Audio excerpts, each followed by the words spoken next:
Croc 2. This time, actually, Croc 2. Also, I haven't set any of it up yet. As you can see, there are no silly channel points, or at least there should be.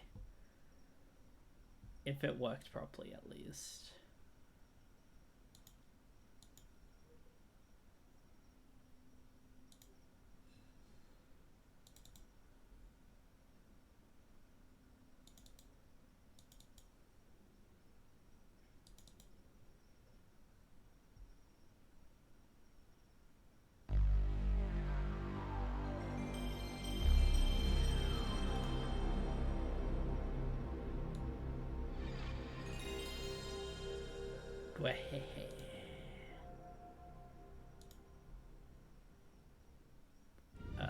Like, I'll set up the fine details of that later. They do exist for now, so it's a start. It's a something. Croc the sequel. This time, actually, though, is finally real.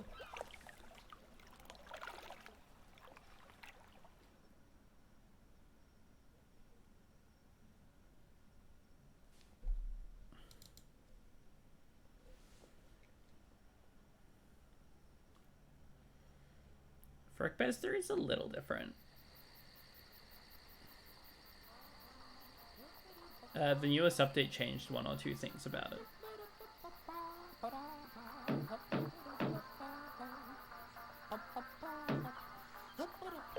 I never hear anyone talking about this game literally ever, so I'm excited to see it, to find out why.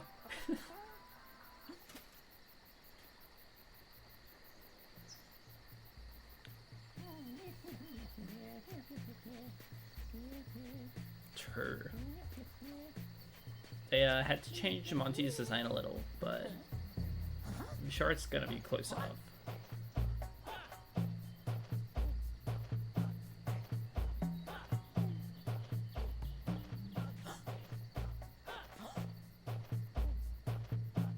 Evil. Like, I don't think I've ever seen anything about this game. Yo, he's back.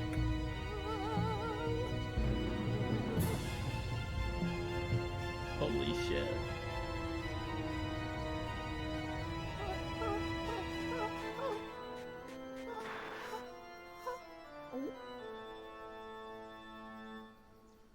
This game might be a bit too scary.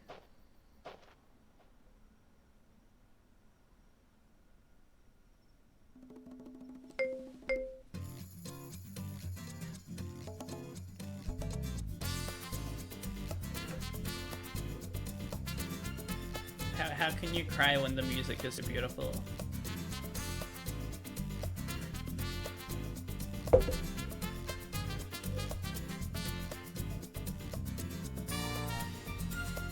This is exciting. I've literally never seen anything about this one. It's a little weird seeing them, like, not be these weird little fuzzy puffball things, though. I don't think I like their new look as much.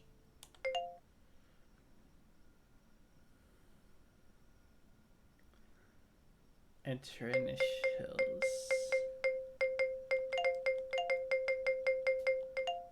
Cat.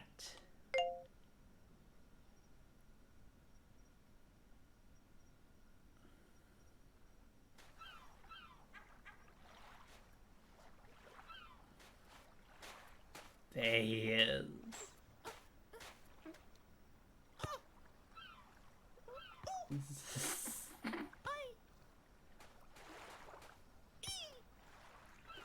Wow.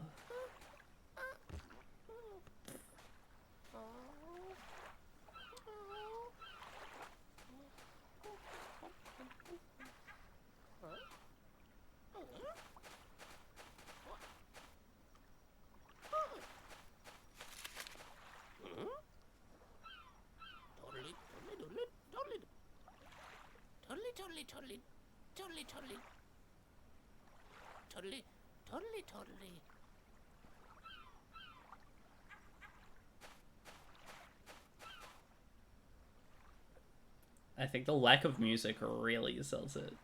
They're saying totally, because they're the surfer gobbos. It's obvious, isn't it?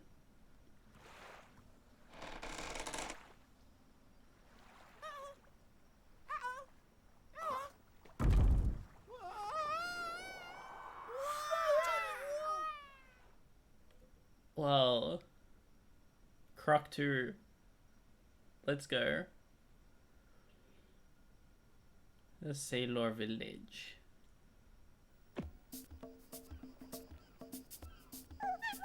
No, why is that dialogue?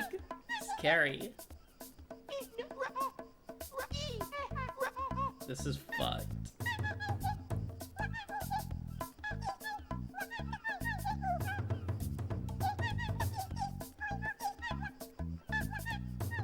Swap meet Pete loyalty card.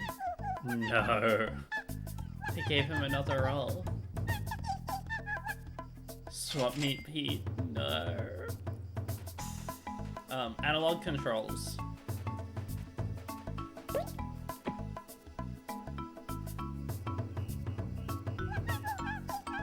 We're very busy counting crates. Most crates put ginger soda inside. Can't remember what inside this crate, though.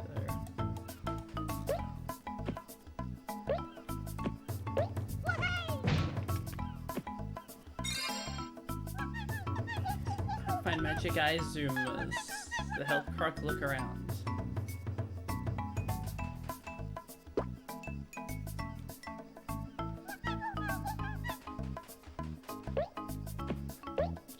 Oh boy. This camera is not good.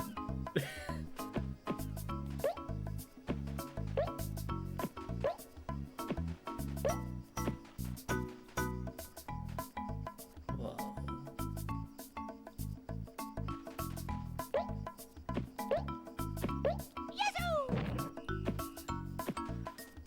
Unexplored territory.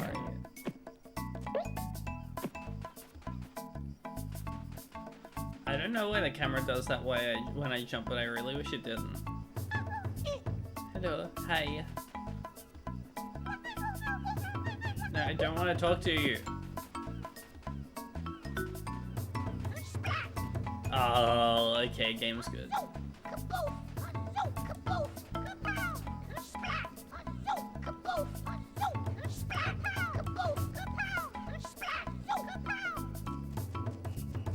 I don't know if I would have been able to play otherwise.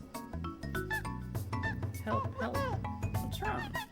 Gobbos go work in jungle. Dantini come. Kidnap friend and lock him up in cage. Gobbo scared. Friend need help. What's wrong? Croc will help him.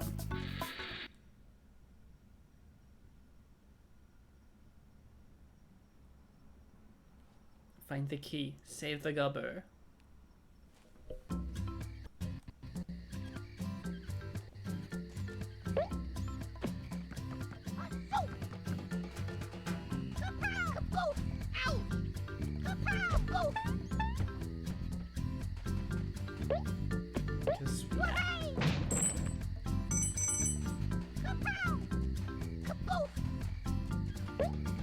We've got a collectathon going on here. Help Dantini's location. Okay, Croc, go help Gobbo.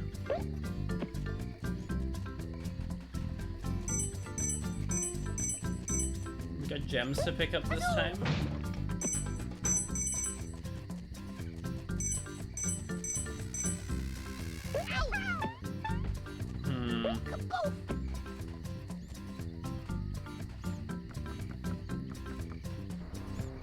I'm agreeing immediately with you.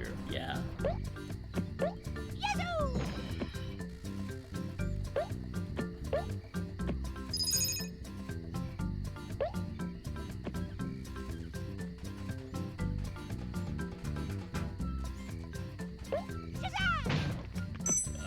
The camera really needs to like stop doing that.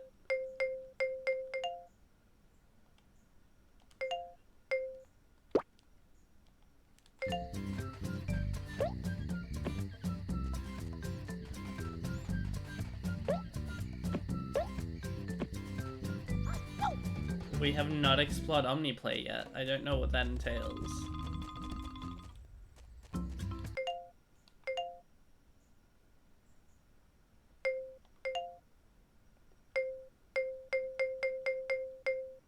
Interesting. So I guess this is a thing for like plugging in a second controller and have someone playing it with you, but okay. You're just playing Croc 2 with me. I've never seen a feature like this before, but I can't complain. This is kind of awesome.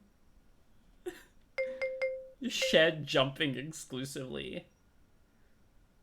This is like customizable little brother mode.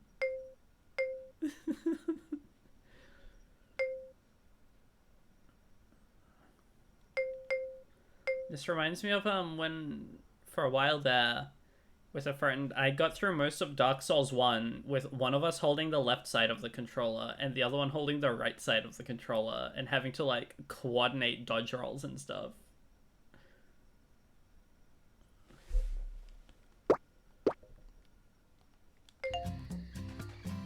Having something like it baked into the game's interesting.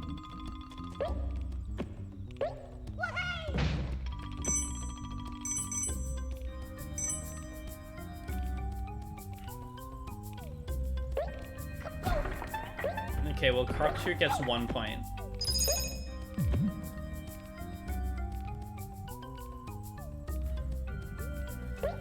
I don't know if it's trademarked or not. You could probably just do the same thing and call it something different. I think it'll be really funny in your game to credit, like, inspiration from Croc 2.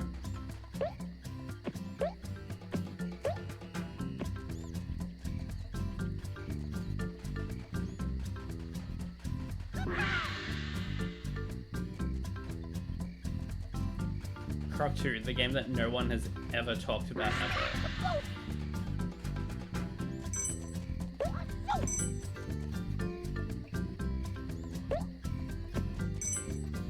It plays weird. It plays like really weird.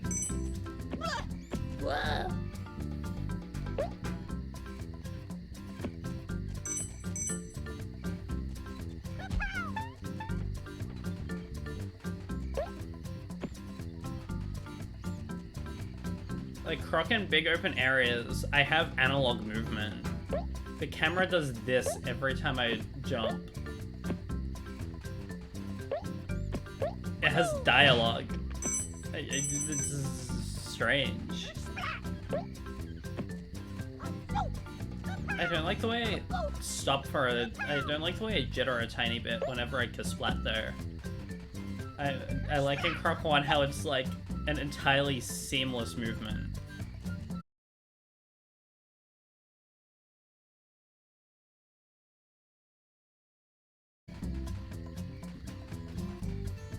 As I was saying, similarly to the way that, like, this game has analog control instead of tank control, I still feel like it was more seamless to turn around in Croc 1, which is interesting. Because in this, you can see that I, like, halt for a second before turning around, where in Croc 1, I could press a button and then, like, completely smoothly snake around backwards.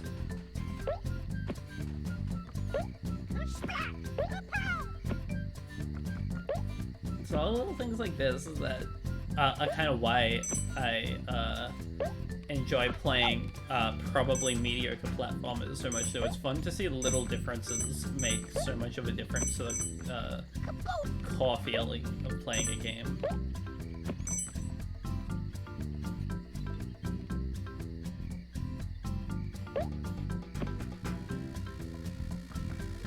Oh, I'm playing the US version of the game, so then I'll see that.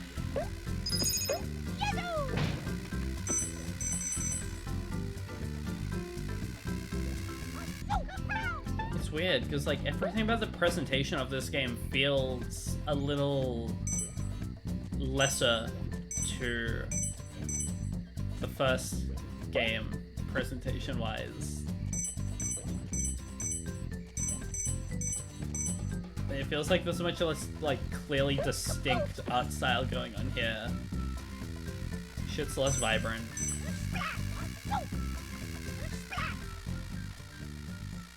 It's not the end of the world, of course. It is interesting, though.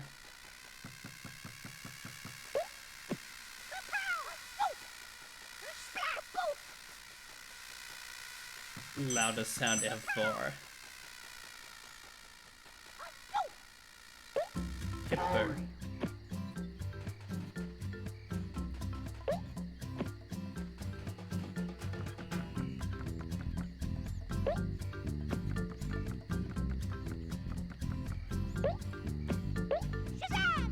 Yes, currently you are seeing more footage of Croc 2 than anyone else has ever in their lives.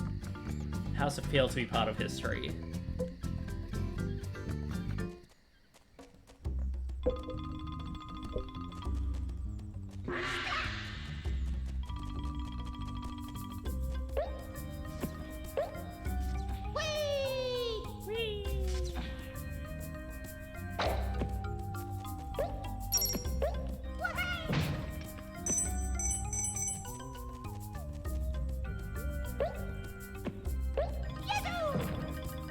The fact that it exists to begin with is crazy enough.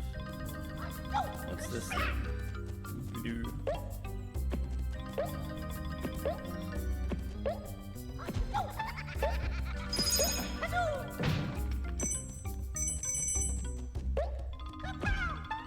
The enemies are so big looking.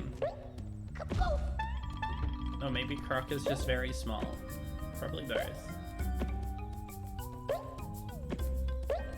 Some say that this game has never actually existed while the stream's going on even.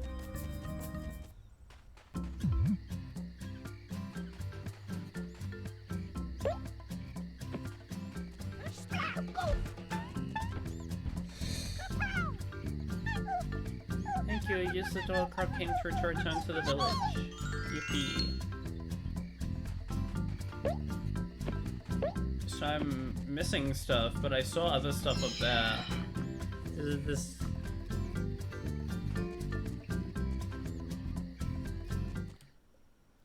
Well, there you go, Ray. What this is telling me is that you can put Omniplay in some of your games, and then credit Croc 2 specifically for the idea in the special thanks or something. Because that would be really, really funny. The most cultural impact Croc 2 has ever had. This, you see, immediately though, like, if it weren't for me wanting to go out of my way to play random mediocre platformer, probably mediocre, I know, that like no one ever touches ever, you wouldn't have gotten like a completely cool little idea. At least not so easily.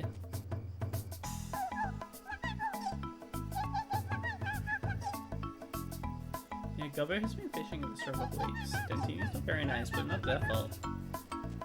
The dialogue is strictly the worst thing in this game. No.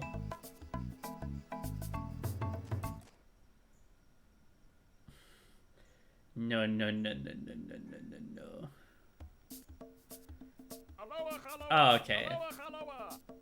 That is distinctly not Platform Pete. Never mind, we're good.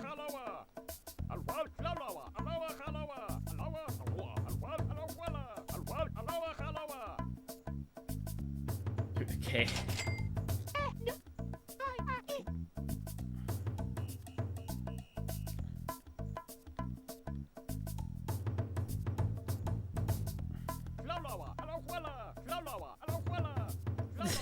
Crystal Craze Gummy Savers jump. Simple jumps, a mere 40 crystals. Make sure you buy the right Gummy Savers jump for the job. That's hilarious. Oh no.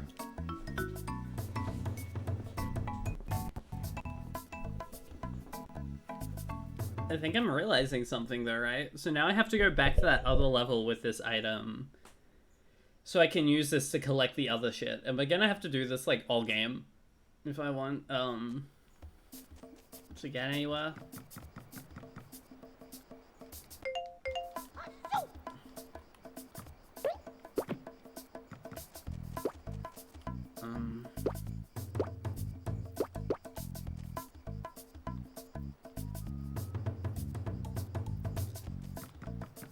gummy savers.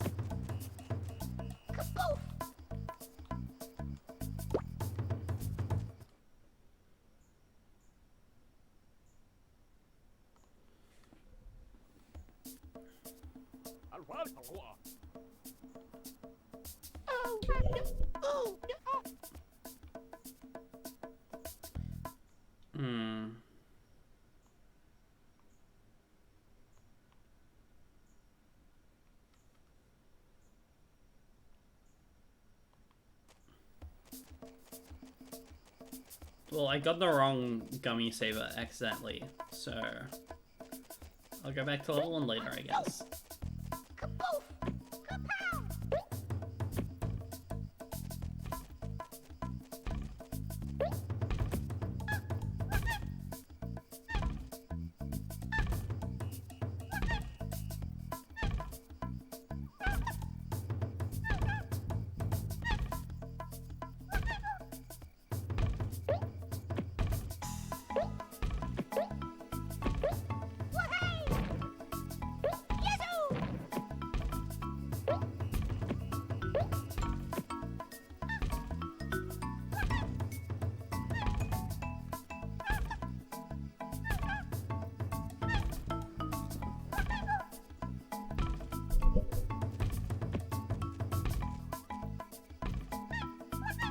Gobbo in trouble, Gobbo in big trouble.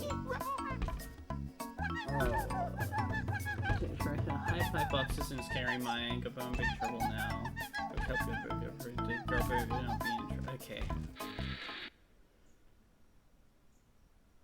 The dialogue style is like a little insufferable, unfortunately.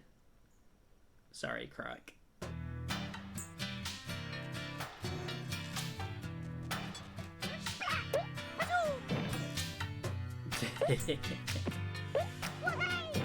Hell yeah.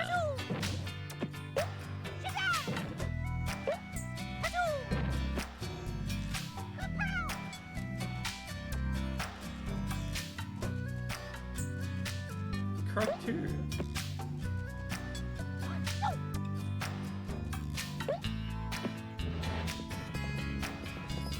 At least the music's still cool, even if the music is just kind of a lot of Croc 1, which it probably will be by the sounds of this track, but like, I don't know, remixes of the Croc 1 tracks isn't the worst idea ever when Croc 1 has one of the more memorable and fun soundtracks on the PS1.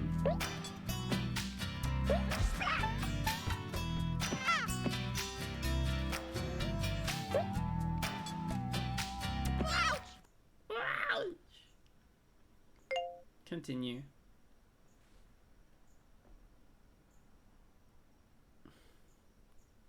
Croc would never say such a thing, right? And Croc is very kind and sweet always.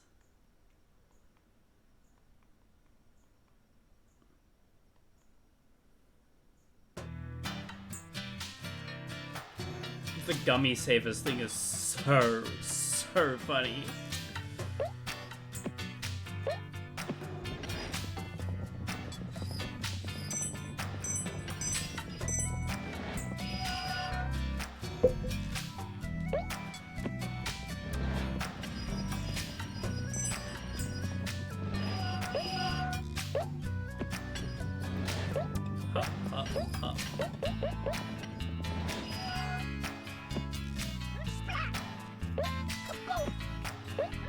I've never heard of gummy savers before.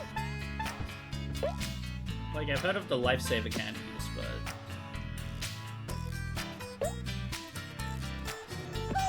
Oh, no.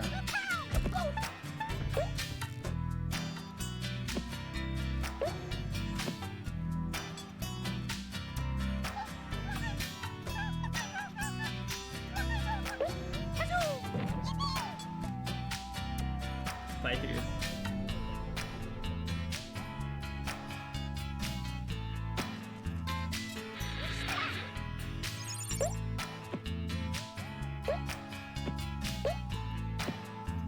It's gotta age well. Why would it ever not?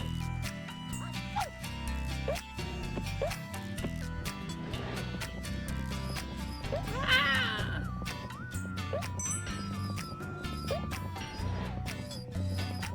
Lovely.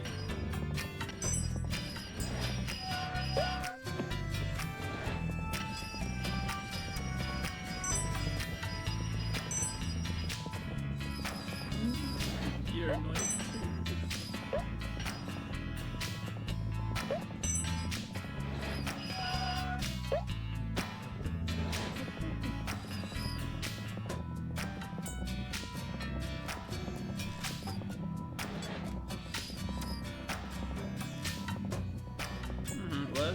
What name are they under now then?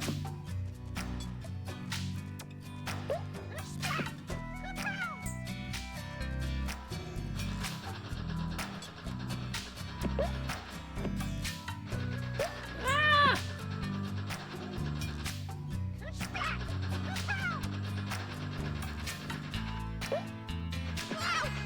Are you kidding?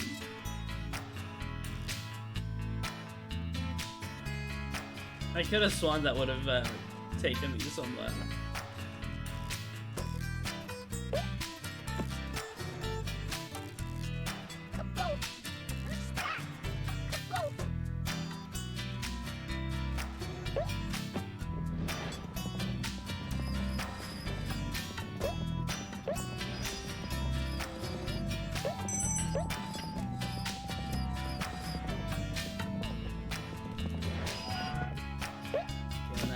Back again.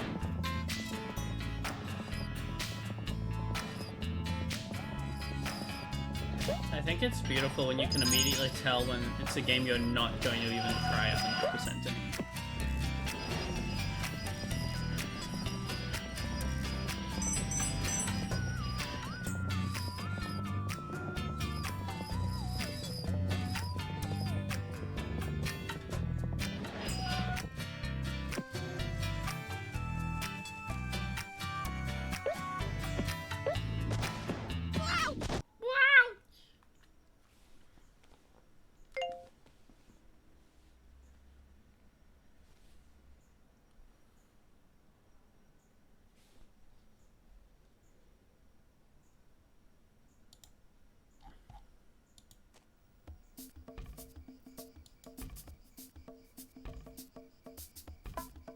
Hang on.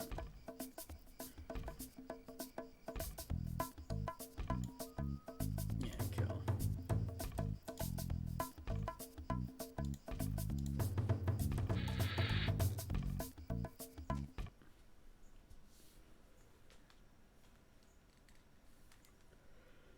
Find five lost treasure chests. Oh, there are 5 of these things.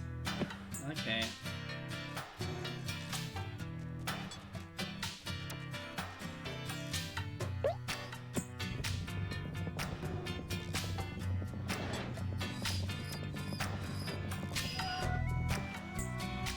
Whoa.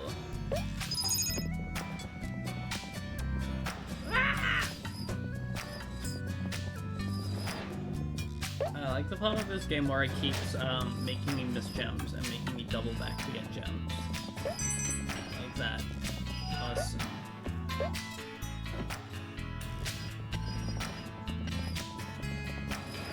Croc 2.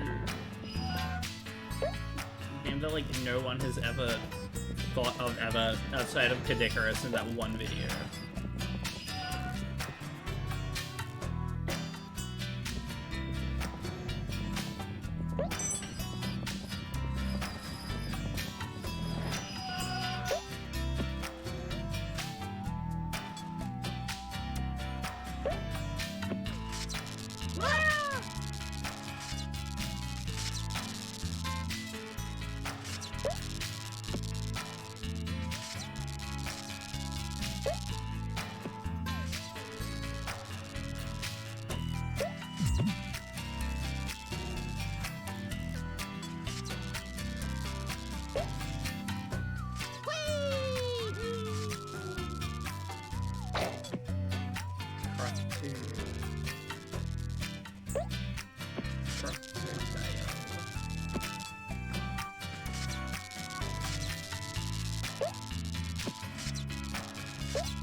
Oh, okay.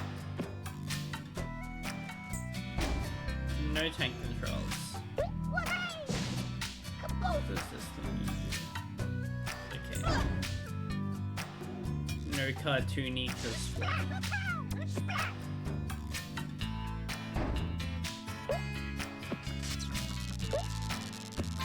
Yeah, no tank controls. It's a more traditional collectathon with a bunch of gems scattered around the level to pick up.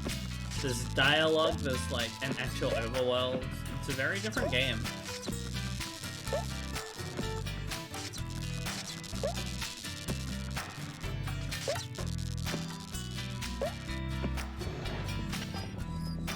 The Croc competition that lets you win a trip to hell.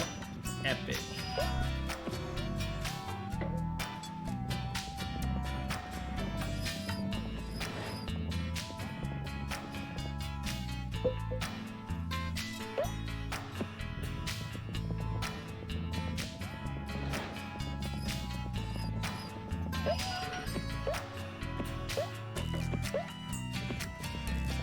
I feel like I'm missing a bit here. Oh, no, never mind. I remember the bit now.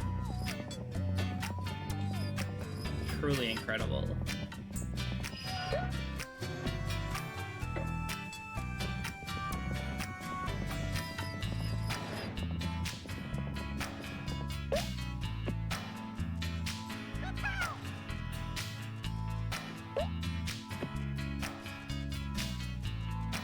Yeah, no, I remember you told me this one before. Very funny. Terminally stupid. Not necessarily you, just the entire situation. It's too much of it.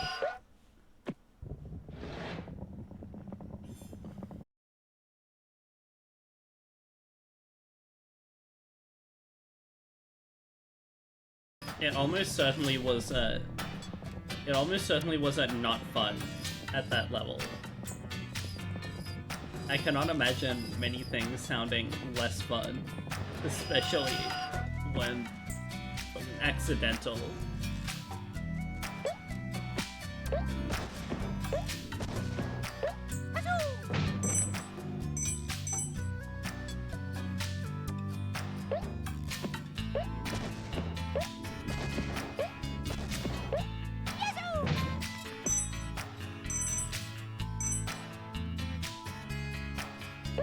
Like, terrifying. But also, it's pretty funny.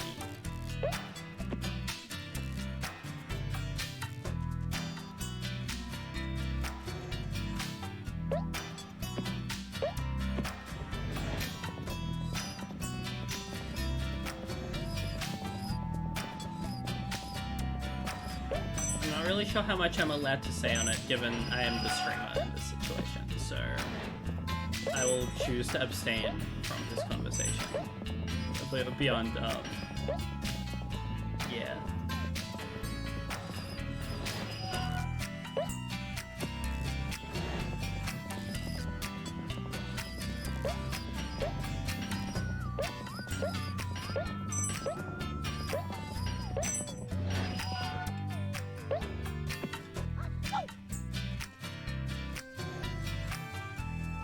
Yeah, of course. Later, of course.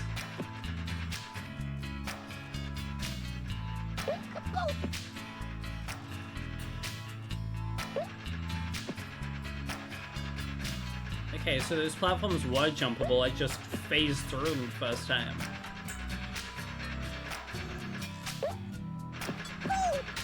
Are you serious? And it sends me back to the start. No.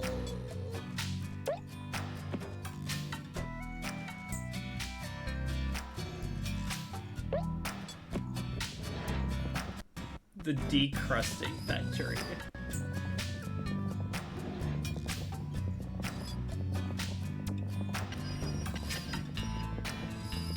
So I'm gonna say something real controversial right now.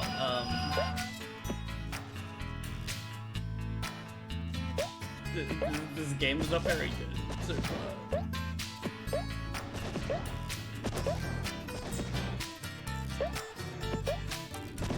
gets better.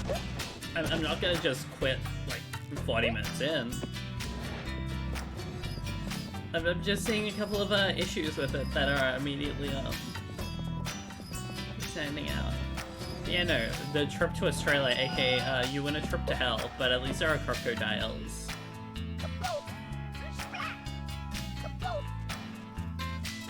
So far, definitely worse than Croc 1. I mean, I like Croc 1 quite a bit. It's, all things considered, a rather simple, like, 3D precision platformer. But it looks beautiful. It controls good.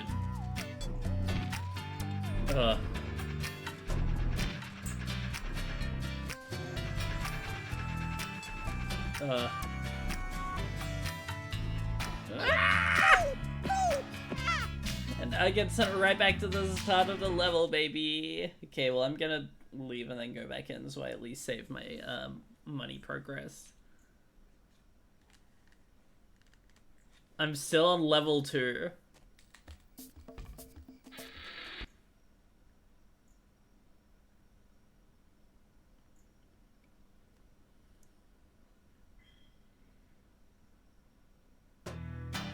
It restarts the no! I've been Banjo-Kazooie.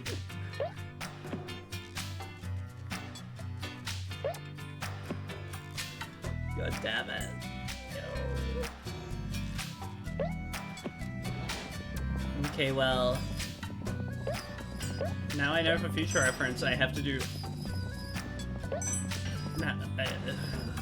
Now I know though that just like in N64 Banjo-Kazooie, I've got to get all of those gems in one clean run.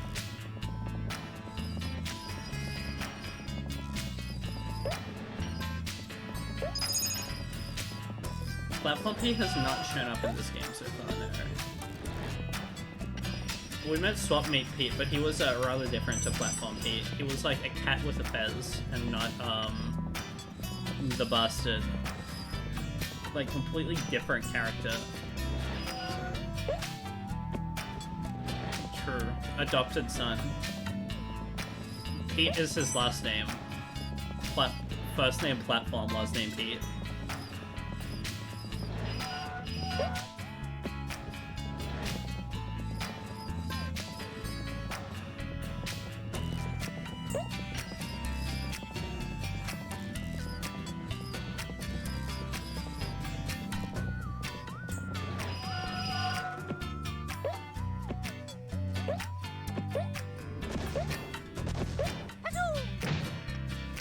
Okay, the other way I'm seeing it though is I beat Bubsy 3D on stream. I kind of need to have the capabilities of beating this on stream.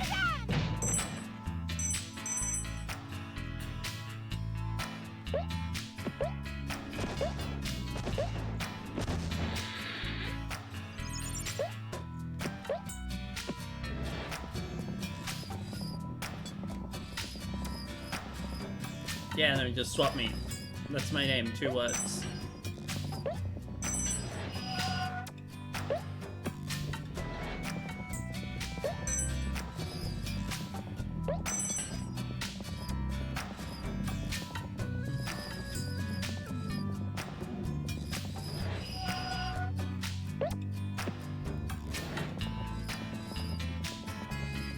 Terrible. Right now where I am imagining, like, someone giving me that name over the phone at my job. And, like, as well as that they're talking, like, as if they're, like, a meter away from the phone, as if the phone feels like it's underwater and, like, a really bad crackly reception. Very heavy accent as well. Older person. You know, just all of these things stacking on top of one another.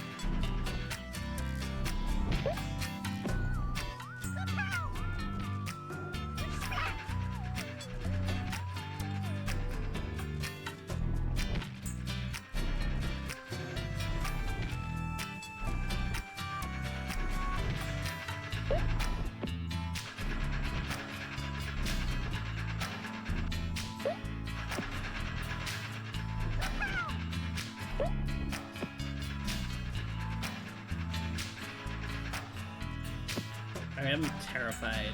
A single hit and I have to do the level again.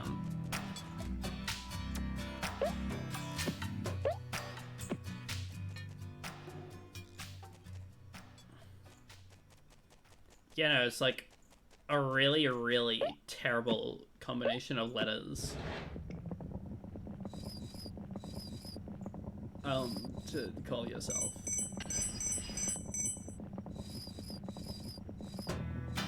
Ah! The camera did not get like this every time you jumped in Croc 1. No, this is a Croc 2 special.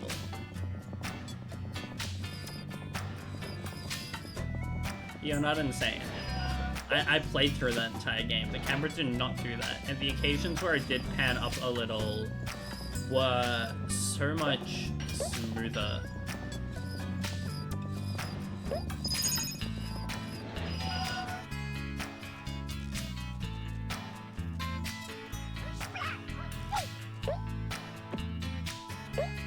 Like, that's egregious. That's bad.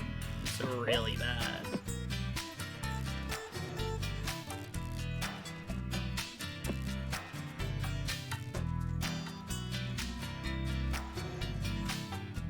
Yeah, it's me, Sweet Pea.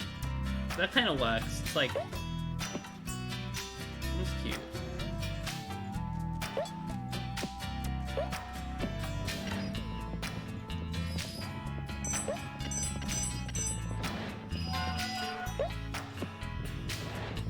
Sweet Pea. I know that character.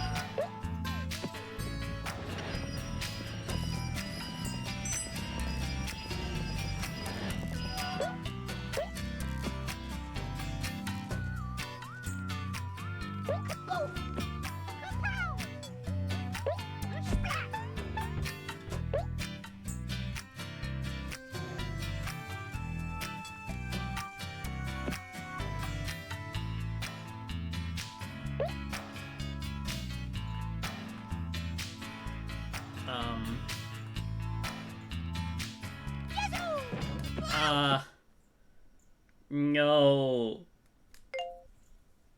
I'm never beating this game.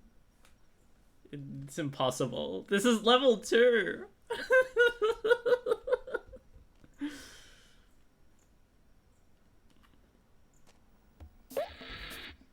It'll get better, I'm sure. I'll get good at the game. But also, holy, oh my goodness. What are we doing here? I'm sure I'll need to do some of these to, like... You know, it's level 2, this can't be the level where I'm like, okay, maybe I'll come back later.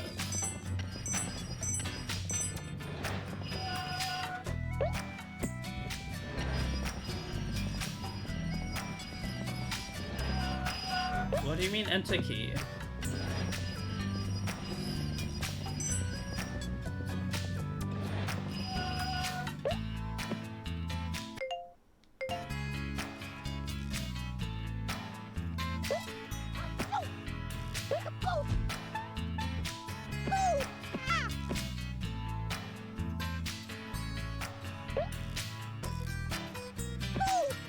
Like, I can't make that jump.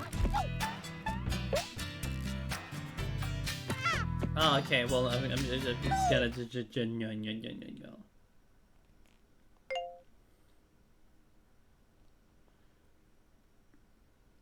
It's... Game does not work good.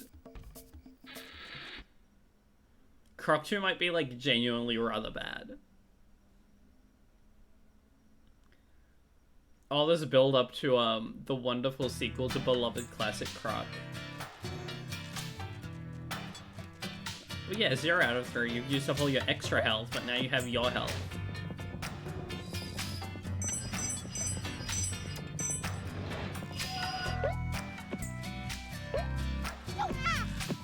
Come on.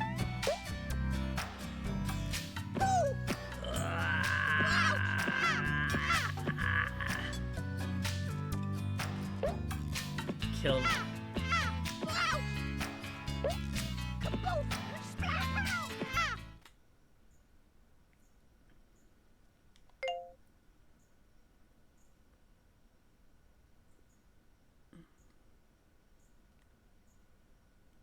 Ocarina of Time is my favorite Mario 64 sequel.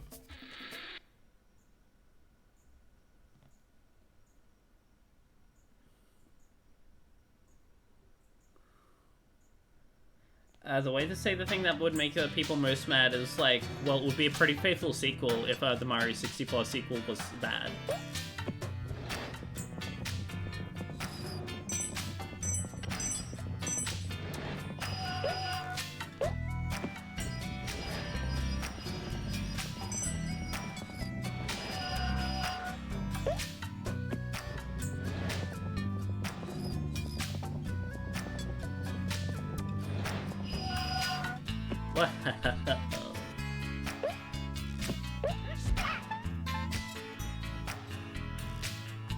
Stop!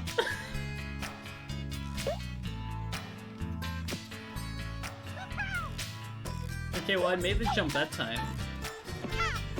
Oh my goodness.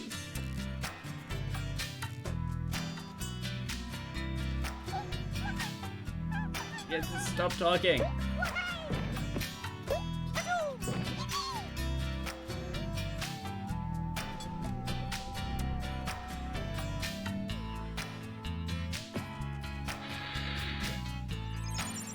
Well, the thing is, it's not like it obviously has some asset reuse with its main assets, but a lot of this is definitely new stuff. It's just a lot of new bad stuff.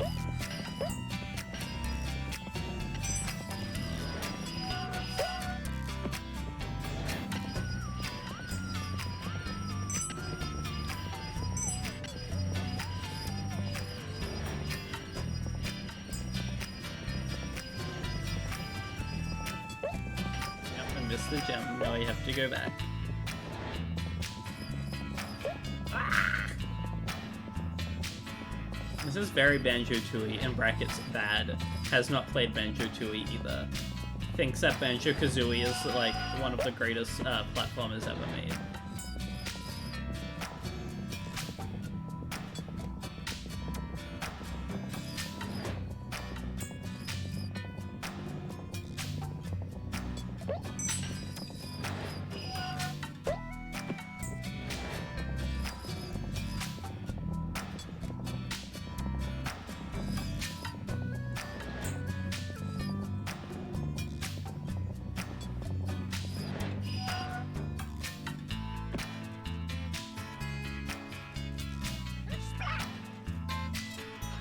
That's right, this is about where I got to before, saw this platform, tried jumping on it, phased through it, and thought that meant, oh, I guess I was wrong about being able to jump on these platforms.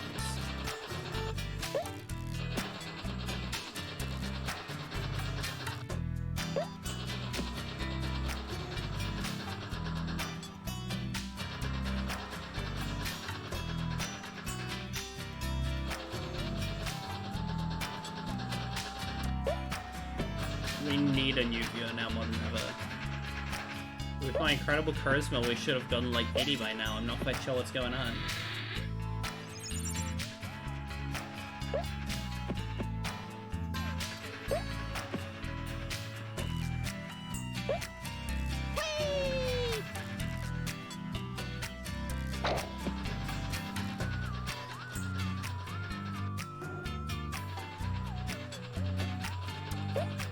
This game's gonna be incredible inspiration for you, Ray. This is gonna teach you so much about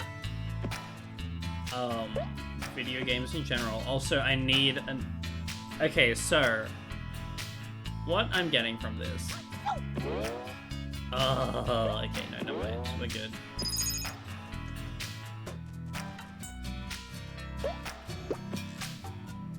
Okay, so these are one-time use. Oh. So what I'm gathering is that I'm gonna have to go if I wanted to theoretically 100% this, which I've decided I'm not going to bother doing, especially upon realizing this, is so what I'm gonna have to do is I'm gonna have to go through the level and see what sort of gummy saver I need to buy from the shop to know what to then use to go back through the level and do a proper 100% sweep. And then use that one-time use gummy saver on the one spot that I need to. Preferably without dying, because I don't know what happens if I do. Probably nothing good.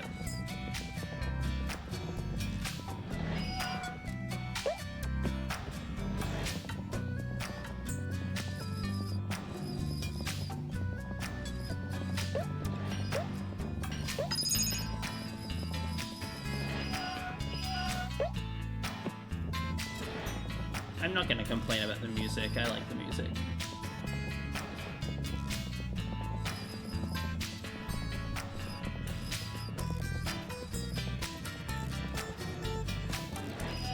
It's a remix of a song from the first game.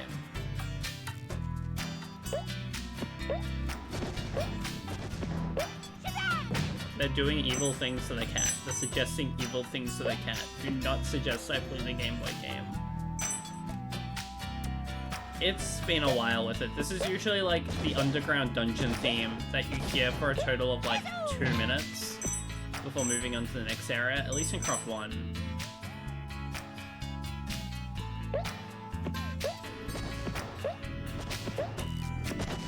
Two of them on the Game Boy. Doing a series called Really Learning Why No One Thinks About the Croc franchise. I was just playing all the games and realizing that they're literally all bad except the first one. I'll definitely play them. That's not a stream game though. It might be a stream game. That would be a pretty funny stream game. Playing Croc for the Game Boy until I get mad. 20 seconds stream. I mean, to be fair, I have played a lot of good video games. Like Croc 2, yeah. Croc 2, Bubsy 3D.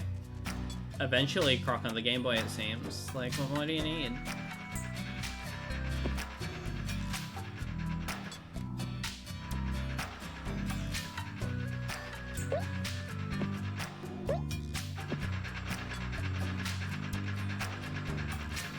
I need to catch up on my VOD uploads.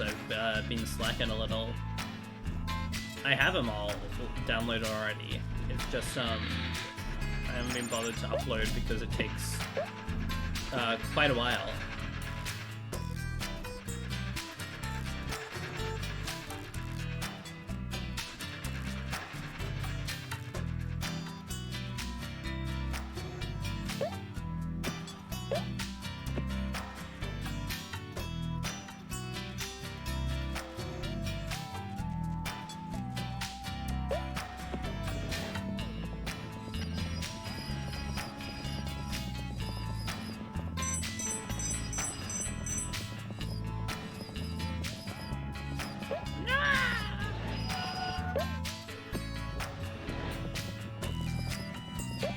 I'd pay like $30 for a Bubsy 3D physical copy. Maybe even 40. That's a funny item to have. That's what I'm saying.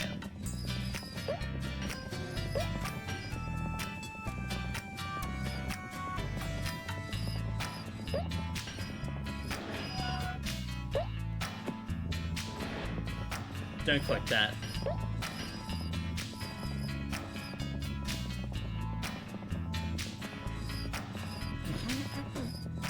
Doesn't just have a virus, it is a virus.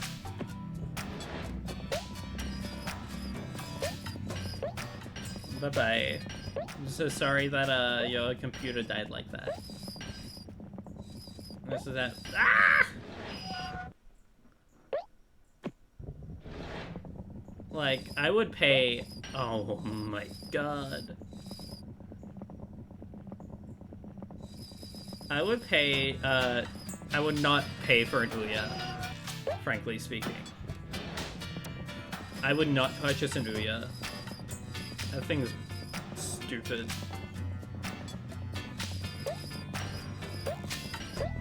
There we go.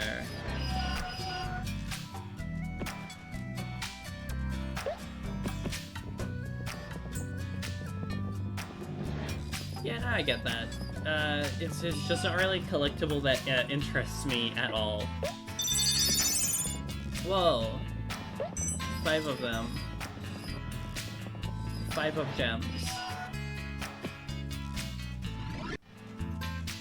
What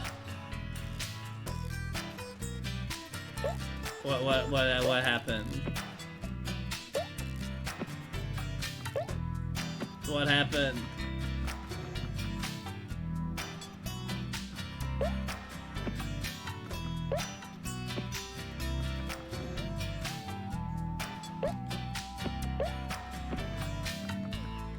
I think I just got Wario World ballooned.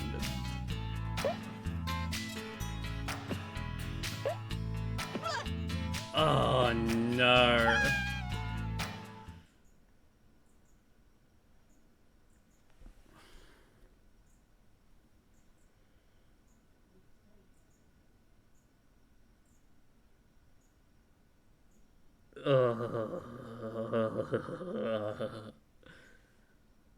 Oh no. I can't. No.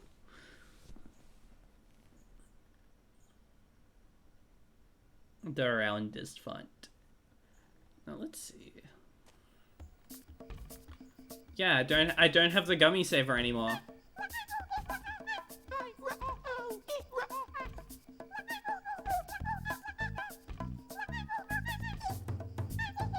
Okay. I've made the executive decision that that Gobbo can stay trapped in the mines for eternity.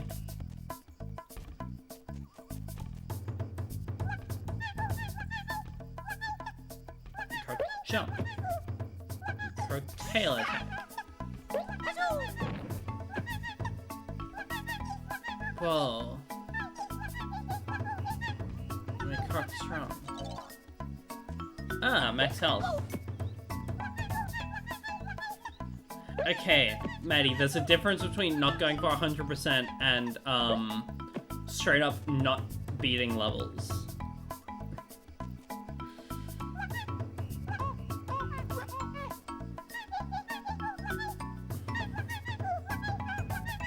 I'm fine with, not 100%ing things. I'm gonna be a little disappointed if I don't beat level 2 of this game.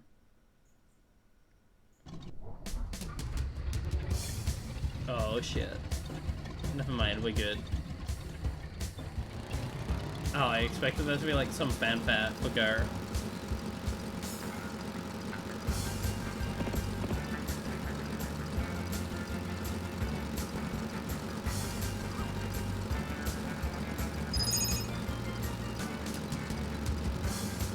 Slowest feeling vert race minigame ever. Fuck yeah.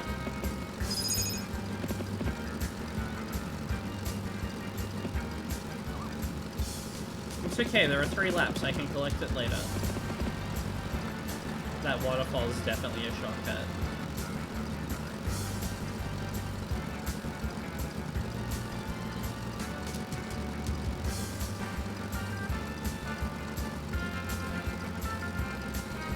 At least the music goes hard. And this is a new track.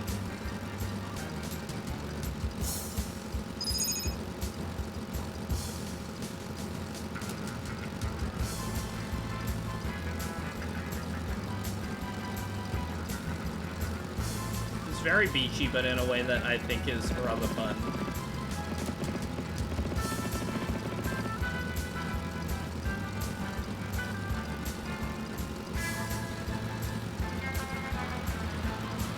Heck yeah. I am so smart.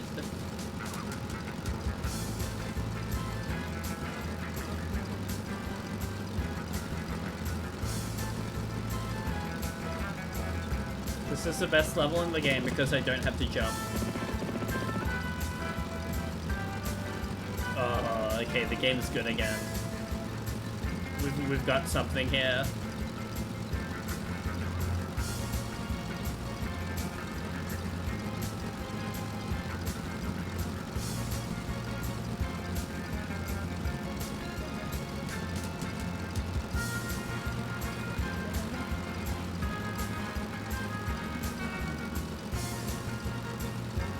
That gem. This is gonna cost me first place. No, it's good, it's good, it's good, it's good, it's good. We end this. We win.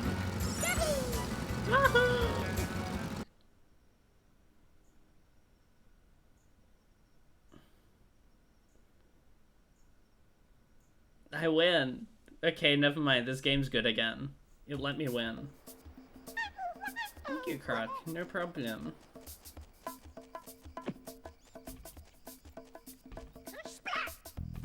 Splat. Okay, we're back. Let's go to Swap Meet Pete.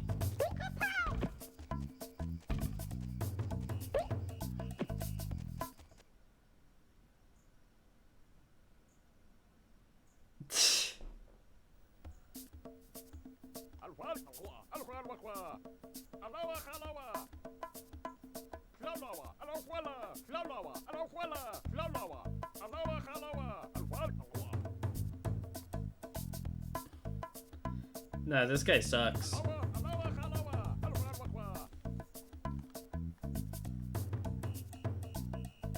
Oh, Rubud.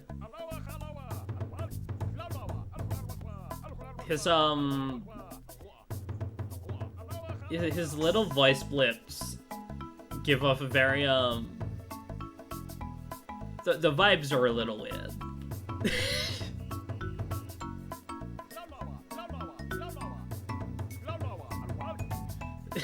Yeah. No, you are absolutely not insane for that. That's kind of what I was getting at.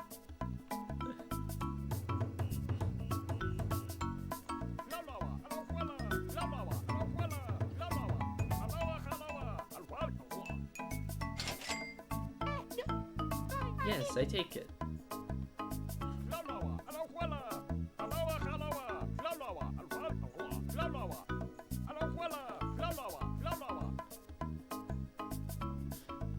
Gives me, yeah.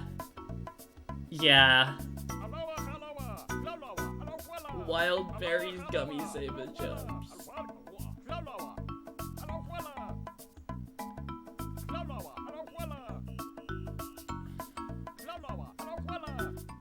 Taj is kind of funny, but also it's similar vibes, but I also don't remember Taj sounding like this, which I feel kind of adds to the whole thing, you know?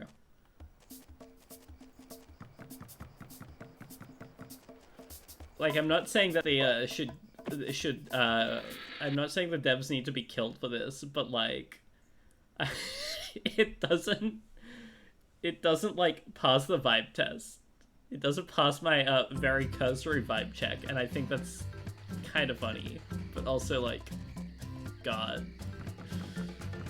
what are we doing here? Anyway, I'm doing the first level again because I can complete this one now.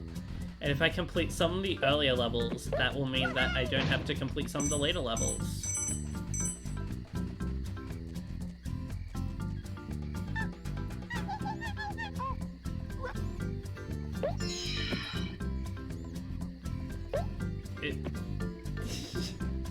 Yeah, it's just a sign pointing you to the arrow. It's like, don't play this game.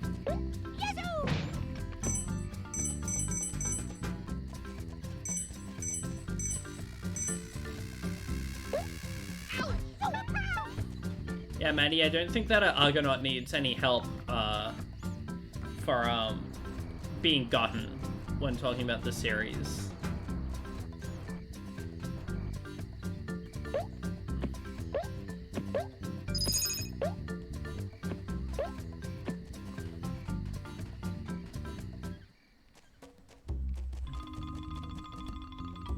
Argo not existent anymore, exactly.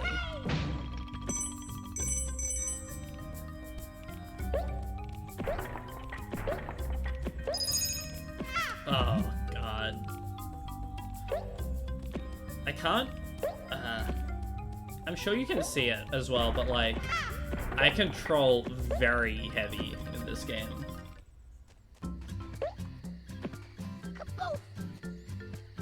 Like, I feel like I jump and then sink to the ground instantly like a stone.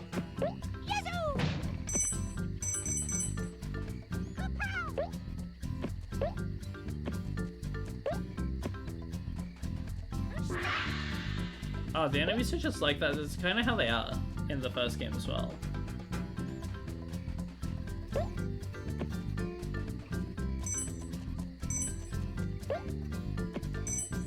Sometimes. There was more variety in the Croc one enemy designs, but yeah. That part's not too far out of the ordinary. I cannot. Hang on. Yeah, there we go.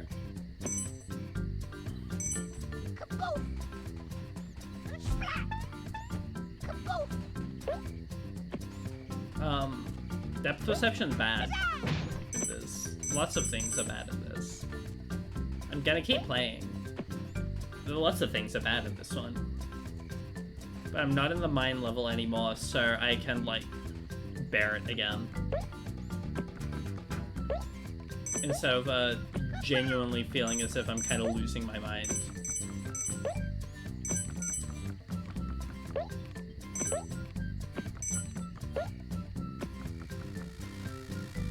No, I'm not 100%. I'm more... Look, maybe I'll change my mind by the end, but at this point, I'm more likely to 100% Bubsy 3D on stream than I am this.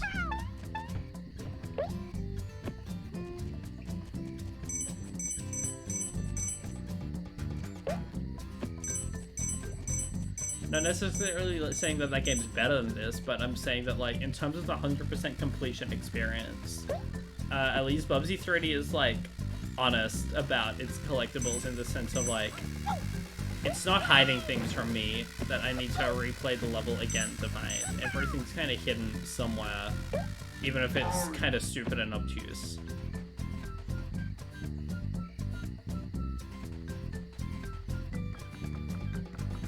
Yeah, that would feel worse. I don't think they should do that. That's a bad idea.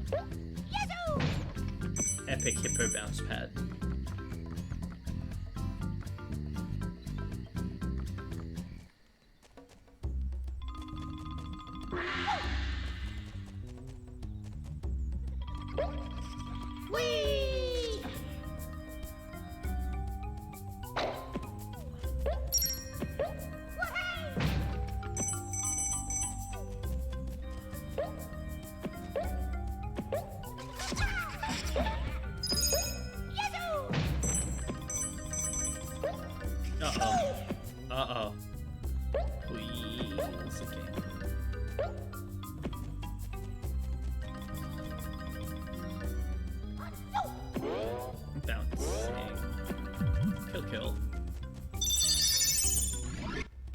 Oh. Jump scare.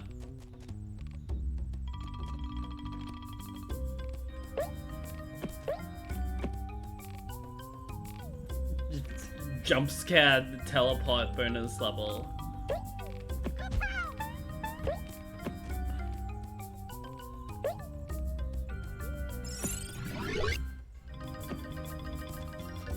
What if it okay. What if it made you, like, exit the level upon collecting that, though? That would be funny, I think. It would also be, like, worst game ever, but... yeah, it's just trophies. I'm missing 10 gems.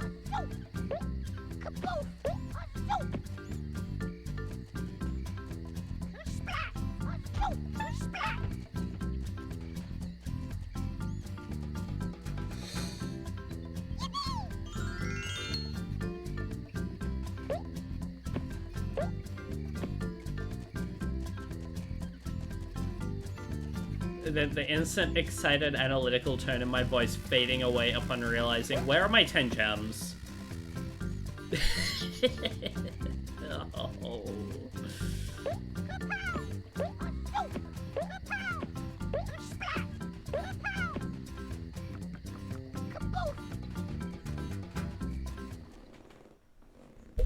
Well, my 10 gems will never be found. I got the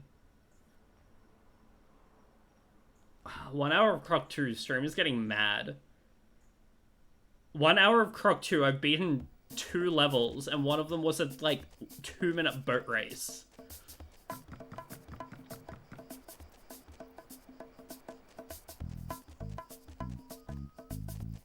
No more of this nonsense. Okay, anyway, let's get,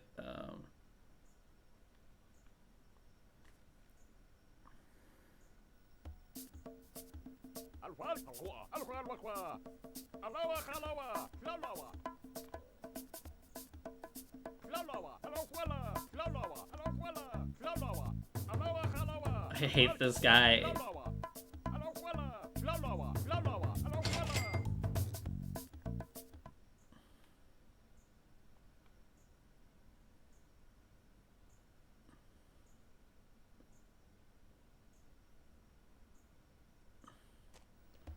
Doing that would have been more interesting and fun than actually playing this game, I think.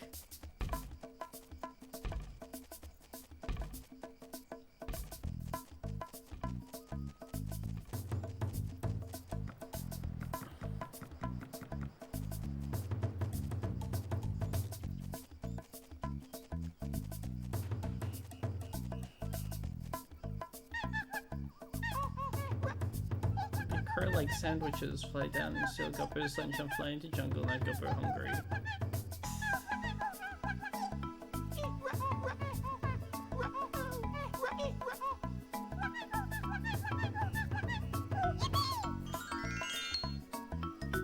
What?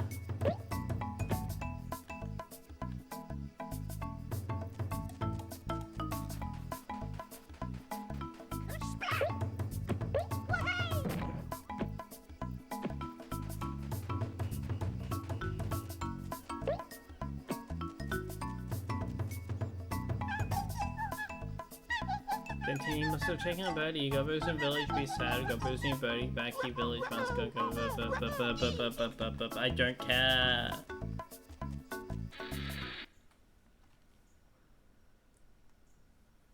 This is not gonna be a completion game, I do not think. Not on stream.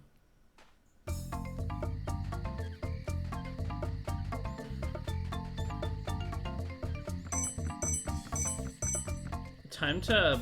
Yeah, okay. I'm just gonna try blitzing the game.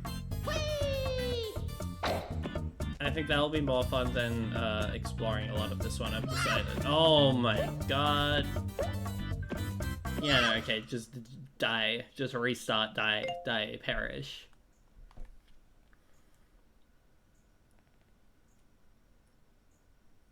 The backlogged intro for this is gonna be funny.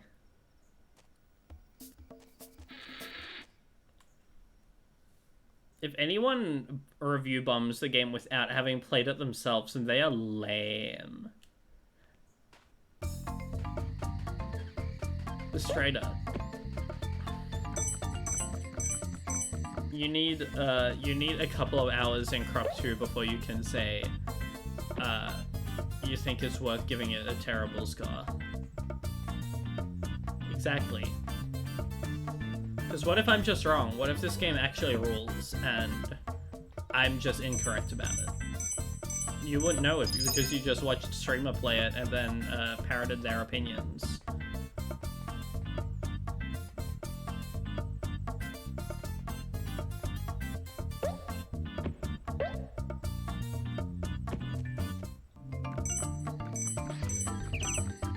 You're not allowed to take my opinions at face value, even if I am correct in everything I say and do, because I'm a genius.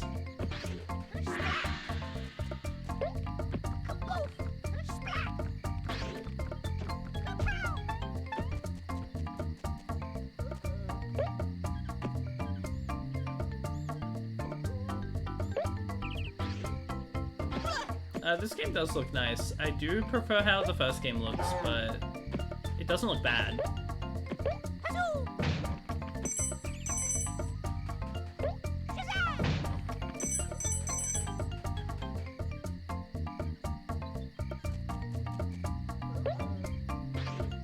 All consoles have their own, like, weird little stupid hardware things that shouldn't exist, but do. Just kind of accept it. I am personally always charmed by it, and the jittery effect it creates. And I feel like the way Croc 1 looks, it's a lot less jagged, funnily enough. I feel like a lot about Croc 1 just looks nicer and smoother.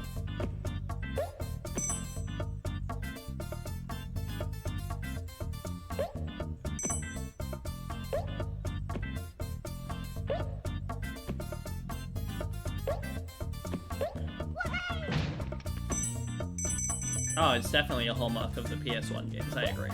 Like, I cannot deny that fact.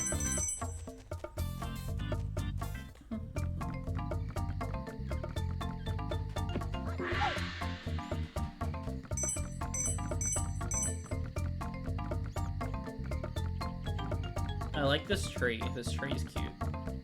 It's pretty looking.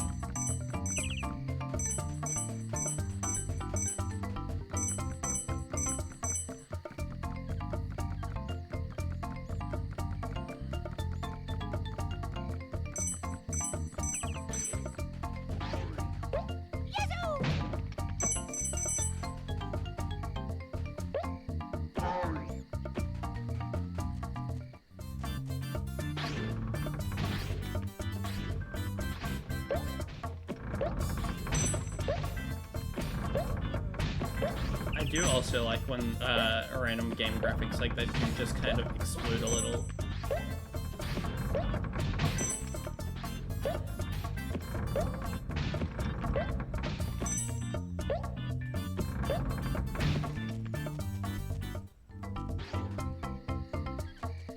Oh, I didn't get... Oh, okay, look, I didn't get the right gummy saver, so if I were going for 100%, I'd have to go through the entire level again, just because I got the wrong one, and then I'd have to collect all the gems again. Fuck you, you didn't have the green gummy. Good thing I'm not going for 100%. Oh, and now we end with, the amazing rope physics.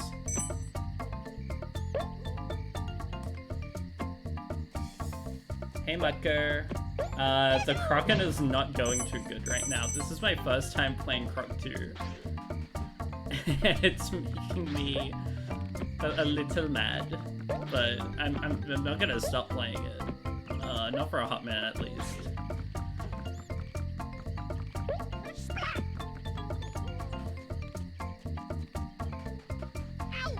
Ah! Birdie is free. I win. Yeah, this level is fine. Oh, well, I know. I expected some. I missed a gem, but I missed like a bunch of gems. It's fine. Thank you, Croc. No problem. I know, I kind of expected another game like the first one in terms of it being mostly like a linear precision platformer, level by level sort of thing. So to be like more exploratory is interesting. I think the main issue is I don't think it works as well as they were hoping it would. Like, I know, the game feels a little weird.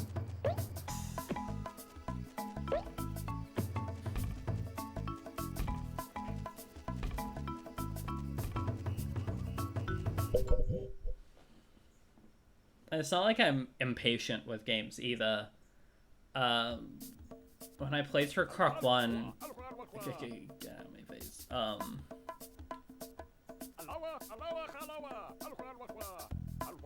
Like with Croc 1, I spent like well over an hour on a level one time. I was like, yeah, that's fine. It was torment, but it was fine. And then this is just...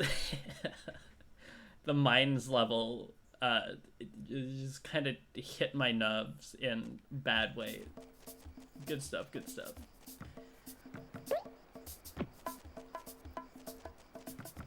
Nah, it's the wrong way. This way.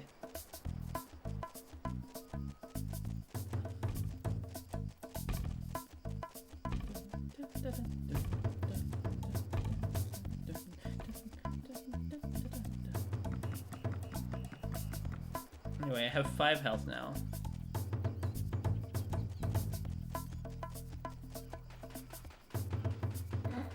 Flattening Croc into a stupid green bean, except I don't want to do that because Croc is...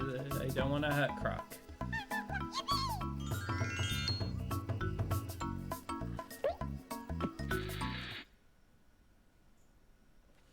Croc is like the one aspect of this game that you're not allowed to be mean to. He's literally Croc. Get the gobbo sandwich.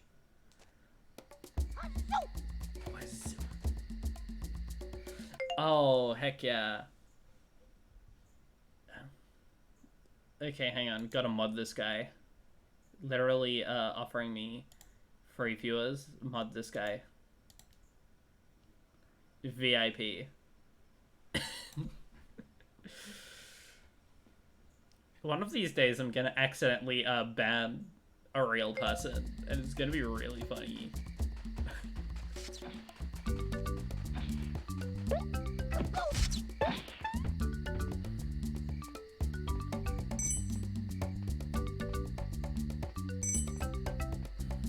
Banning you in a fit of rage at Croc 2.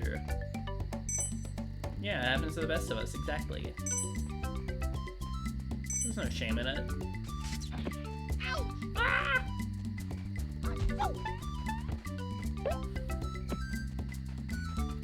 Getting to the end of the level and seeing that I've missed like 3 gems. And just going on a banning spree.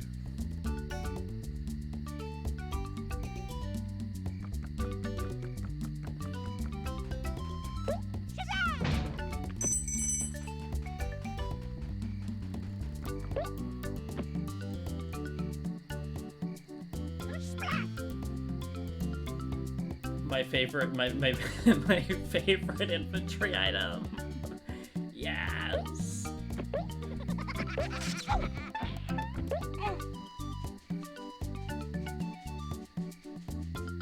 Yep.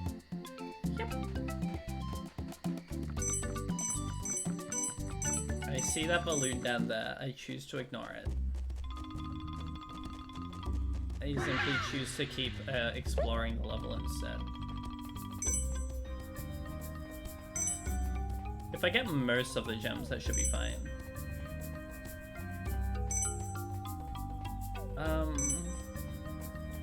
The issue with what you're saying is I don't remember the last time I've seen lifesaver gummies anywhere. Like, I've seen some other lifesaver candy things, but not the gummies. It might be in Australia, like, the thing where Australia doesn't really sell them too much. Maybe if I go to an American import store or something, I'd know. Because I don't remember ever seeing them myself.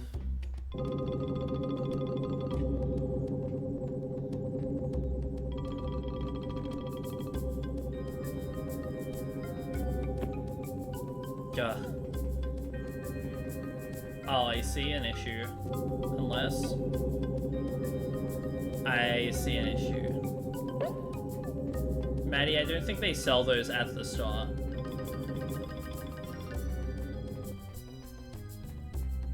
I don't think I can just walk in and get those, even if I wanted to.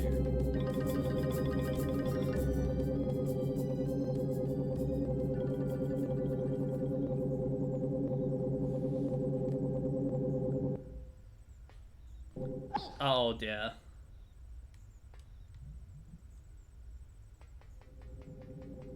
Just kind of dropped me off there. That was pretty funny.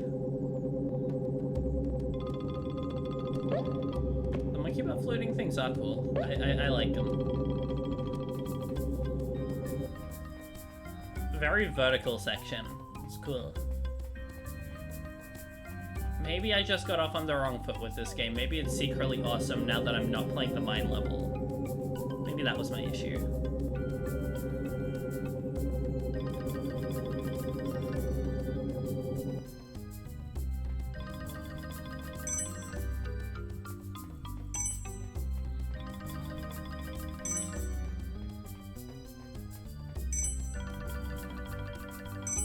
Yeah, one of those games that I'm not really sure I can ever fully trust it to function properly. Like I feel like I'm always going to be a bit scared about making jumps, just because I've already had it happen a couple of times where I've just phased through a moving platform because it moved at a slightly inconvenient time or something.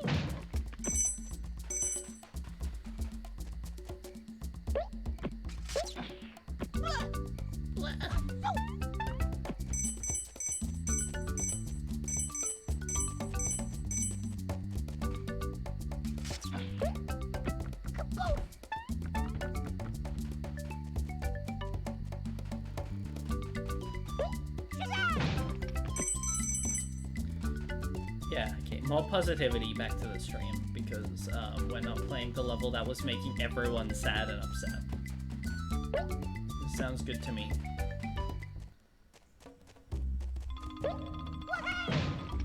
Who knows, maybe this level will also make me sad and upset, but we ignore that for now. Oh, scary.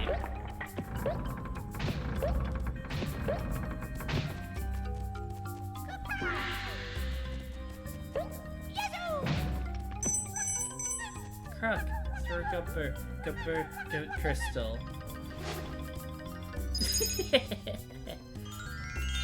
Should have left him there. Would have been funny.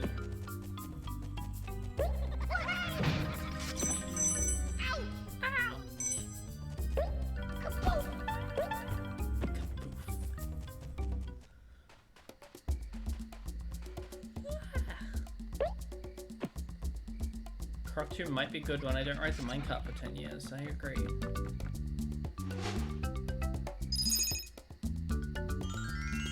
Through the thingy.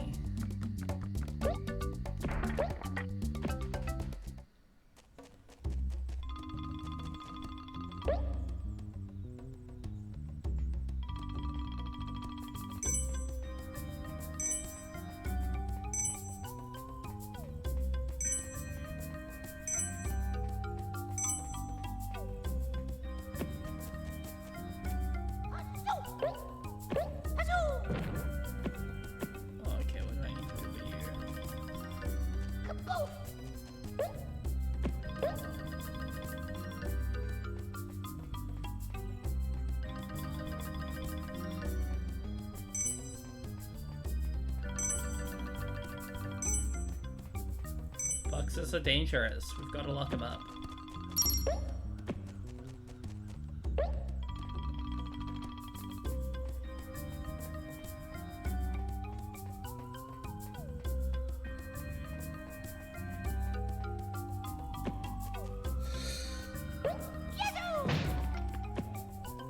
What did that do?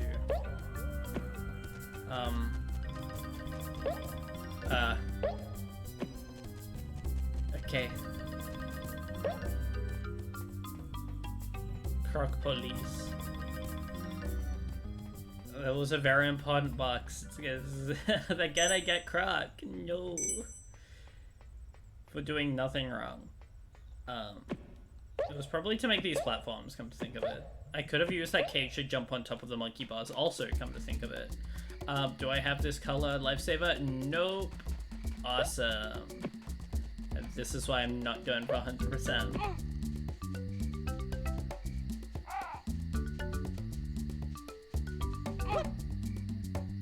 Go away, bud.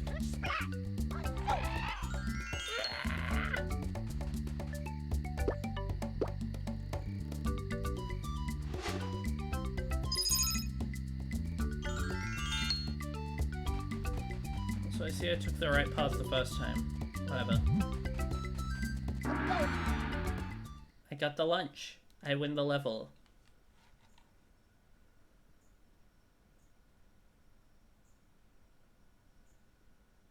Flattened into a green bean. Thank you, Croc. Want to share a sandwich? Got pickled onion jelly. No thanks. I don't know why Peter's on the guns. Pete's got a financial monopoly over the Gobbo village.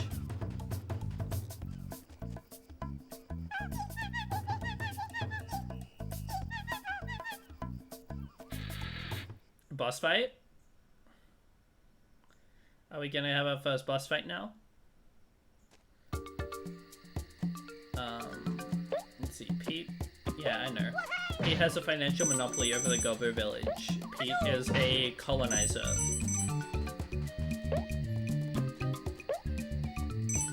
Let's go with that.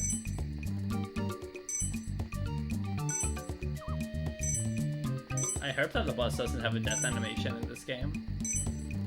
That wouldn't be authentic to the Croc experience if the level doesn't just inexplicably end when you hit it the third time.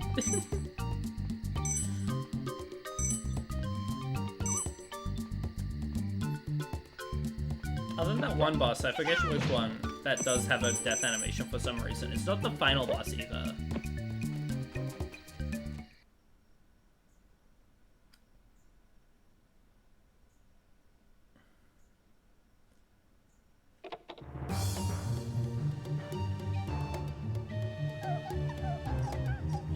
TNT to defeat Savina.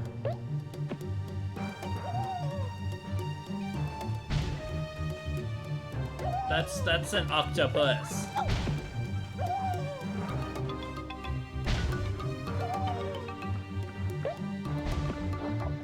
It's not a squid.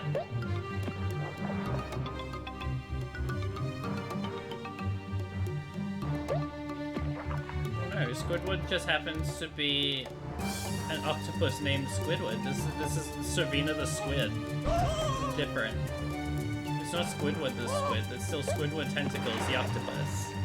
This is more egregious.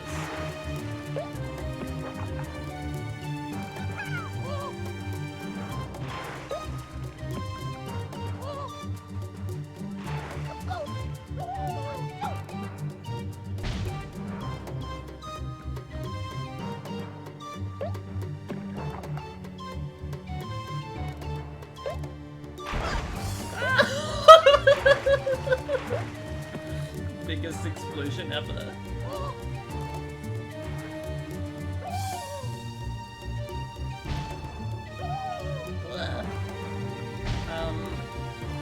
It's interesting. I feel like the controls in this game, because I'm just playing the PS1 version, but I feel like the controls in this game are like insanely heavy compared to what Croc 1 was doing.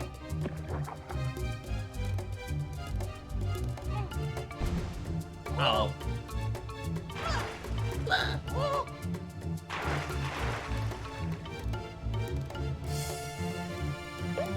Like, you can see here, I kind of just, like, fall like a rock.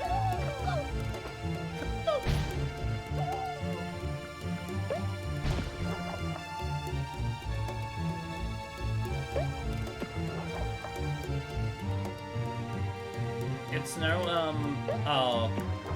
I forgot what the fellow, the charming, silly yellow duck fellow's name is in, the first Croc game.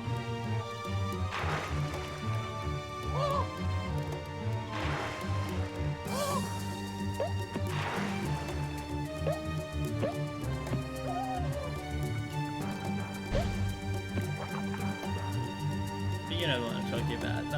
That's a funny boss fight. Okay, that was just death. Epic. Now I know.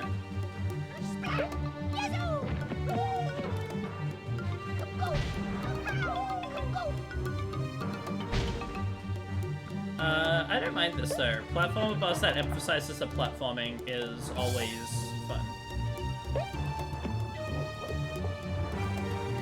I feel like especially in a game like Croc with such intentionally simple combat controls, it just makes more sense to do stuff like this instead of a traditional boss.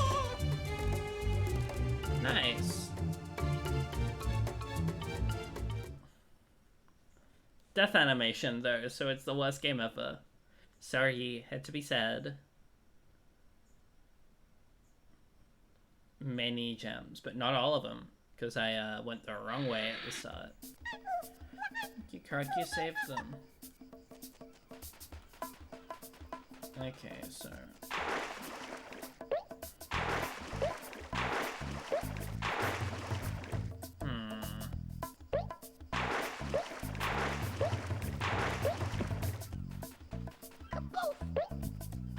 What am I missing?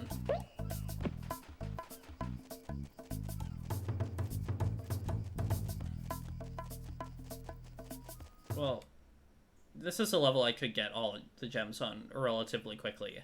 I'm gonna do that. First I'm just gonna die so I can exit the level and go back in.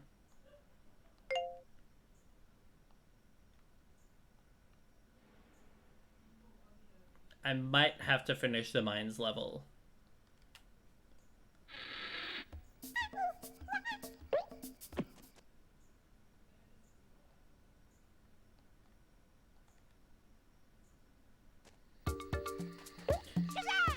I'm noticing I start with 3 health and not 5.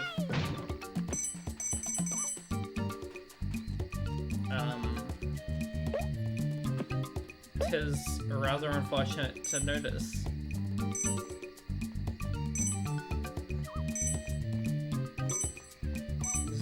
got gross. We got like the Zelda 1 style health regen on continues. That's what everyone loves to see. This thing's gonna hit me. Oh, okay, no, it's foolish, it's stupid. Okay.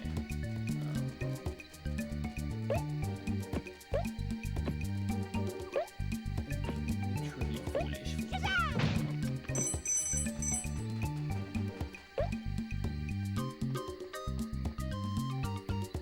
This other one's cool in a lot of respects. I don't think that its style of health regeneration lends itself to a particularly rewarding experience there. I just think that the game would have been straight up more enjoyable to me if I respawned with full health instead of with like a couple of hearts.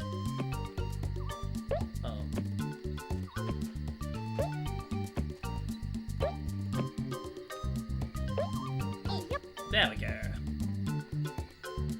Like, it's not a deal breaker or anything by any means, but it definitely was my biggest sticking point with the game, especially since I feel like it made the dungeon crawling sections very, very painfully punishing.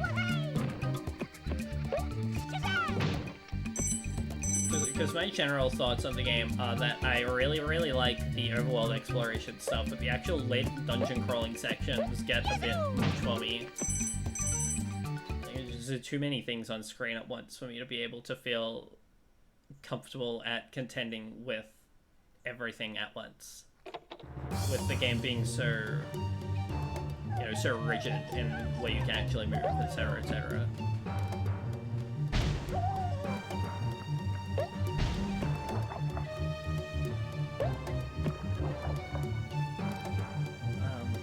It is still good though. Very fun. A lot to do with that game. Which is more than I can personally say about the sequel to me. Not super fun of Zelda 2. I'm one of those boring people, unfortunately.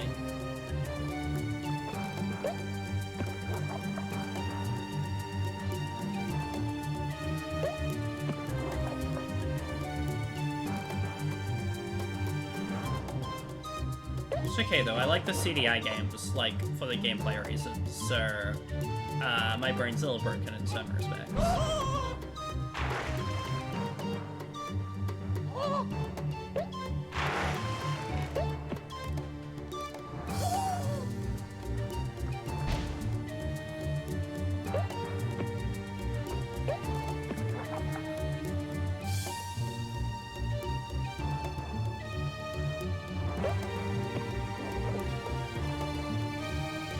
Yeah, like, I played the remastered versions of the games without the quality of life features, so just kind of the weird controlling original version of it. But even so, I know there's a lot to that game that's like weirdly cool and interesting in ways that I didn't really expect to see when I first had jumped into them out of just pure curiosity.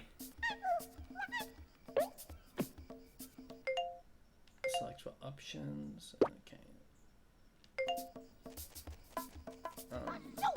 I was especially struck by how different Wand of Gamelon and Faces of Evil really felt. The way that Wand of Gamelon is like, there's a decent bit less pure linearity to it in your sequence of objectives.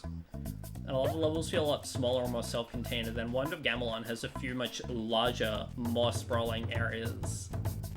Like, I mean, it has a whole little hub world town and everything, and it's just like, whoa, I didn't expect such purely different experiences from the two CDI games that were released at the exact same time.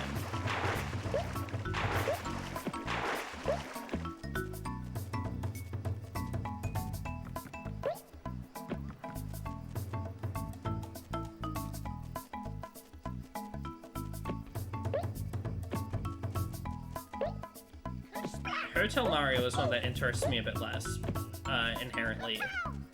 but maybe it's also kind of good. Who knows? So I'm not fully sure where to go. I might have to beat the mines level, which Ozzet's really good.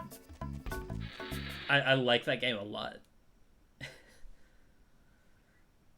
feels like it's cool because it's a love letter to the CDI games rather than just kind of laughing at them.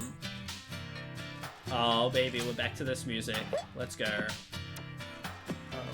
Because that was my initial fear when I saw Ozzet, was I was gonna play it regardless because a couple of reasons. It both looked interesting, and also I had a friend who really was looking forward to it, and I was interested to play alongside them. So it was really lovely to see that, despite my initial fears about, oh, it's going to be a game laughing at haha silly cutscenes, etc., etc., it ended up being like, oh no, the person who made this kind of loved those games in certain respects, I can tell. Even the level design felt like very in line, just a more refined take on them. And obviously the cutscenes didn't obviously the cutscenes didn't have that same sense of, like, strange jank to them as the CDI games, because at a certain point it's kind of impossible to authentically replicate that, but it got pretty close. It has its own, like, fun little style to it that I can't help but appreciate. Also, the music is really good. I know. It's a fun little 4-hour romp. Finish it in an afternoon.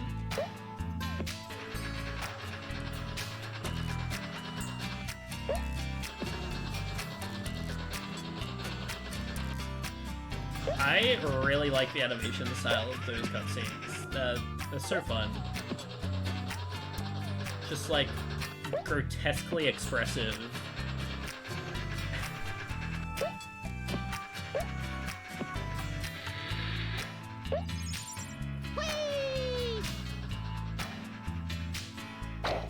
Like, I know, I definitely understand why people are like, this looks really bad, that's kind of funny. I know. Like, I kind of love how it looks. And I am very disconnected from the whole YouTube poop culture and all of that, so it's not even like that's influencing my broader feelings on the subject. It's like, those cutscenes are iconic for a reason.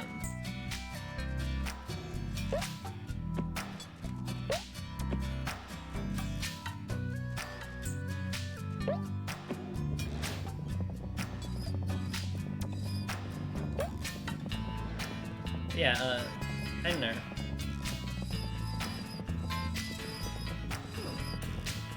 I think that my main sticking point with Zelda 2 is the simple one of, I think the combat system is so much cooler conceptually than it is in practice.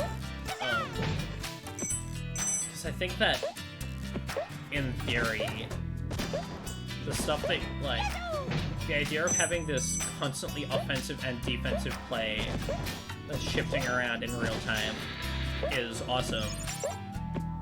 In certain ways, there are moments in it which almost evoke, like, a similar feeling to, like, Punch-Out! In terms of your, I don't know, just a specific method of, like, how you counter things, etc., etc. But, it kind of starts falling apart for me a bit when the enemies start very obviously input reading you, and then also, you kind of win most of those encounters by just doing the whole jump and then slash at their head thing, because they kind of block that. I get it, it's an NES game, it's gonna be, like, flawed systematically in some way, because that's the classic hallmark of NES games, none of their systems fully work properly. But that was an especially big one for me. It was just the entire conceit of this combat feels like it's fallen apart, and then I'm having to go through these long mazes.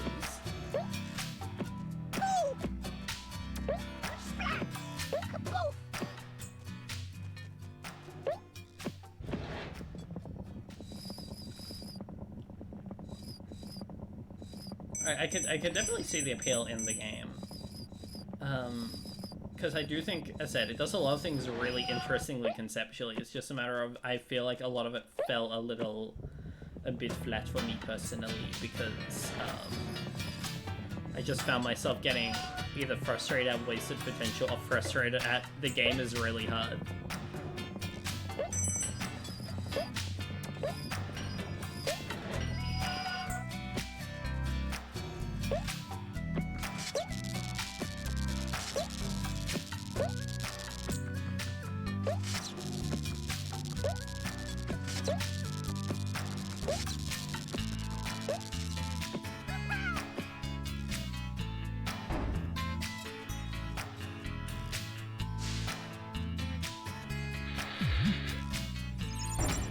There we go, that's all 5.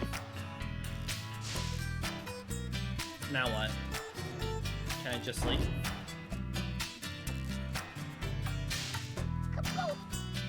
Yeah, I hope that I can just leave.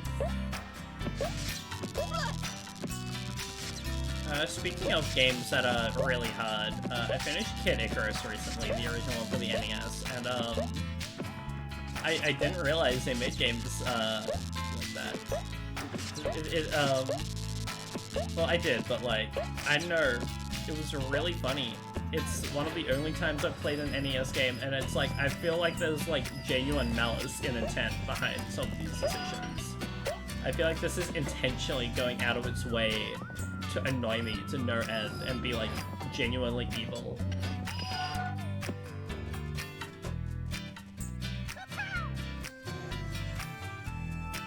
Like, it extended beyond, oh, this game is mean to me, and was like, oh, this game is actively doing things that are just the most purely irritating thing ever. This guy doesn't have the same aura as Baron Dante, come on. Like, the only other game that I feel had such, I don't know, the only other game that had such, like, flagrant hostile design for the purposes of it would be kind of funny and evil was like just Mario the Lost Levels. Cannon Boat Keith, holy shit.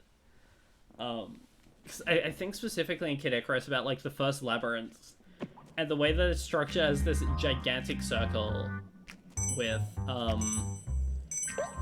like 2 different checkpoints of just really annoying to dodge eggplant wizards that if you got hit by, you ended up having to just jump out of that loop and get healed and then jump back in. And it's like, this feels like a modern Mario Maker control design. I kind of fuck with it. I like Kid Icarus NES a lot, but oh my goodness, that game is like very, very rude to me. Shout out to the enemy that just straight up permanently steals your weapon upgrades if it hits you.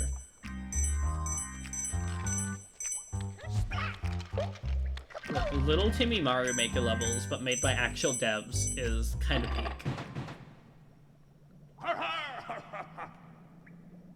I'll get you, you little green tearaway. Use the cannons on the jetty, Croc.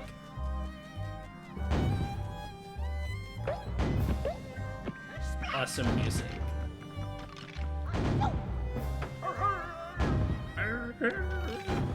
Funny.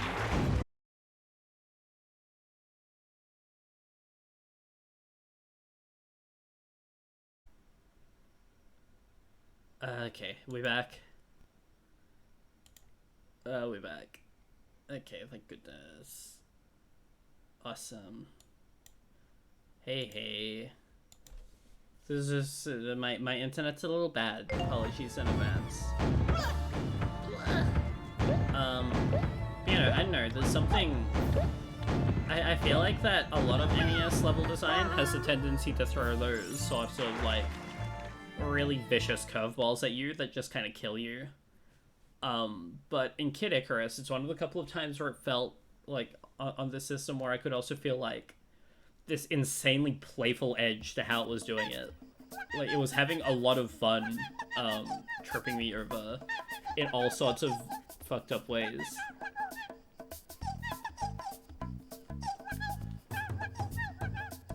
Okay, I I should see Swap Meet Pete. Let's go.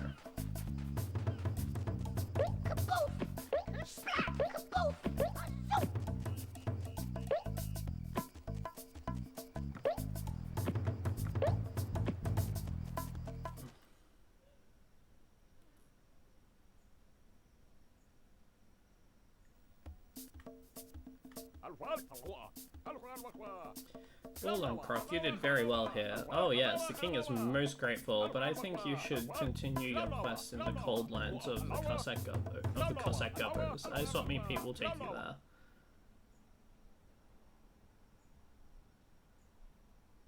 Cossack Gubbers. Okay. Holy shit.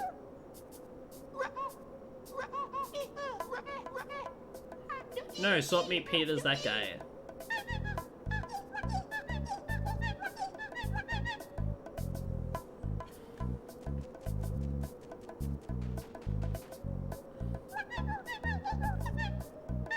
He said the pieces are around here somewhere. They're so naughty. Snowman needs a nose, hat, and arms. It would look so lovely with those. No. Okay, I read it. Go away. Whoa, music. Hat.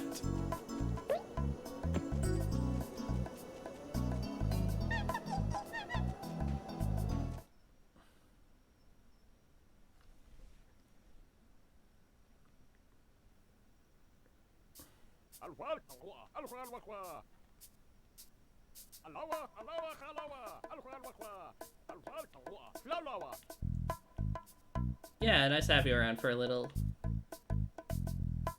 For sure, for sure.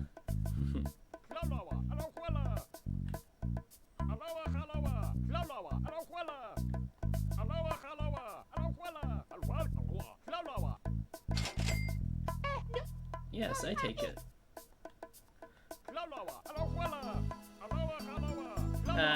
Good. Have fun with the lecture, or like good luck or whatever. Hope it goes well. Hope it's not too dull. I know.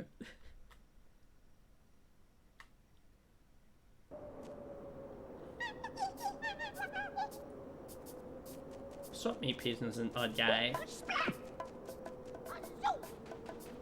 I hope it's a little more exciting than parts of Croc 2.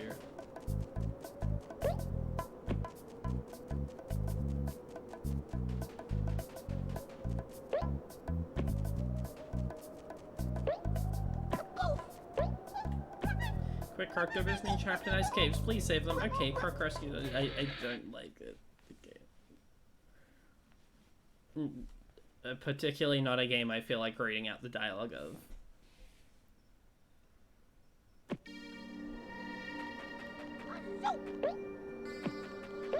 Music? Oh?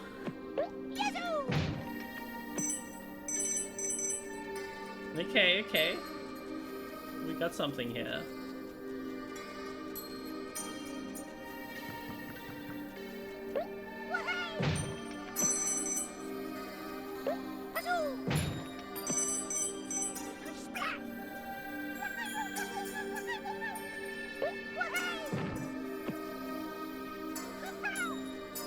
Okay. Maybe we just got off on a bad start. Maybe this game is cool.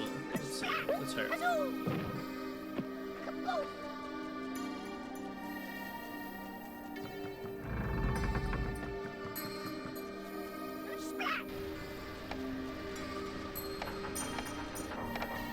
Like, this track's beautiful.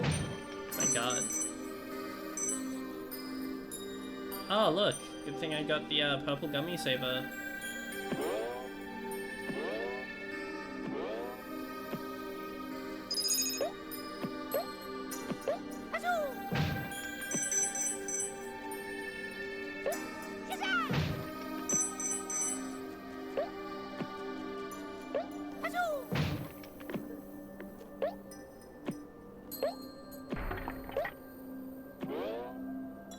With that said, I will still not be going for 100% because, no. I'm sorry. I'm so boring in Lemon City.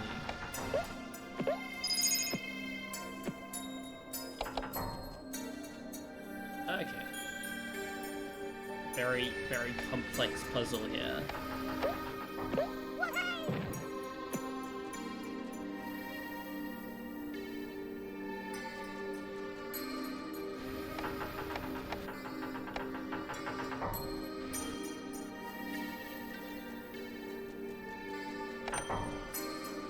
Yeah, okay, so hold it down.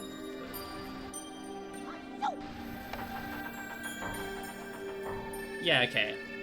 Very specific hitboxes for that to work.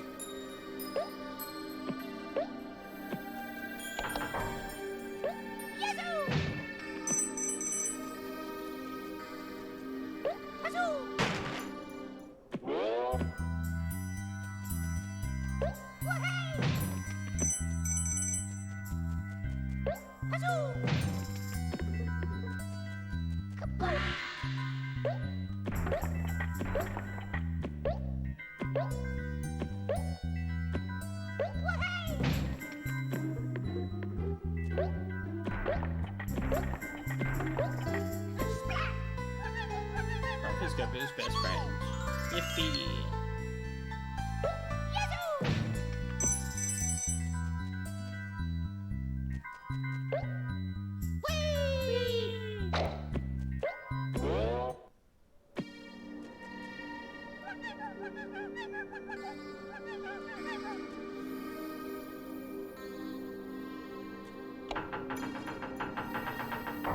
Beautiful.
Like, you can't hit the little buddy too much, it's literally Croc.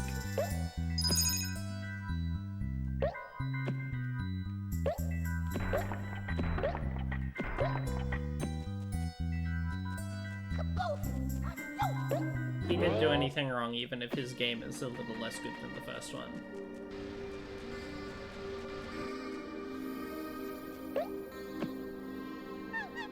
Chop down tree, Croc push ice block over.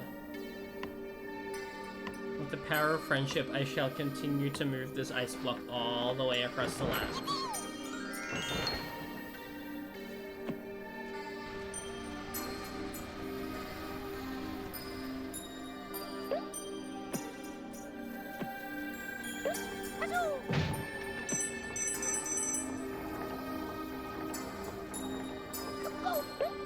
I feel like these are meant to be for the, whatever you call it, actually.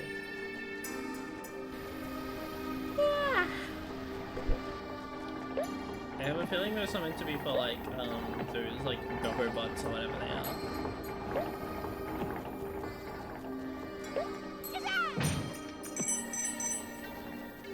are. Another lock for another key.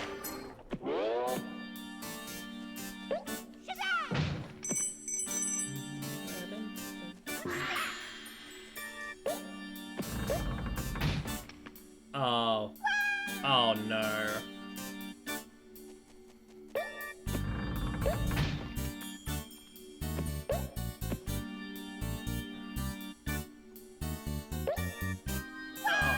Talking about mechanics I don't trust. Oh no. Who's doing so well?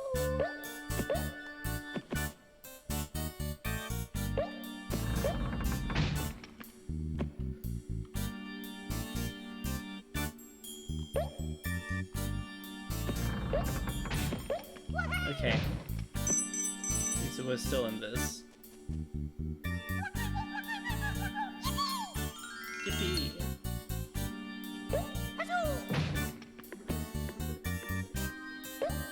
But these style platforms are fine.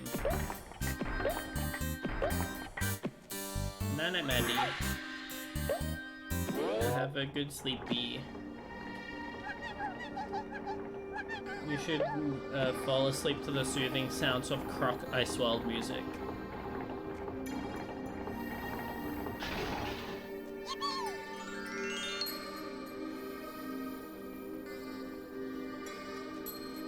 I just haven't set up my emotes yet. I meant to, and then the wah that I had was too low resolution. Sorry, it's literally just a product of my laziness. There's a lot I feel like setting up, but I don't feel like it at the time.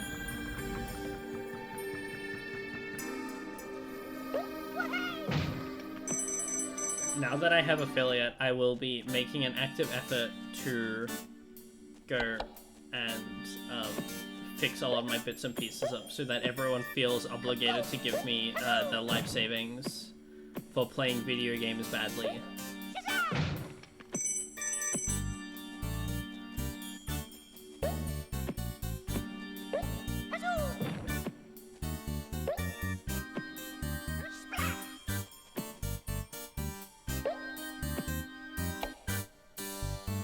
I mean, you can give me 20 bucks if you want, but I feel like you don't want to.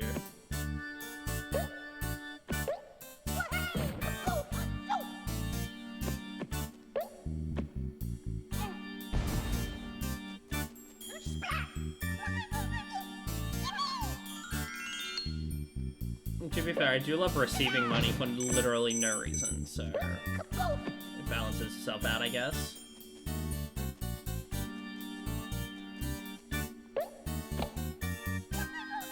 Make lift work. Croc, jump on the lift. Woo! This is a cute level. Yeah, no, exactly. You would just, like, buy me lunch or something.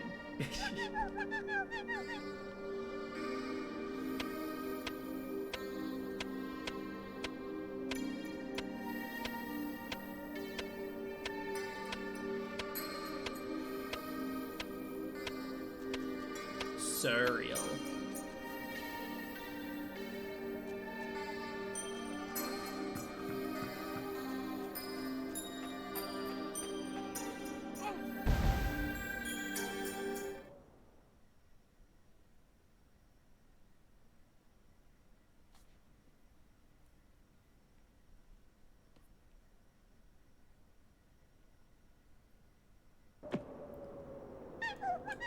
Thank you, Croc. No problem.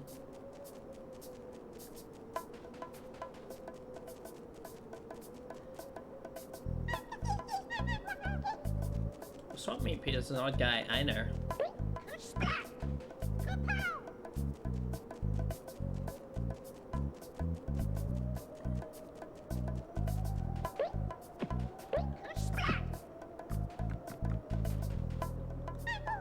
Oh no, the train gone.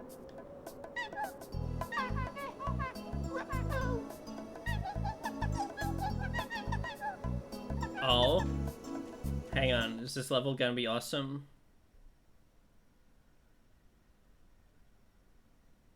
Chase the choo-choo train. Hell yeah.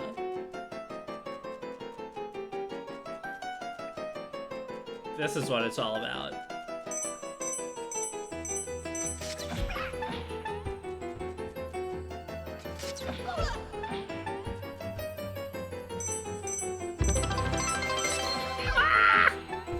So loud.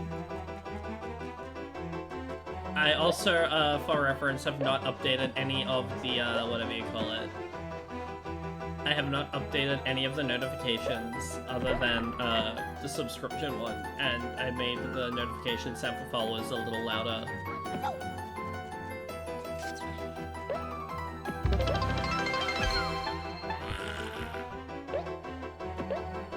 $20 billion for Seb.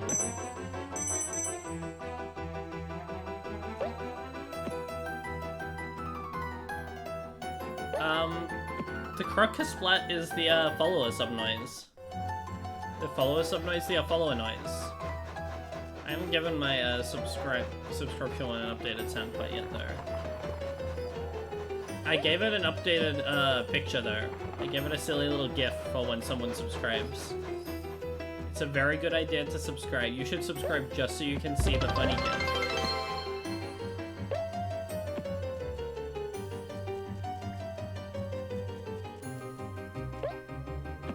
This is how I entice people into spending all that money on me. Wahaha. There it is.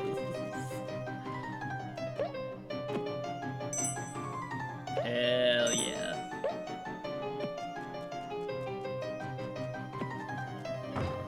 I had to.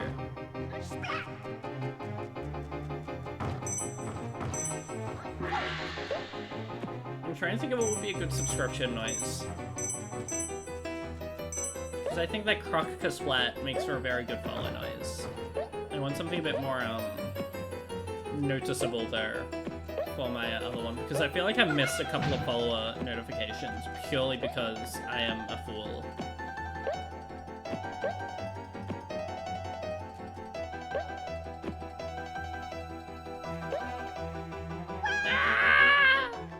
Oh, that was the last life.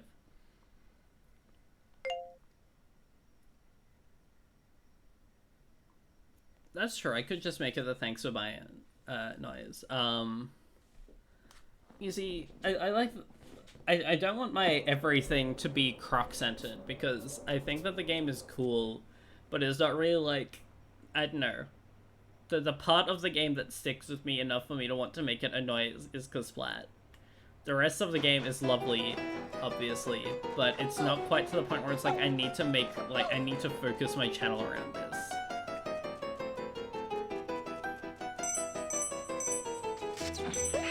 Exactly.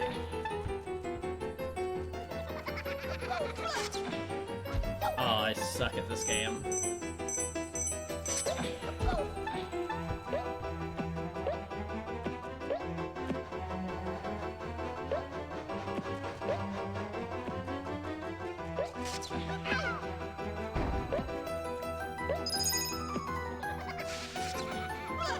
Well, that was embarrassing. Happens to the best of us there.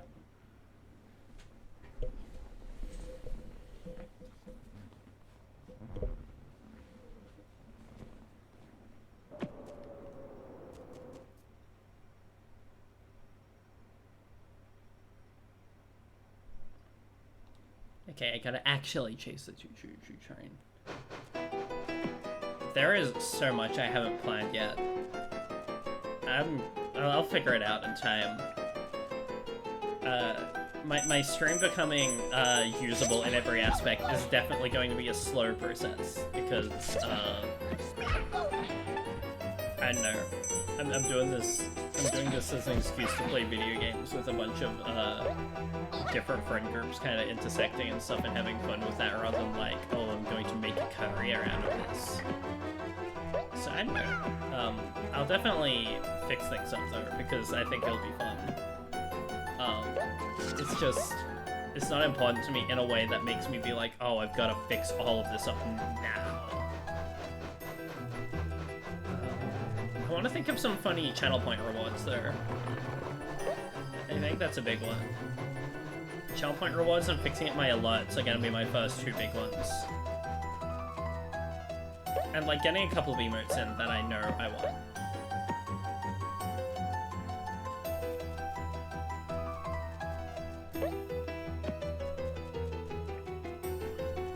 I know, the cat just wants to play Croc. The cat doesn't want to have to think about things like, adding basic features.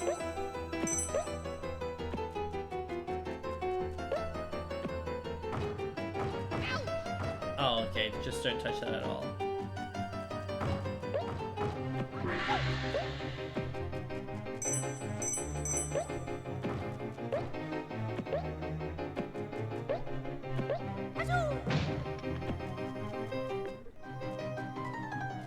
Yeah, no, that's kind of the whole thing. It's like, I don't expect people to really feel like subbing to me, at least not for a hot minute. If I ever want to do... I know, if I ever get enough of an audience to actually be able to do a silly little subathon, I probably have to fix up for that. And really, the subathon, once again, it's like, oh, this is more of an excuse to, like, marathon the FNAF series, rather than, anything else.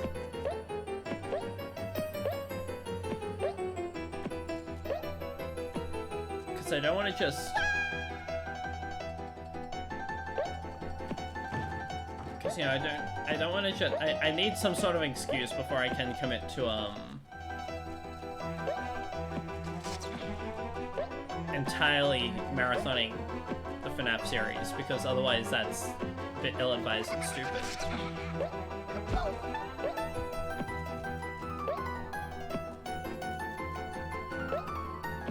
I'll feel dumb about it, so I need an excuse.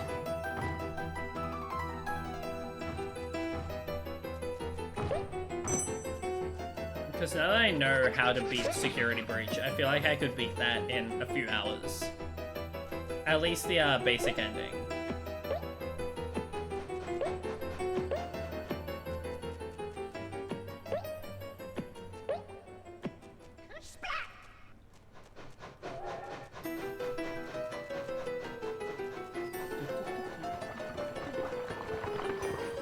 Oh, come on. I also need to play a Secret of the Mimic at some point, I've realized. I still haven't done that.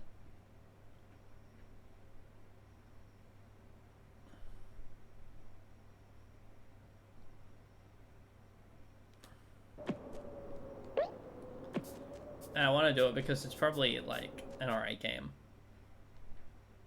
It's probably fun. I mean, I enjoyed Security Breach. I'm sure I'll enjoy a game that's better than Security Breach. I.e. most games. Not Ruin, though. I liked Ruin less. The distinctly not as much.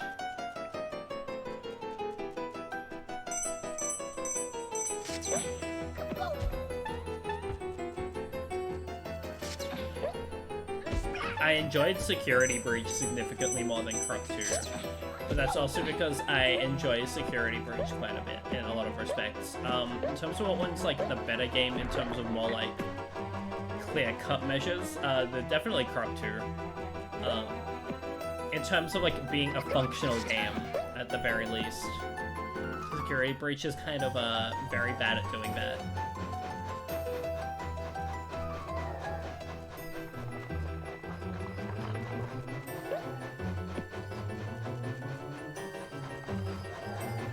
So it's one of those cases where, like, I think Security Breach is a more enjoyable and better game in a lot of respects, but, in terms of which is the better constructed game from a pure, it works standpoint, it's no contest.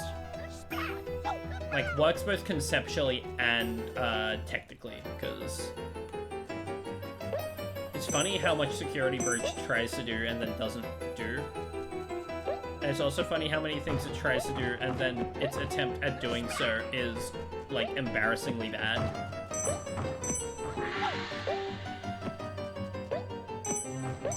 The endoskeleton section is, like, kind of horrific for that. Like, oh, Weeping Angel mechanics, but these things also, like, naturally roam, so it can just randomly put you in a situation where, oh, I'm trapped, I cannot do anything, I'm surrounded by the endoskeletons. I guess I'll die.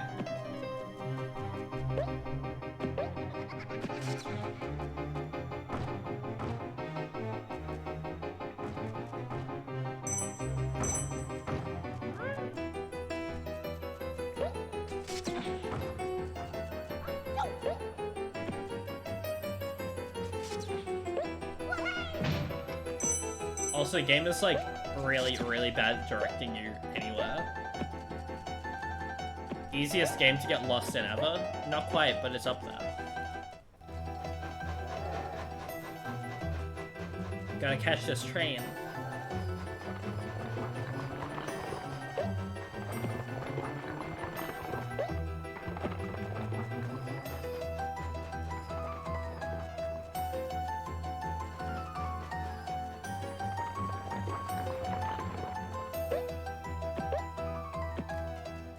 Brrr. That was like the best Sonic 06 level, to be fair.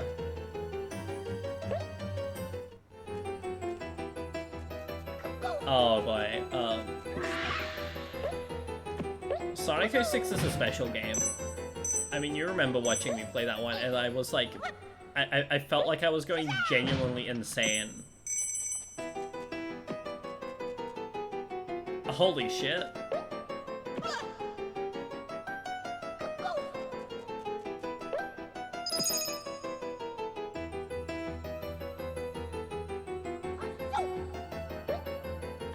Whoa. Whoa. Hang on, I know this is a runaway train, but look at this guy. Okay, anyway, back to this. Sonic 06 is probably one of the funniest things I've played. I do not think that will... Oh, I missed a box? Wow.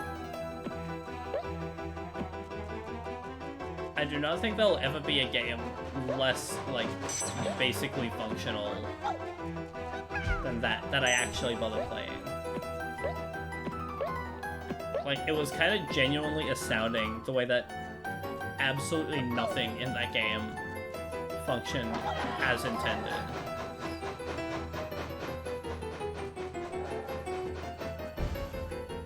Yay!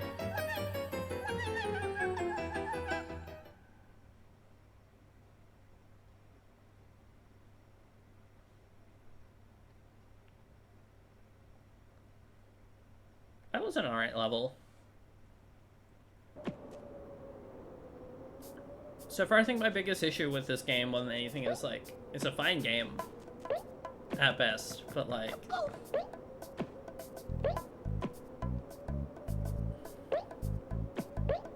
Oh, temple ball rolling. Did you like the part where I, learnt how to clip through the wall instead of doing the temple ball rolling?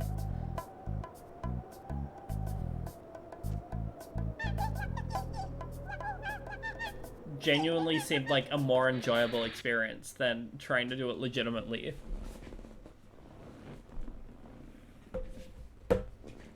Kaboom, it's a Roger Red Ant. I'm Roger Red Ant, and I'm going to blow you to smithereens. This level is cool. Lava ant tunnels.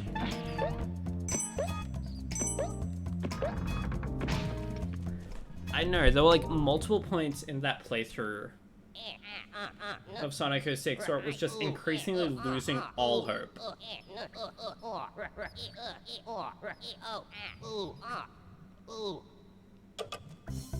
Holy shit. The ant bomb guy.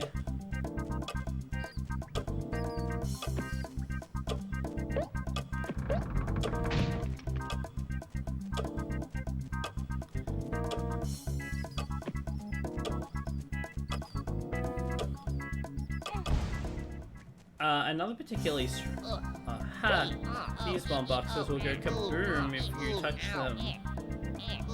But you're not quick enough.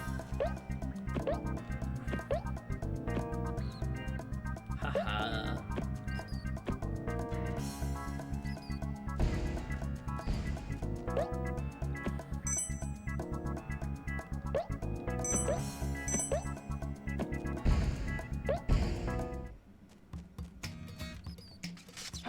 Okay, I think I wasn't meant to do that, maybe? I know. This game is bad at, like, directing me to whether or not I've done something correctly.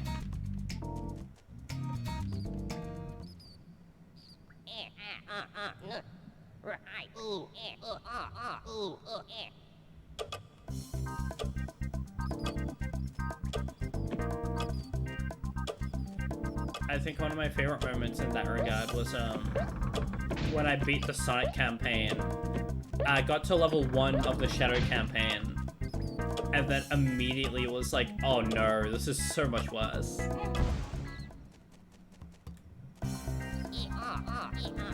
big bomb box is gonna go kaboom. Grr, Croc better not smash my timer switches. This guy is a very rules card coder, you are correct.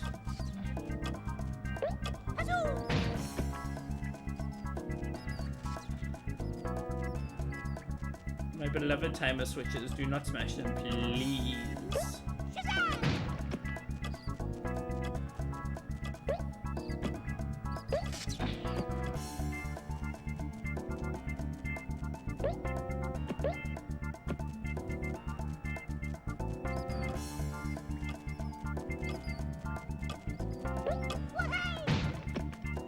This is awesome. Okay. I think I was too harsh on Croc 2. Alternatively, I think that Croc 2 started off very poorly.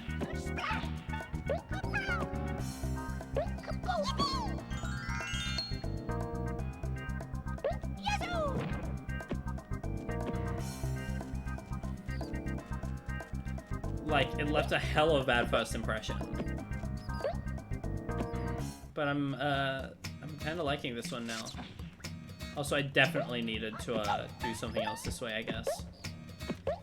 Like, the moment I've left the first world, it was really in the first couple of worlds as well. I think that 100% of this game is a genuinely stupid idea to ever do. However, though, playing through some of these levels normally has been pretty cool, especially in this world where they're really going all out with some sillier ideas. Uh-oh.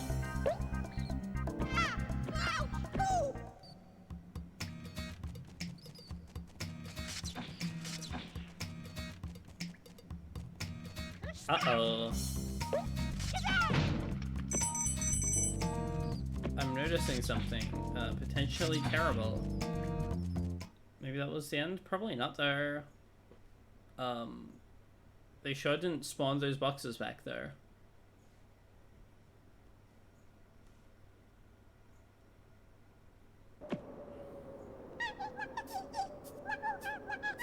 Yeah, that's what I thought. Well, doing the level again, but it's a fine level, so it's like, fine. Yeah, Roger Red Ant.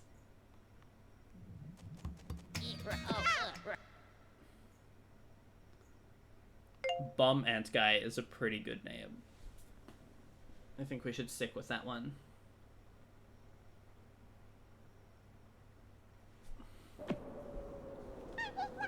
Yeah.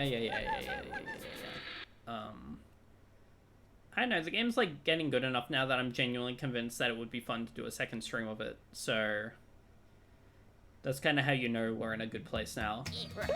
I'm Roger Red Ant, and I'm going to blow you to smithereens.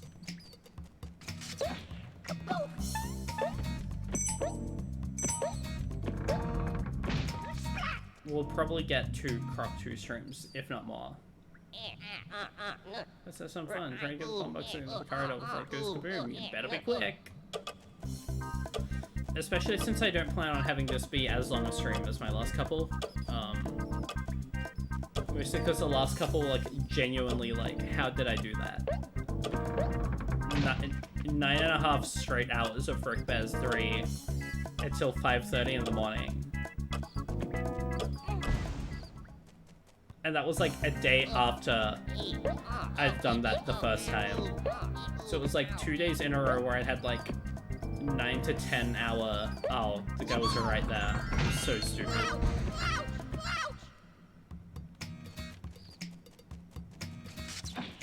So, you know, 2 days in a row of like 8 to 9 hour streams. And in between that, I had like a 9-hour shift at work as well. So it wasn't even unemployed behavior. It was literally just tremendously ill-advised.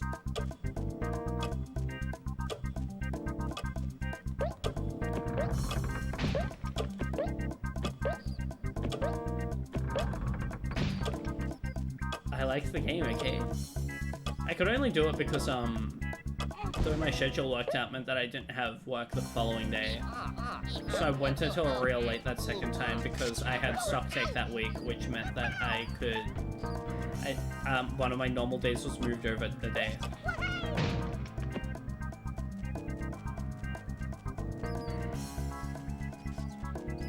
It was a cool time.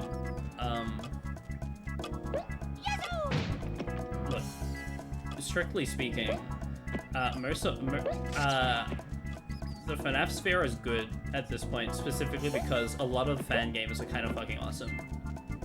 I almost exclusively gravitate towards the fan games compared to the main games these days. Or I have for a while at least.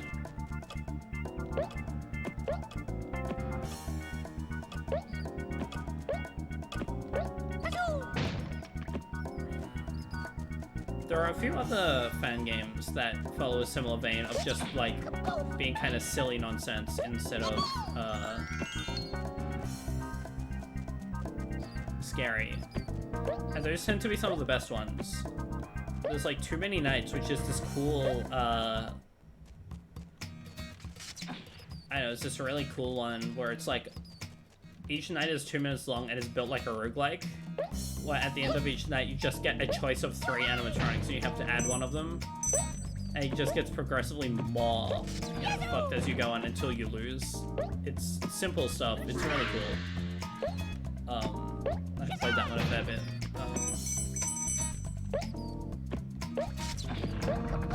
I know, A Bite at Freddy's is also fun. Basically all my favorite fan games are ones that are just sillier. My rolling barrel made Croc go kaboom! Oh no.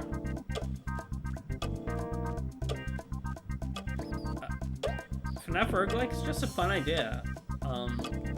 That's part of why I feel like the gameplay loop of Fruit Bears also worked out so well, is because that kind of has a similar vibe to it where you're kind of customizing your own night as you go along. And even in that case, even though it's more, like, rigid in how it's built, I still think it has a similar vibe of, it purposely can put you in situations where you're not just strictly choosing things that are the easiest to deal with. Haha, more rolling barrels and my Dantini friends will make Croc go kaboom! So this is rules card if you are a pyromaniac.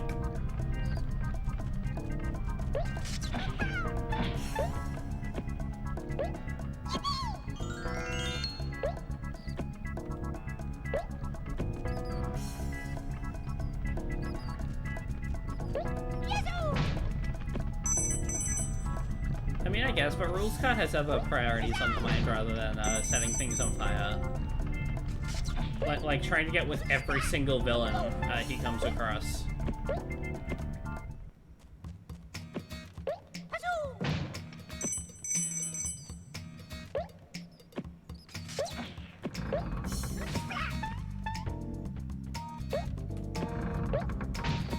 True. Watch out for my swinging fireballs. This level is like the best thing in the game. I love you, Roger Red Ant.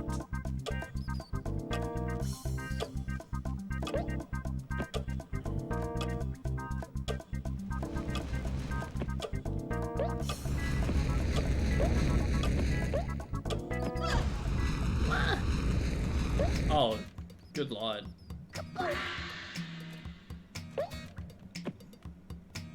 I completely misjudged exactly how things were laid out there, frankly.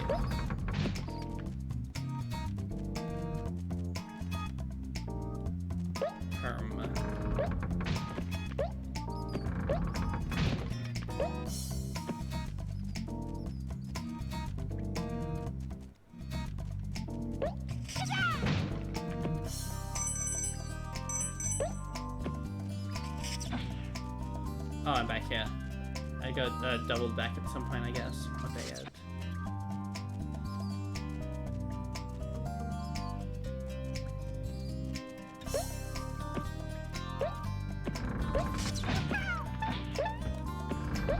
There we go, okay.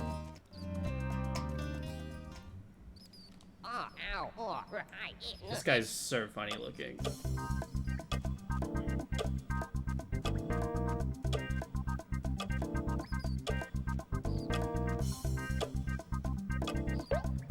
That is a very unfortunate opinion to have.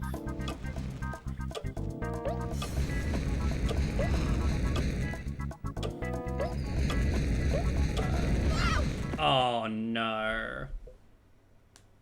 Well, time to replay Roger Redant's the Hell Maze, Hellscape. All good. I know what my least favorite chapter of Deltarune is. It can't be chapter 3 because that one has tenor. I mean, it probably is just chapter 1, but that's like by process of elimination because I love a lot about what it does.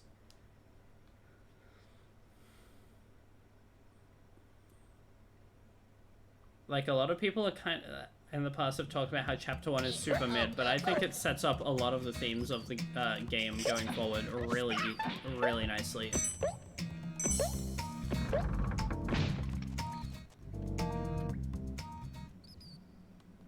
Like, I know it might, genuinely speaking, I think that chapter 4 is probably the one that I vibed with the least, despite it having, literally Jackenstein and Gerson. Like, it's very cleanly written, it's very good.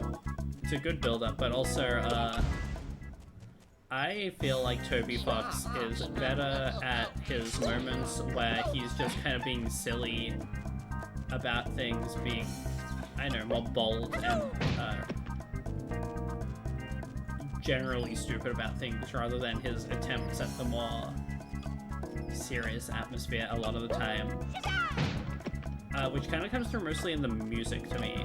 How I feel like a lot of his best cuts are just the ones that are super catchy, bombastic, because after all, he was originally a composer for Homestuck, and I feel like that's kind of where he, you know, his personality is made the most clear. It's just, he likes writing motifs that are very big.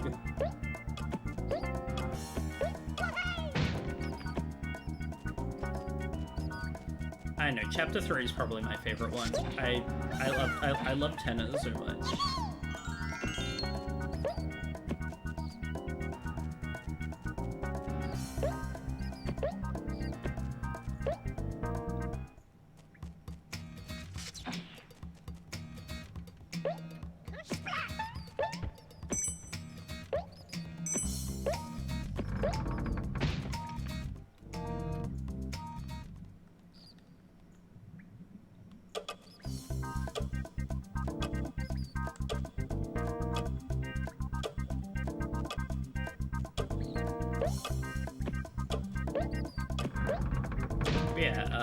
I understand liking chapter 2 the most. You are a very big Queen fan.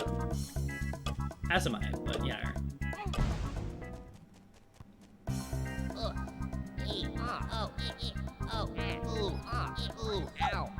Chapter 2 is probably my second favorite. It probably goes 3, 2, 1, 4. Though the two back ones are definitely a bit more up in the air as well. Oh shit. I'm just kind of saying, like, Toby Fox works best most of the time when he's being very big about things, very big, bombastic about things, both in terms of his writing and his music. You know, he is very... Absolutely.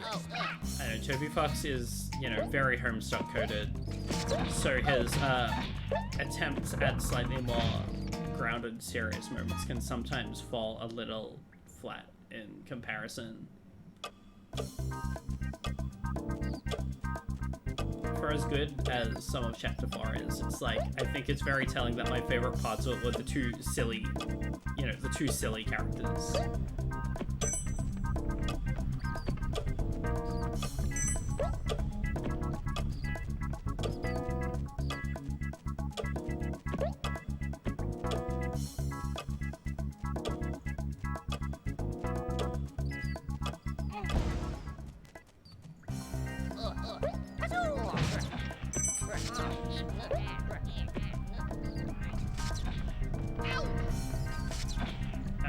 That's become especially prominent to me upon, like, my current reread of Homestuck, it's like, holy shit. Toby Fox went hard on the soundtrack when he was involved with it.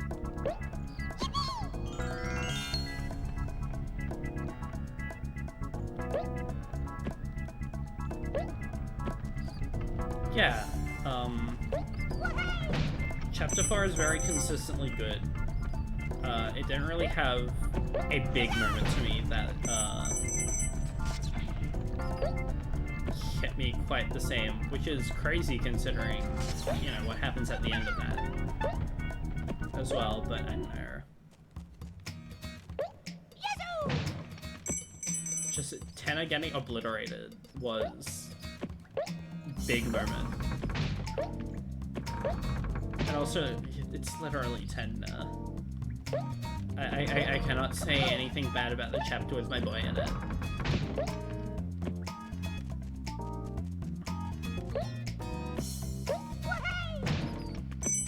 Also,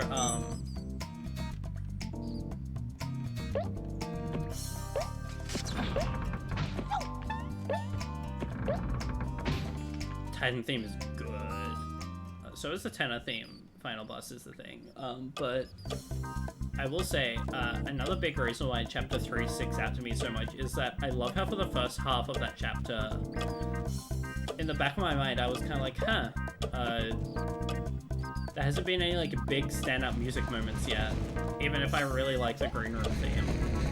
It's like pretty, but it's not quite like blown me away in the same way as the previous couple of areas had a bunch of tracks in it that did that. And then you get out of the game show and into the TV world, and then it's like, oh my god.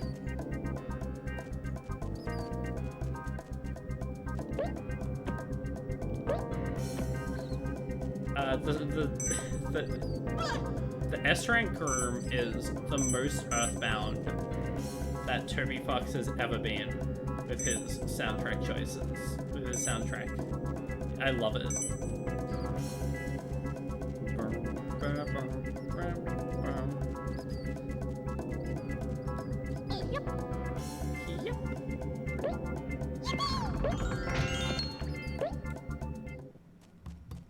Like, I know, just that reveal of, like, the TV world theme being the coolest thing ever.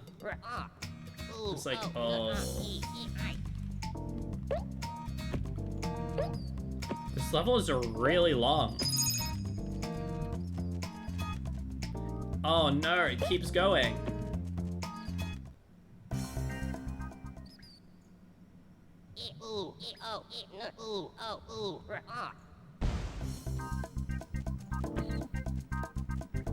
I'm very scared to touch that fire.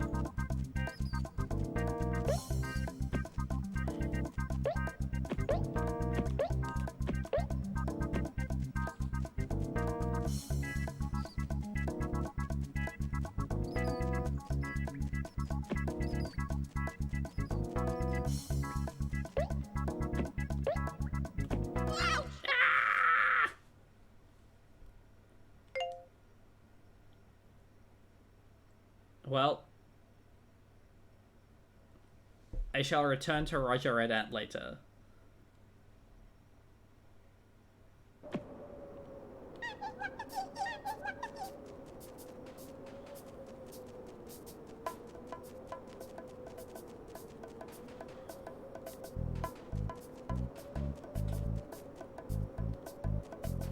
The way that the gobbos automatically start talking to you if you walk within their radius is annoying. I don't like that.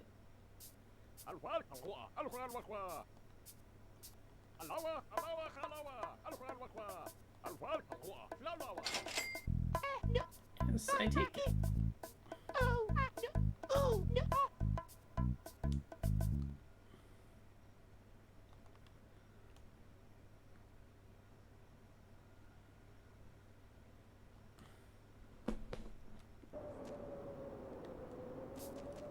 Okay, 6 health. This might be good enough, actually. That said, though, if I explore and grab the other snowman pieces, I can maybe make that more.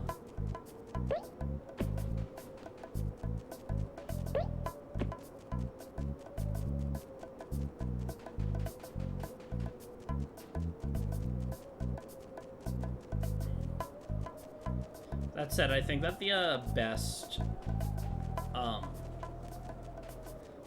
think that maybe the best Delta interacted me so far. Snowballs. Evil. The best Delta interacted me so far might be the Castle Funk, the Chapter 4 Castle Town theme. That one hits real hard to me.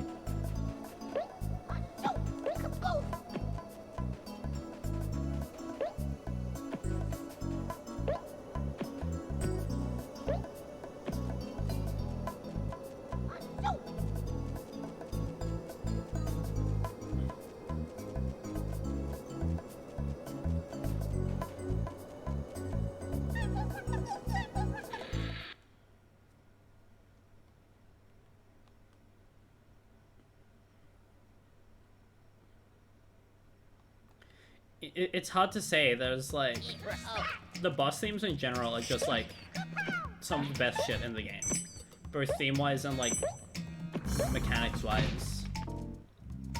It's just I don't know. There's so much good stuff there.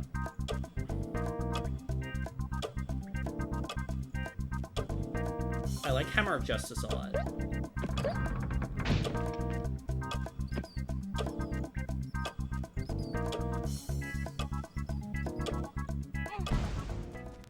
And the Gerson fight is probably my favorite fight in the game, despite it definitely being on the very easy side for the secret bosses. I mean, I beat that one first try.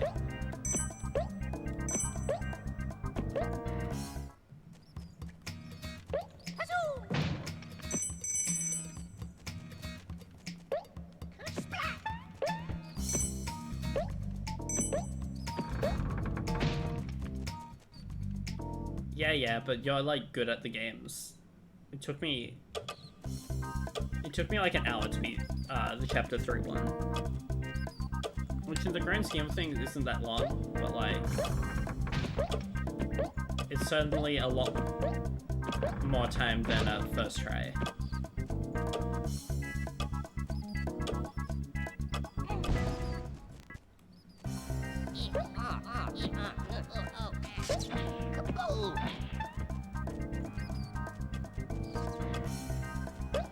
On this playthrough, I first tried them all except for Chapter 3's one.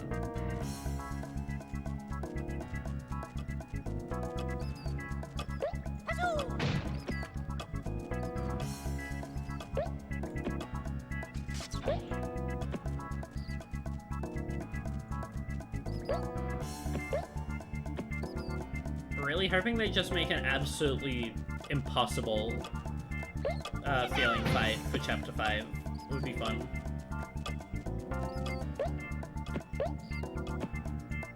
Even if the average Deltarune fan cannot play video games to save their life.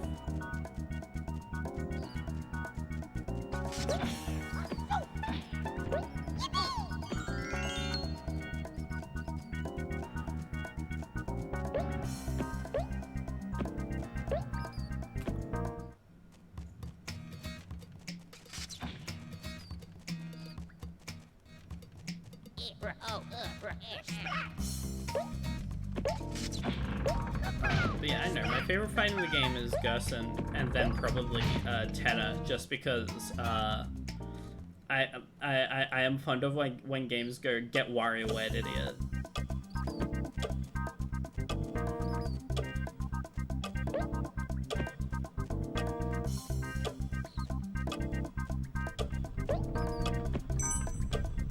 Like, the WarioWare games themselves are pretty cool, but I think other games doing the WarioWare gimmick is like that's some good stuff. Like, instantly, I clap and cheer.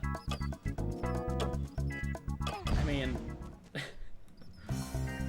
and depending on what game it is, like, good lord.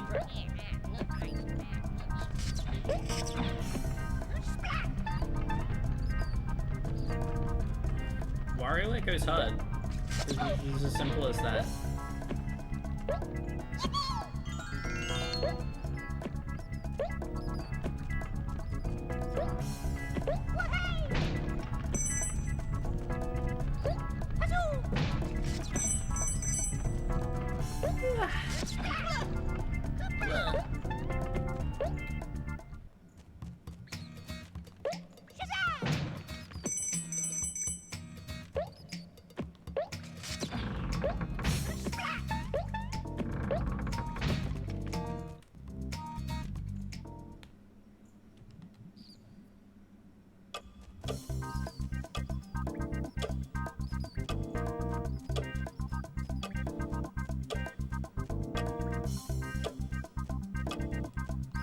Like, I don't know, I think you've got a pretty insane lineup of secret bosses there when, like, I'm like, oh yeah, Svampton, that one's probably my least favorite of them.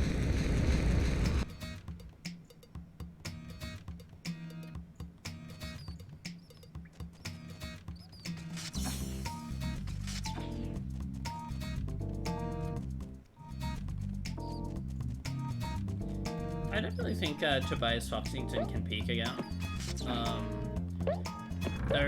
He's going to be very hard-pressed for me to enjoy a character in this game more than I feel about Tenna.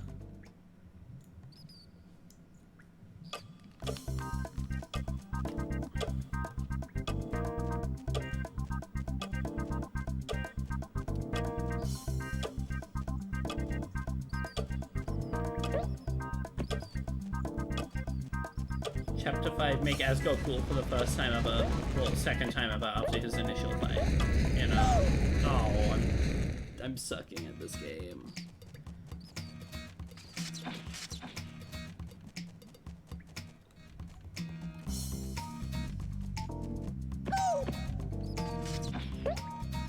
Yeah.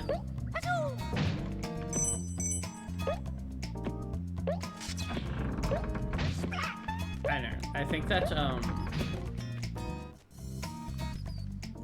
yeah. There are a couple of moments in the game that do it, but, like, I think that Tenna, like, his entire deal has been the main thing in the game so far that's, like, excited me more than, the Undertale equivalent.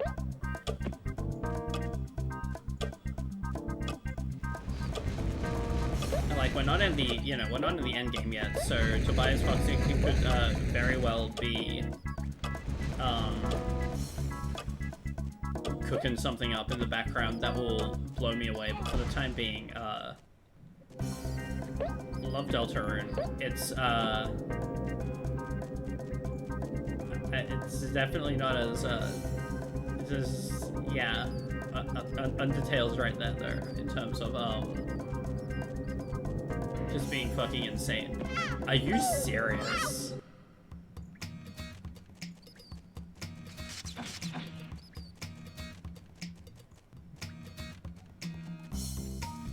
This game hates me.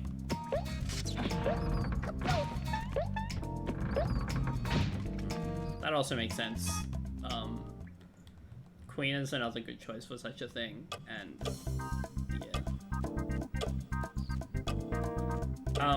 so you have to kind of run to make the platform go forward, but then when the platform stops moving, it gives you your normal controls back again.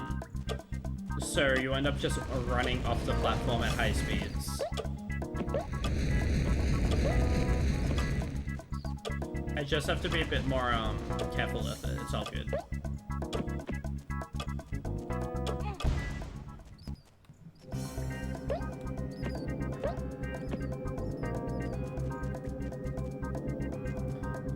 Oh no. Yeah, that would get cool. Yeah, who knows? I have faith that something cool can be done in Deltarune, because Deltarune is still peak, but like, I am still broadly awaiting for it to hit the same heights to me as Undertale has in my mind.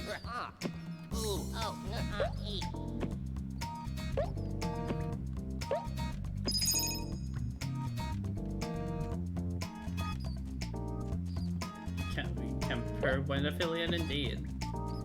I just needed 25 followers and then I did, so now you can spend all your life savings on me if you want.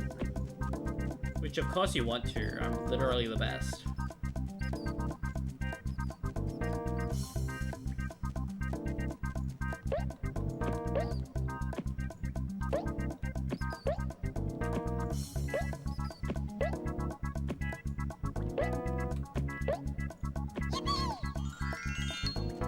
biggest explosive ever.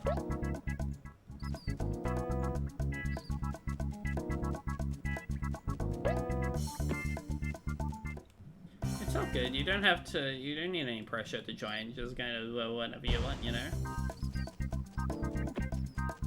You missed the early part of the stream where I was like genuinely miserable about this game, though. Like I thought it was so over, and then the game picked itself up again, thankfully. Yep.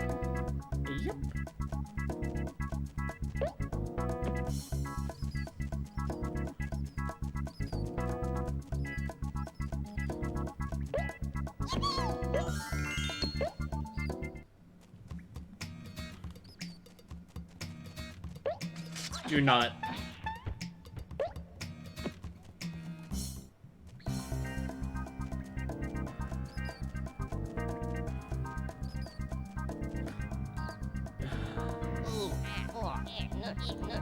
You floated into my trap, little Croc. Take this, huh? What's wrong? Kaboom's rewire bomb. Roger, go kaboom. Oh no. Hell yeah.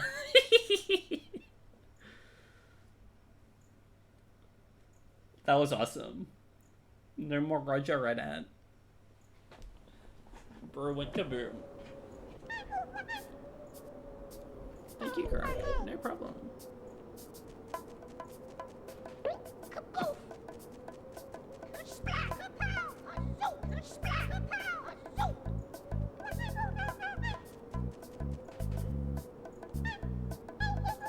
Croc, Flavio the thermal fish is trying to heat up the village. Everything will melt. Use balloon. Try to stop him.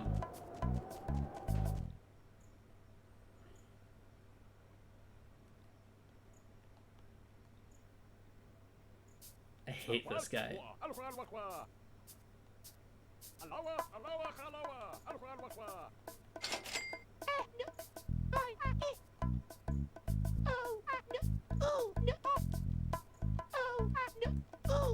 Okay, leave.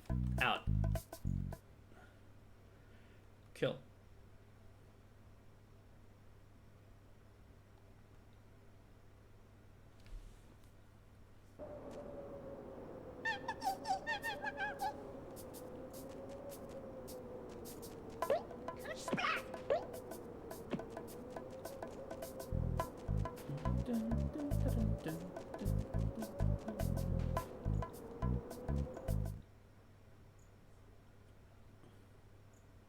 Flavio the thermal fish.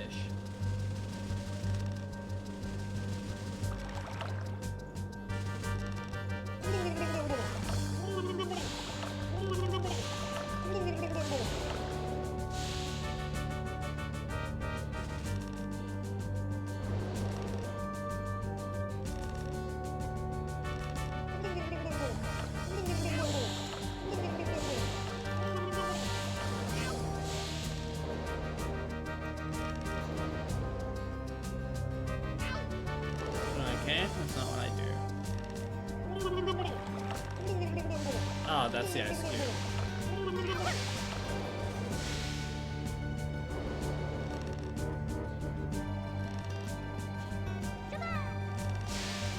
Yeah, say what you will about the game. The boss fights have been rather fun concepts.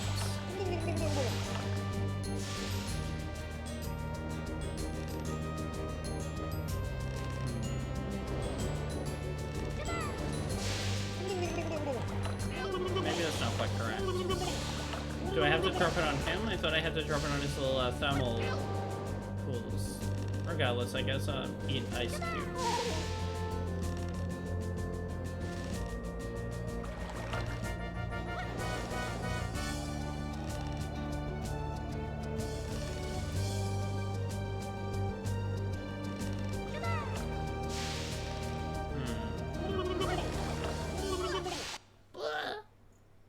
Let's try that one again. I need to figure out exactly what to do.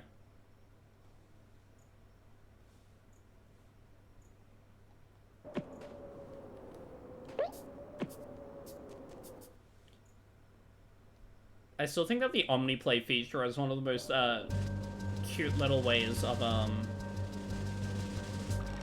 having a little brother mode implemented.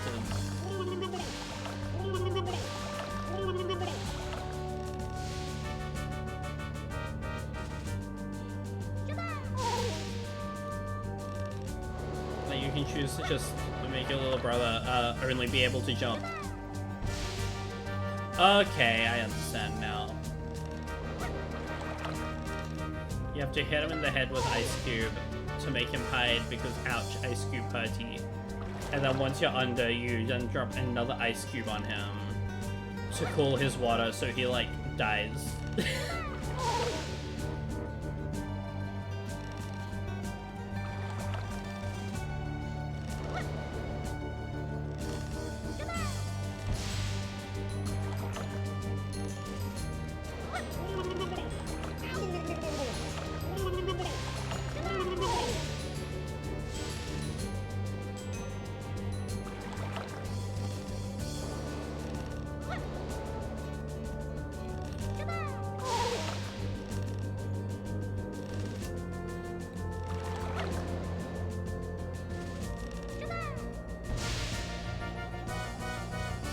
Hell yeah. That was cool.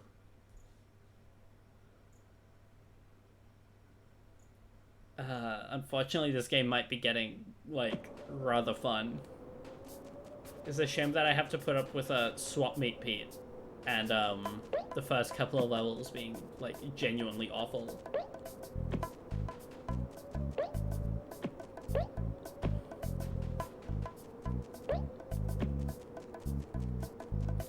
It's nothing incredible, but, like, I'm having fun with it now. Literally just a bunch of little kids just being like, let's throw snowballs at Croc. Okay, well, let's do this. Crush that kid's skull or run away from the crime scene.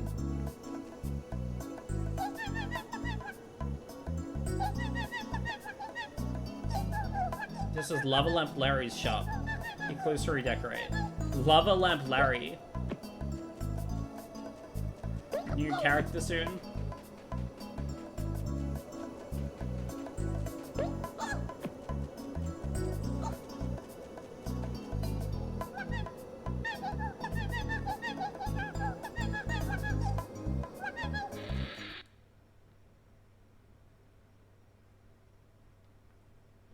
It's just snowball madness. Oh.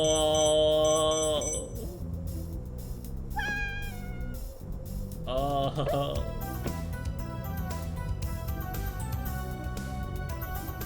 Ball.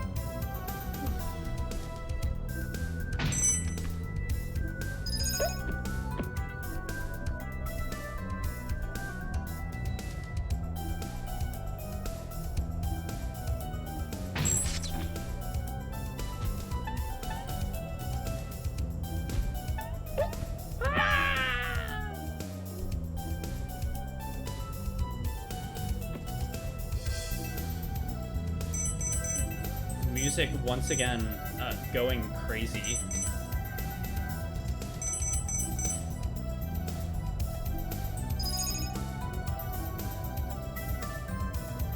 No, they want to be a Crash for Wrath of Cortex, actually.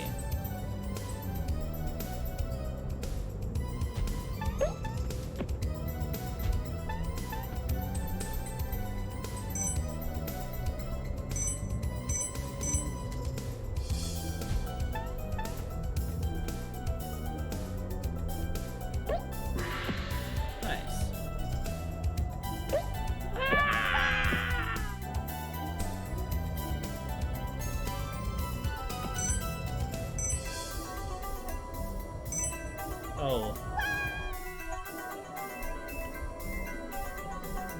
Go my Croc ball.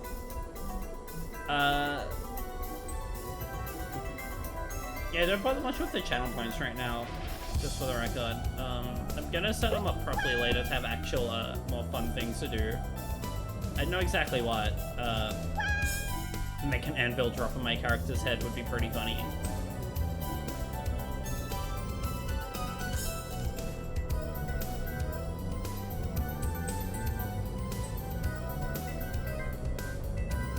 can do whatever you want. Yeah, yeah, yeah. Just saying, oh, shit.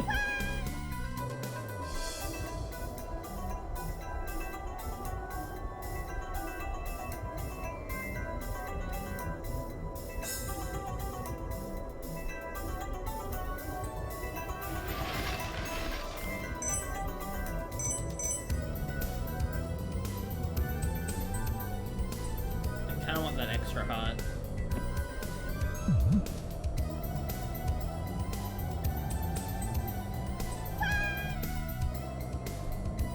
True. For the same amount of channel points, you can choose whether or not you want to pet the cat or drop an anvil on the cat's head. How about that?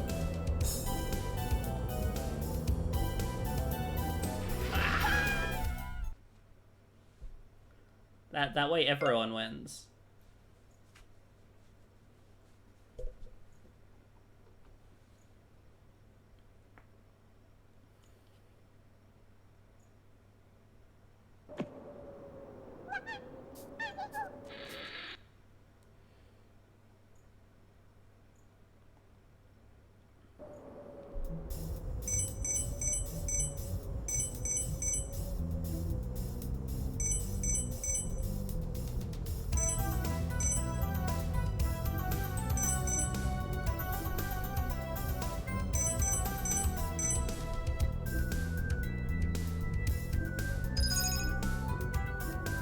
True. What a genius idea.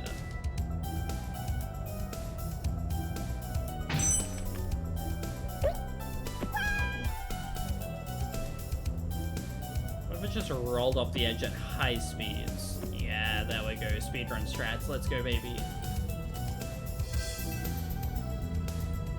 What happens now?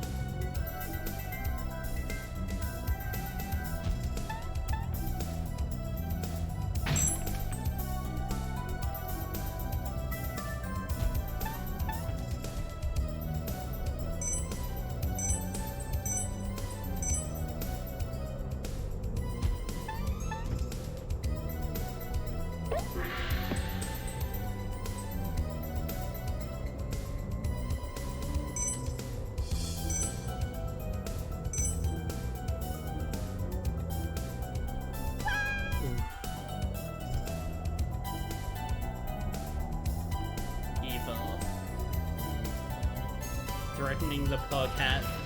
How mean.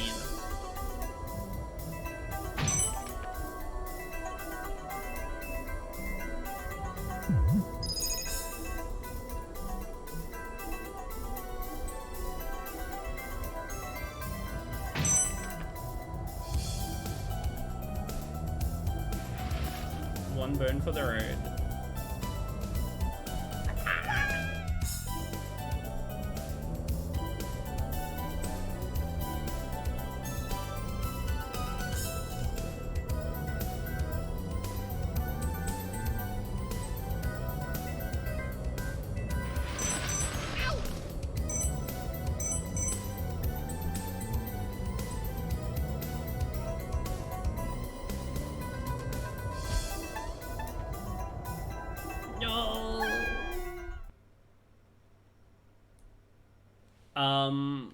The ball controls are rather bad. I'm also playing bad though. It's both. Anyway, modding this guy. Hang on. There we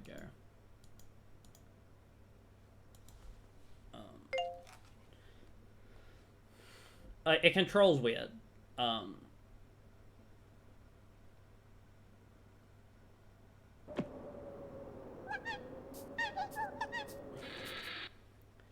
I'm just so good at seeing potential mods that I do so before you can even process such a thing.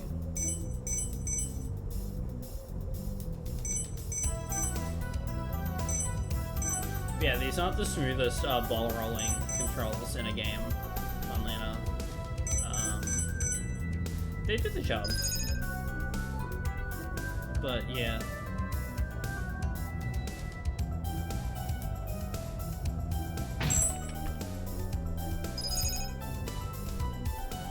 Definitely a bit of a controls fighting happening at parts.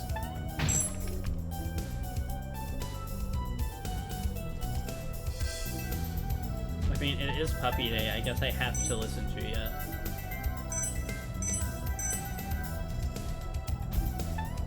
It would be evil not to.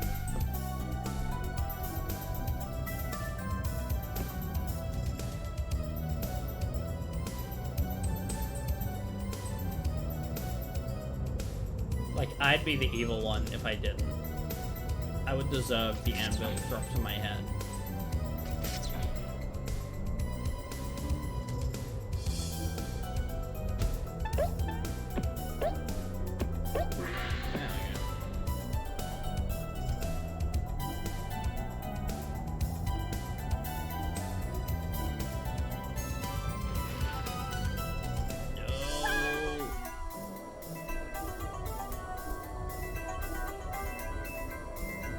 Just will ignore that. It's all good.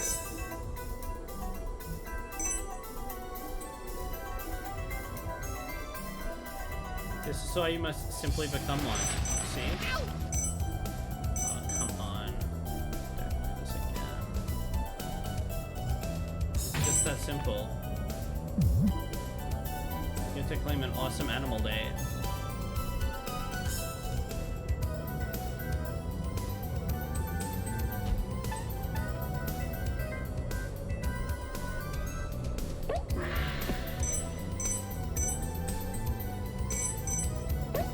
You're cringe. Uh-oh. Okay, there we go. Just got slammed into a piece of geometry and couldn't get out.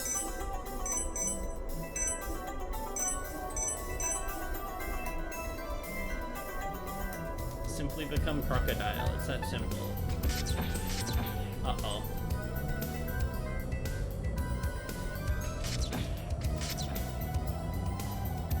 Too bad, you're crocodile now.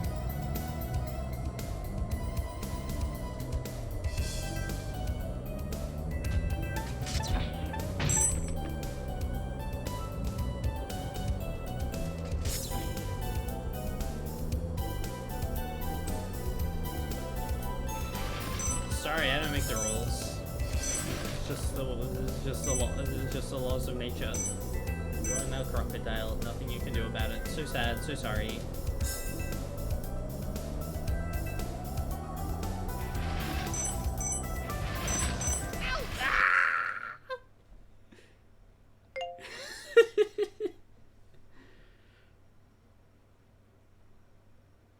Davekin, who is also a crocodile. Haha. How embarrassing for you.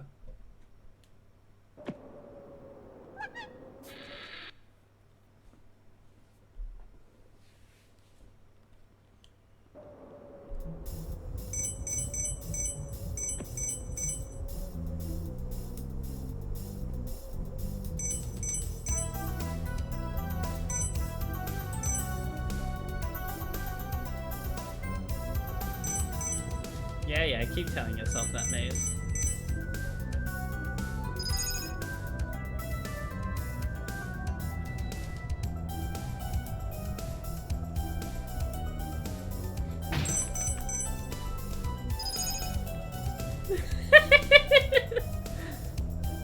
The bit has been resurfaced.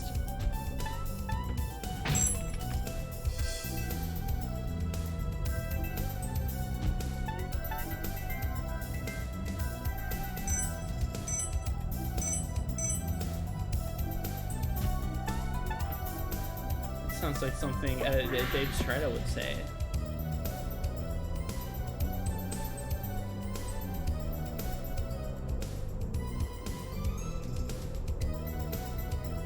Friendly with less slurs. Oh, shoot.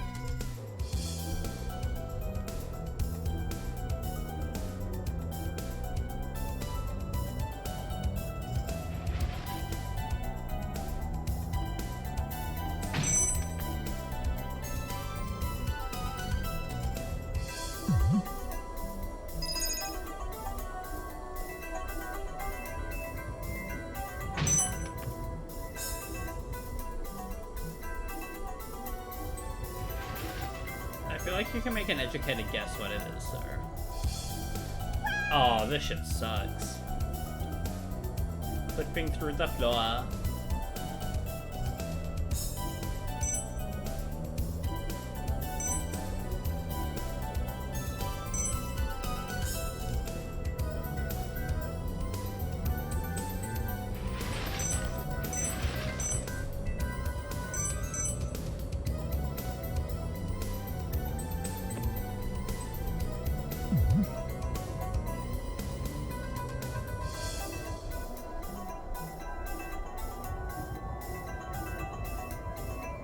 That is definitely worse.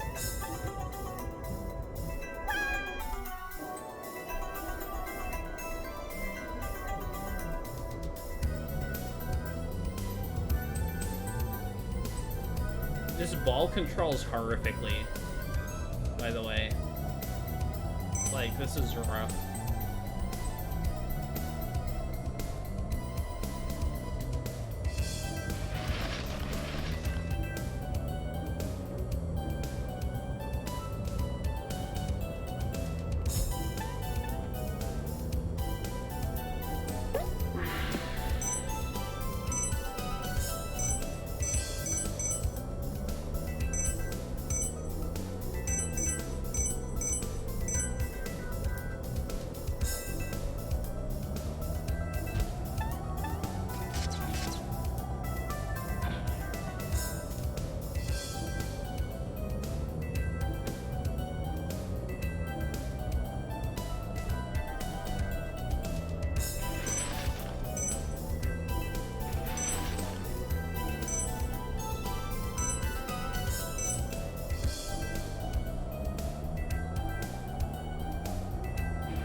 There we go.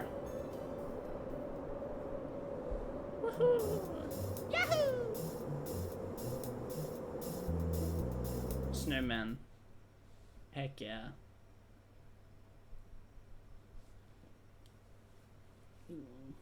Yahoo!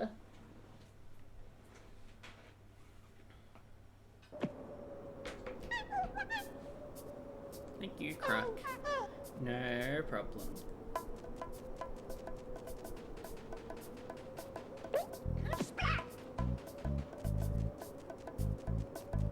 Unfortunately, it is true. I was lying before when I said otherwise. I guess I need to make that clear so I'm not broadcasting lies to everyone.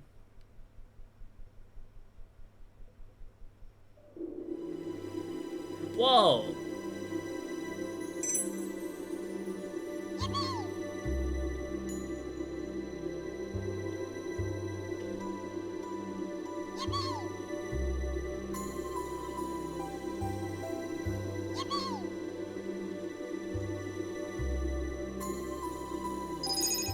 Truly.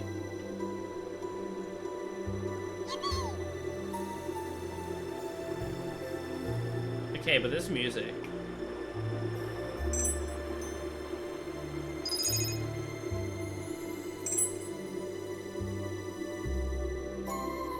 Hey, Marcy. Oh my god, this music. Hang on.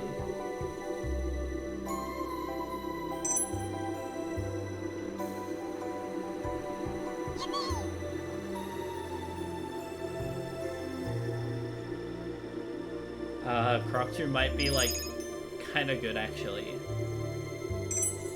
I was blinded by a terrible first couple of levels. I gotta pick up the gopher. Like this.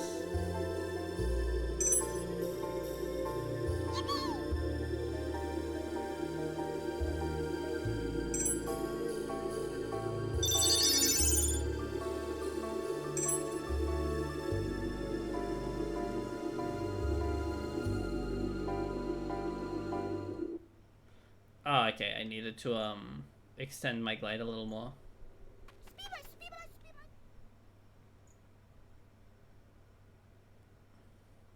I kind of want to do that level again. Lava Lamp Larry. I accidentally skipped a cutscene. My bad, I'm sorry. Oh my god.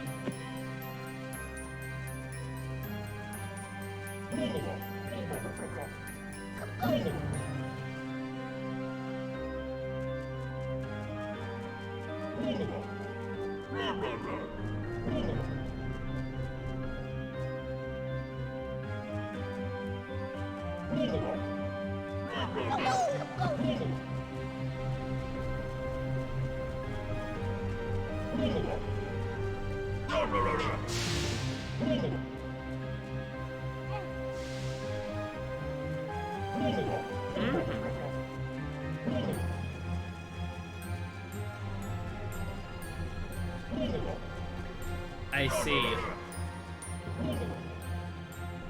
So I have to like position myself in such a way, like this, so he throws fireballs at me.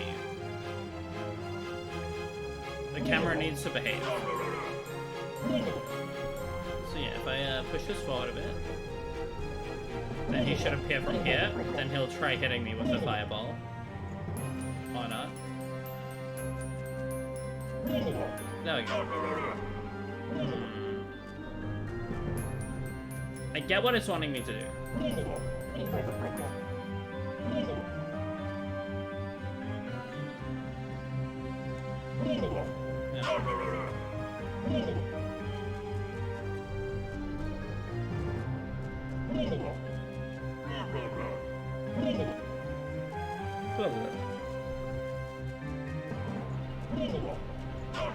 Yeah, this is janky as hell.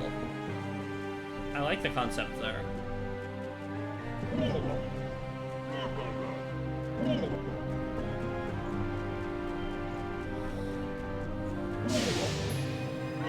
Okay. I understand.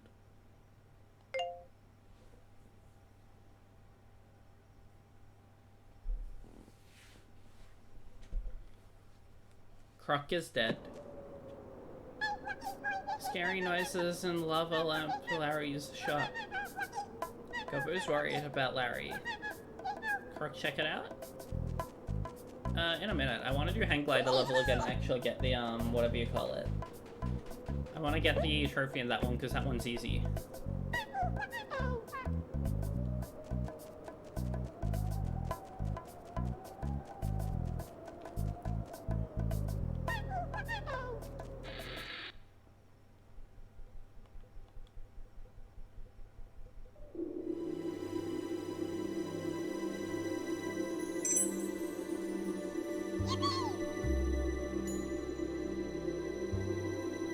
Croc's little backpack is very important, I agree.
There we go.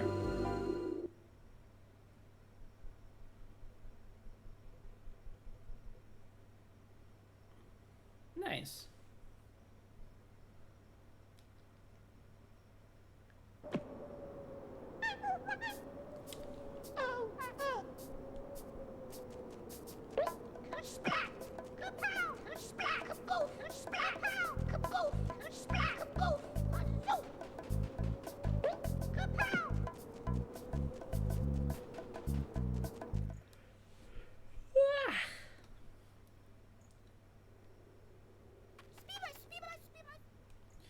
Yo, I wanted to actually, I need to go back. I want to see Lava Lamp Larry's cutscene. And I...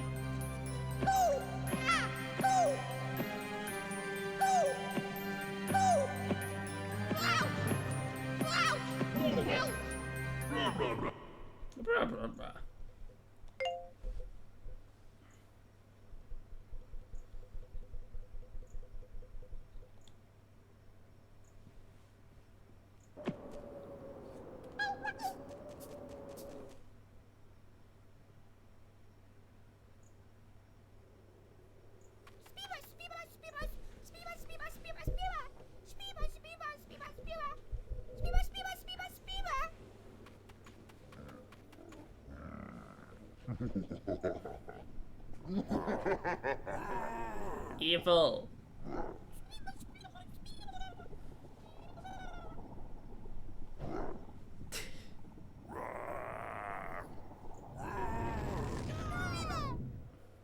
Terrifying.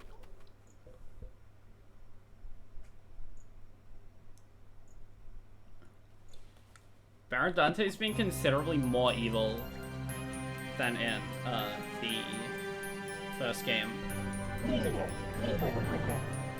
In the first game, the worst thing he'd do was like...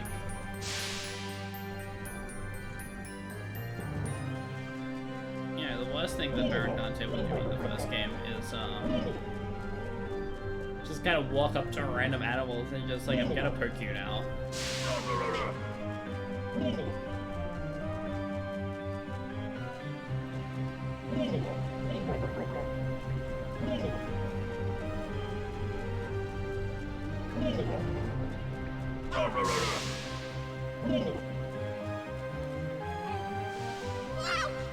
Oh, that was maybe my finest play ever.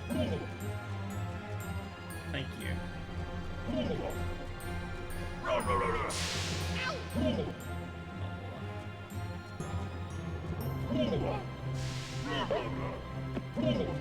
Tricked Kemper, the Kemper fool.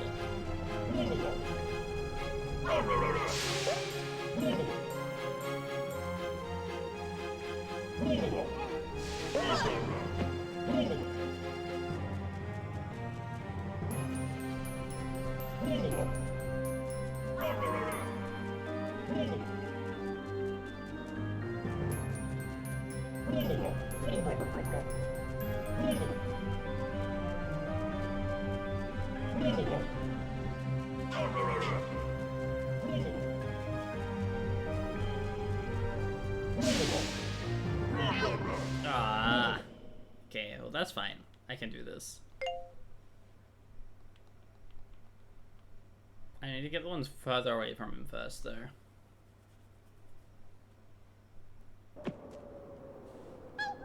Fooling poor Kemper, it's a very easy thing to do. I'm not that smart.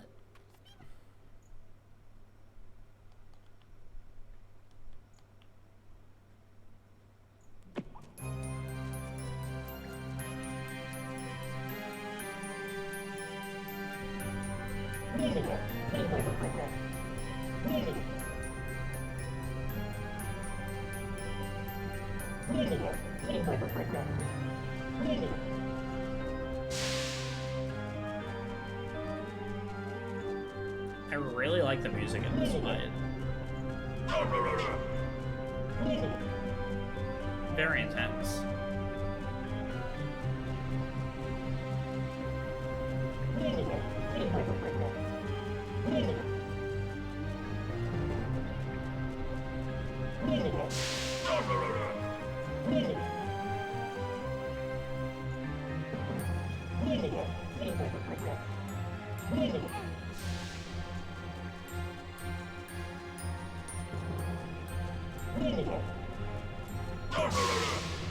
Okay, cool.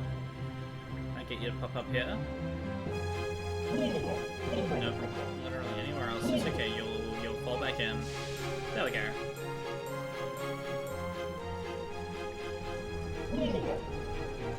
The bosses are very, very comfortably the biggest step up from the first game. I'm loving these guys. They're cool. That's fine.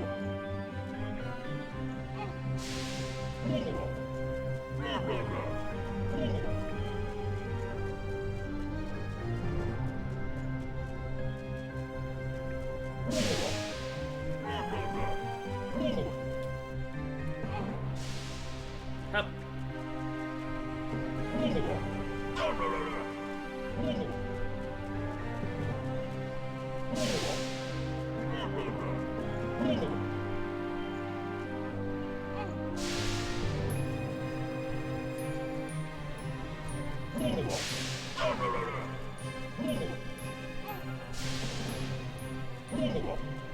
Hell yeah.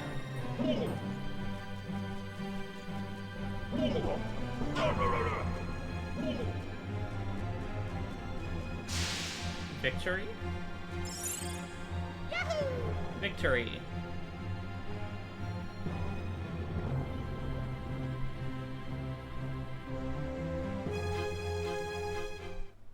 Yahoo!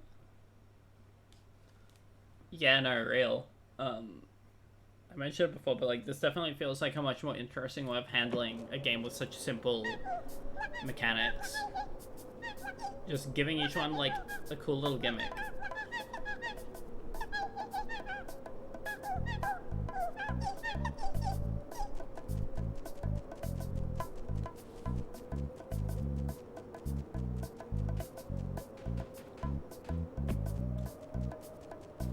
You know, I'm gonna quickly look something up, right? Croc to how many worlds?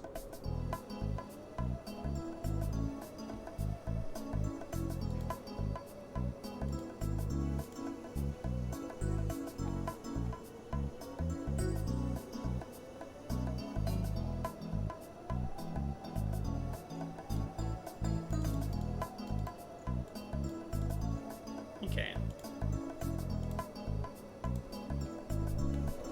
This game has around as much as Croc 1, it seems. So 4 worlds plus like a little extra.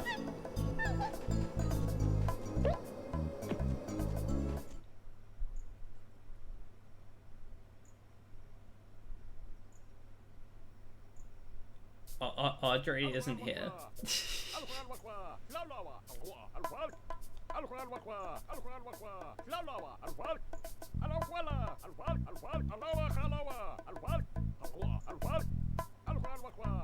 I'm a silly bunch, but they might be able to help you. Aye, Swap Meet Pete will take you there. Oh, yes.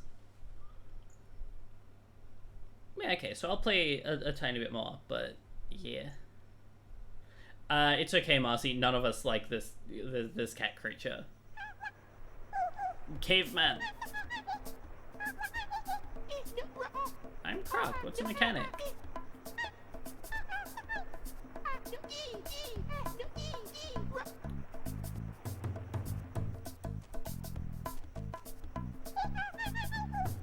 It's Ginger Soda Day soon. A serious scupper who makes it here, not here yet. We might not have enough. If only someone else could make some and mix it all up in Great Big Village cauldron.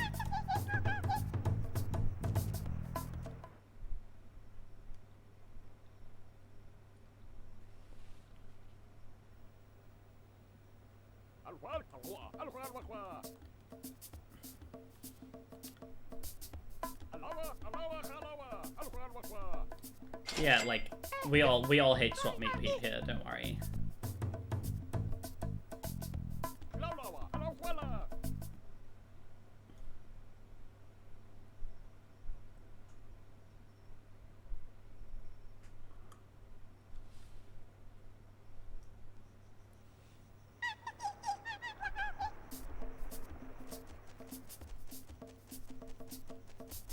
Maybe if he didn't want to be universally disliked, he should have been better.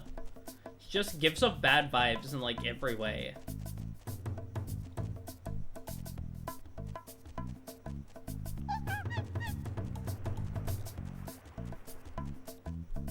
The fact that I have to look at the bottom left of my screen and see that guy doesn't help.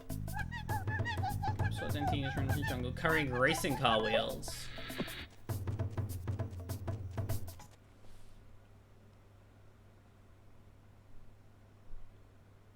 Exactly, Marcy, you understand.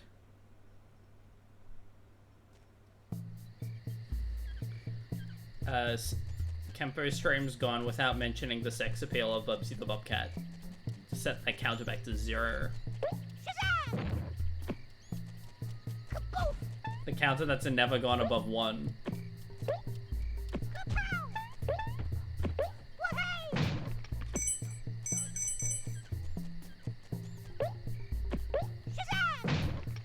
Okay, but I'm also a cat.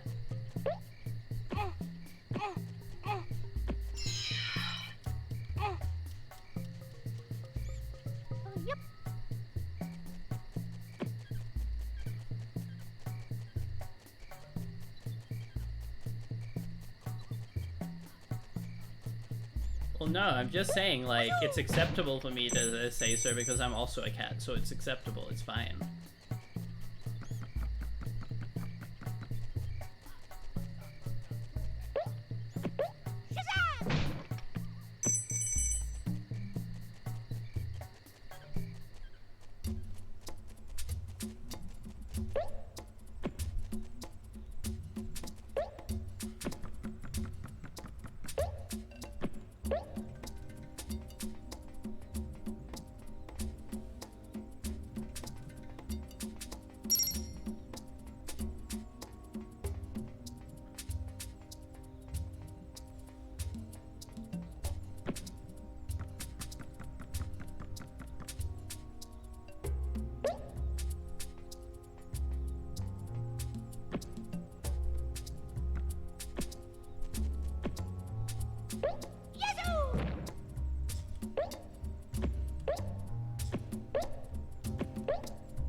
Must not fall into the lava pit.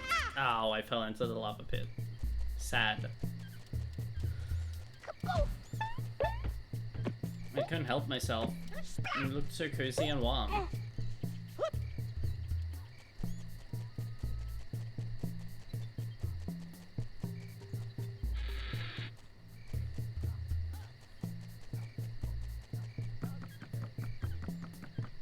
I am a cat, indeed.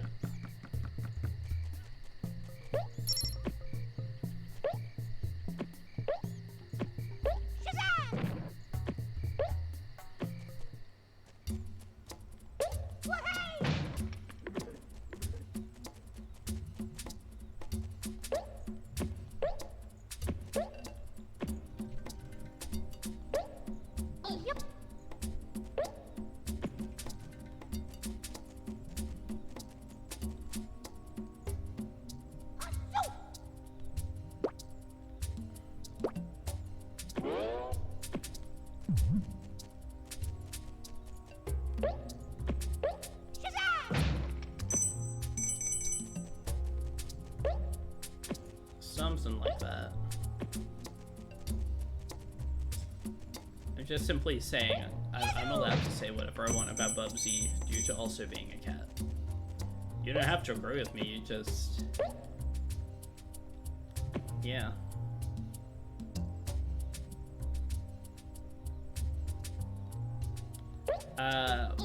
It's a factor in such a way because very little change of temperature as a result. When people are saying I'm hot, they're not meaning it in the way people typically think when calling someone hot. They're thinking of it in the way of I run so warm that I melt everything around me.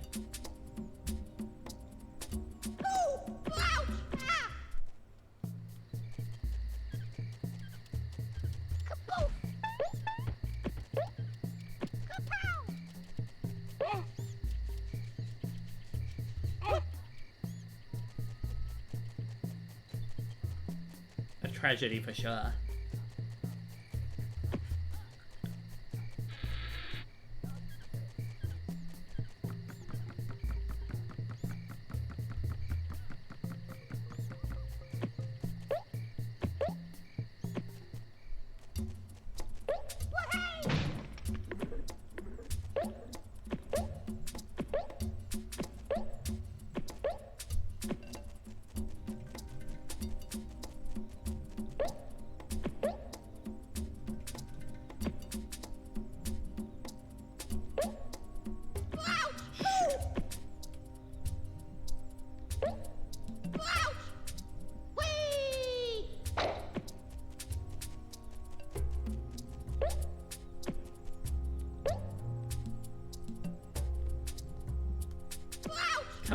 I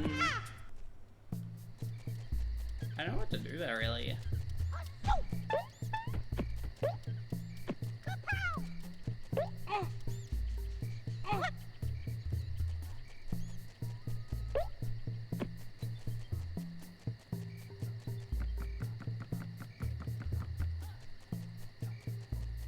You're allowed to be very hot when I dip you into lava.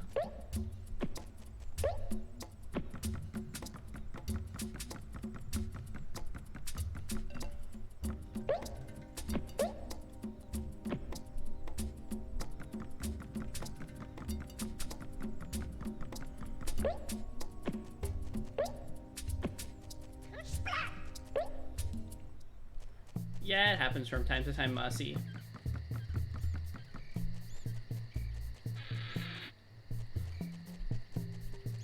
It's simply the way of the Seb.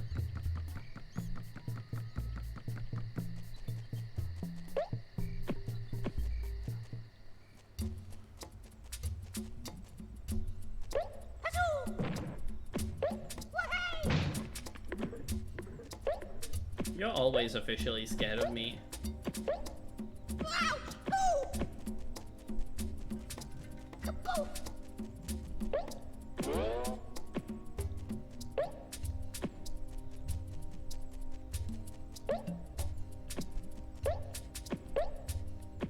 Okay.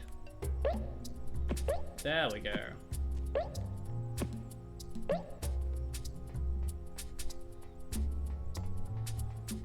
Ah, I don't just seem to have unlimited power. I do have that. It's not enough for a cat, actually. They should have more than unlimited power.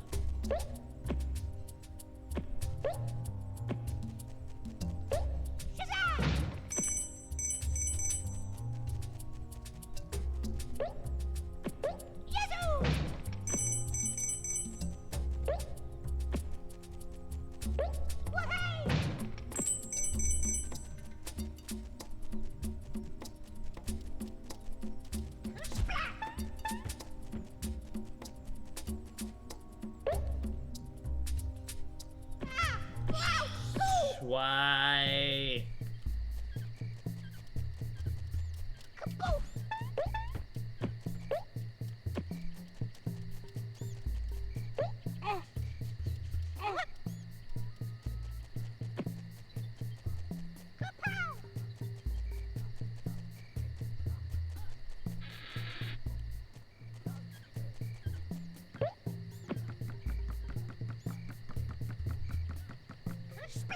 Pitter patter, pitter patter, pitter patter.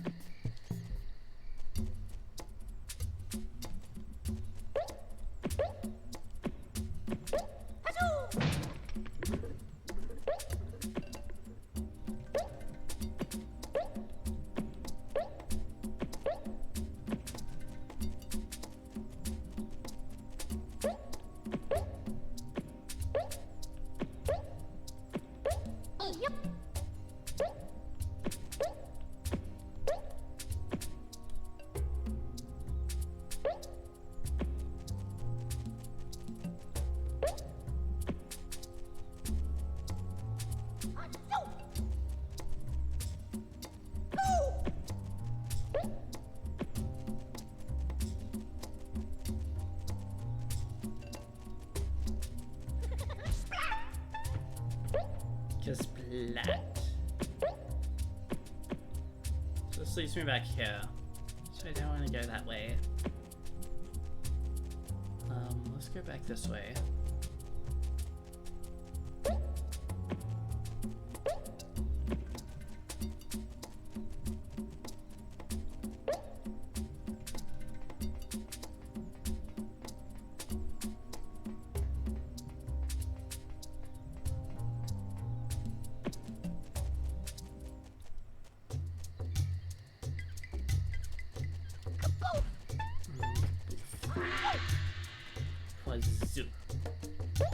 I'm so brave, kitty cat.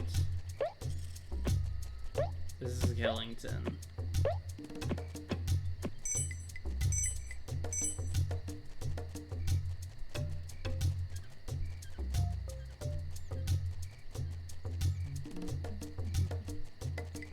Holy shit.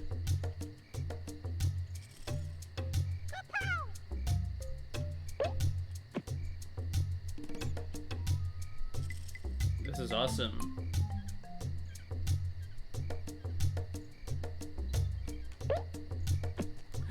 No! Okay. Unfortunate.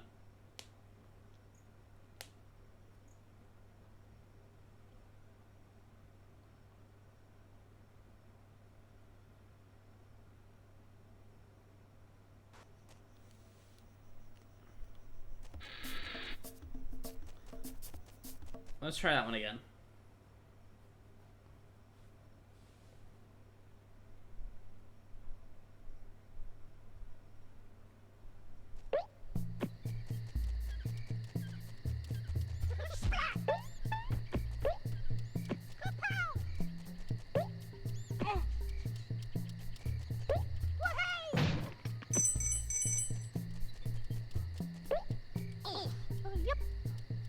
Yeah, go get yourself some nice coffee. That sounds lovely. After the stream ends, which will be soon, by the way, I'm probably just gonna finish this level and call it that. Maybe one more after, we'll see. But after stream ends, I'm gonna make myself a lovely cup of tea and have this slice of a caramel and macadamia cheesecake that I have in the fridge.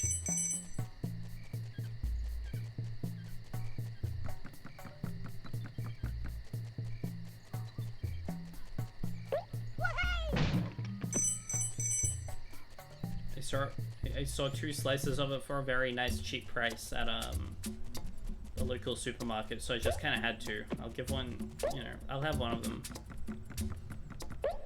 Give one to someone else. And I'll have it with a lovely cup of tea. Just a nice chill way to kind of wind down the night, especially since my sleep is rather out of whack because I know, a couple of days of work in a row, I ended up getting so tired that I slept for like 3 hours when I got, 2 hours, sorry. I slept for like 2 hours once I got home today after work.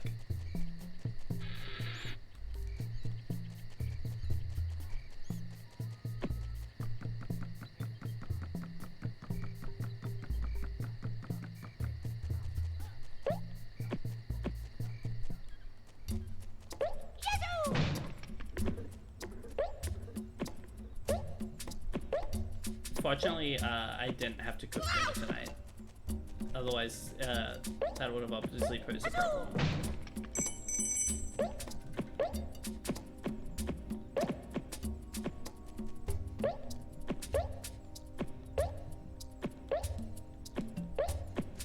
There we go.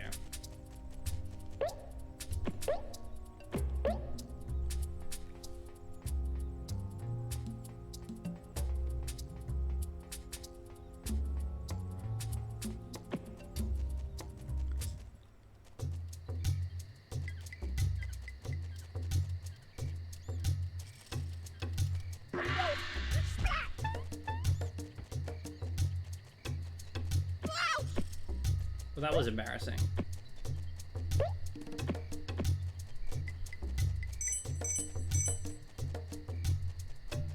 Now for the thingies. I like these ones. Oh shit.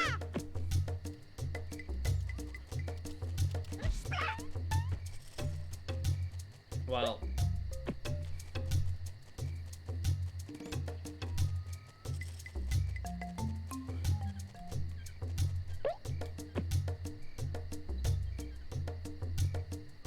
Ooh, yum, what soda biscuits?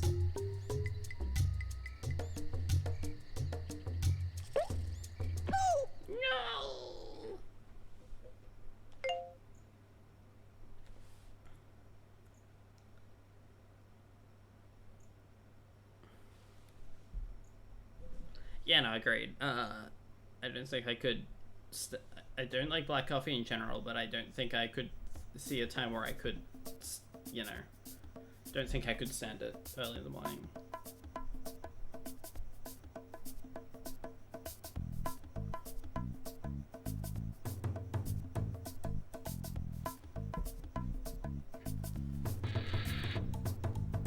Let's see another level.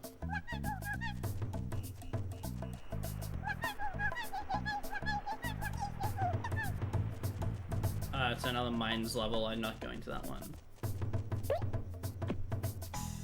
That can be a treat for next stream.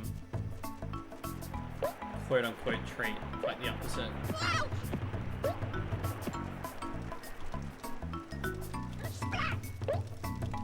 Everyone's so scary. Everyone's so scared of each other. Be nice.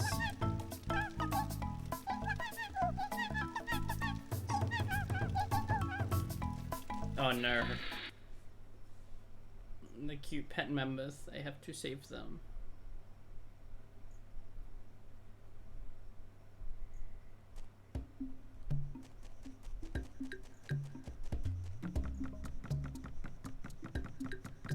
Mammoth!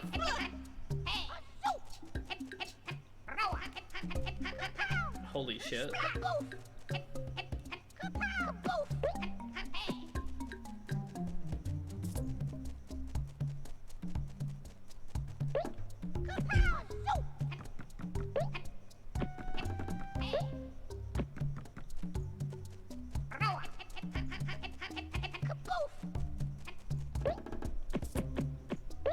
Chasing the tiniest mammoth ever.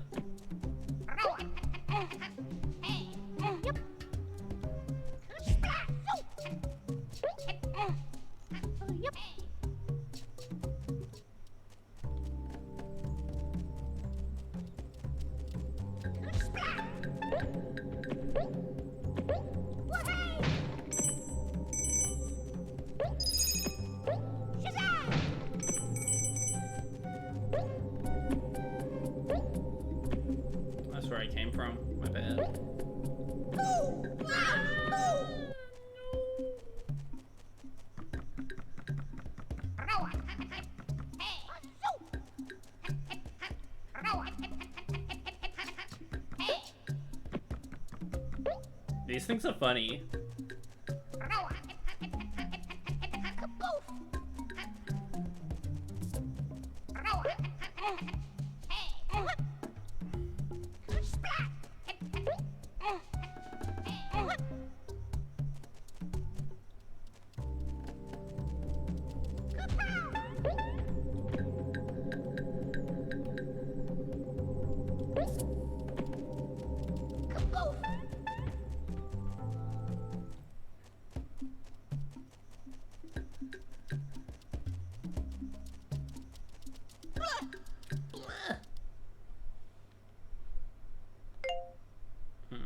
I see Dave trying to play it off cool.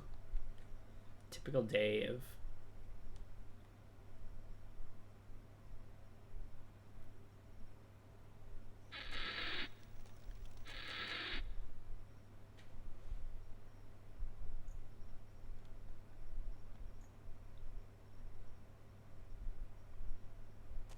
You're the second coolest person in this place because literally Croc.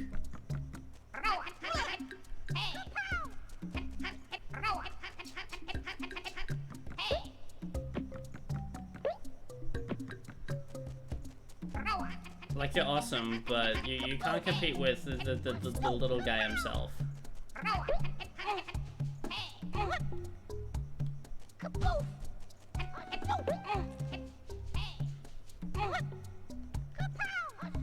You don't go Kasplat. Not so cutely anyway, so what's the point?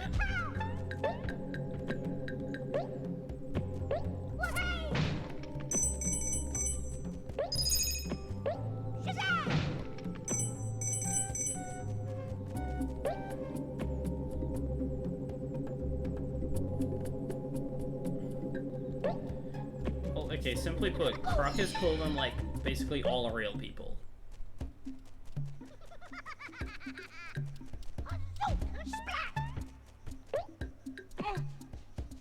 That's all I'm saying.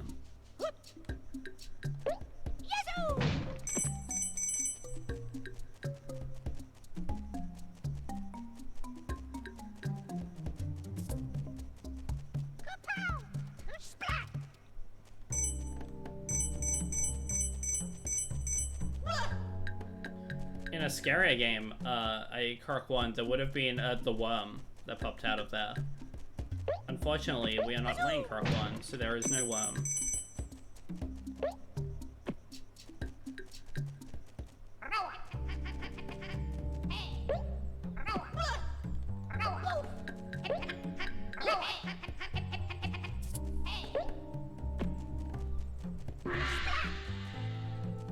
Yeah, Mo from The Simpsons. I think that's what's being meant here.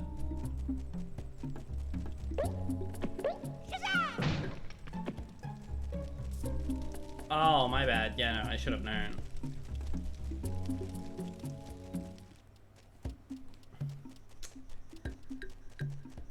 Yeah, like I was thinking about The Simpsons because I wasn't inherently cultured enough to think of the Three Stooges.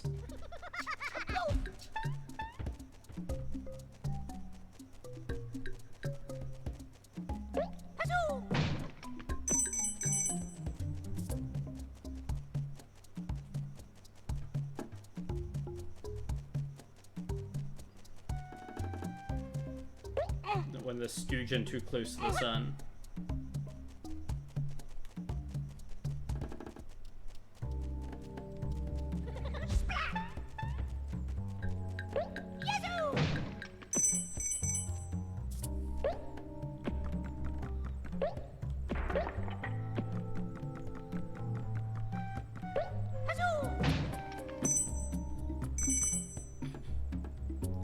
Oh, I'm stooging right now as I do the dumbest thing known to man. So true.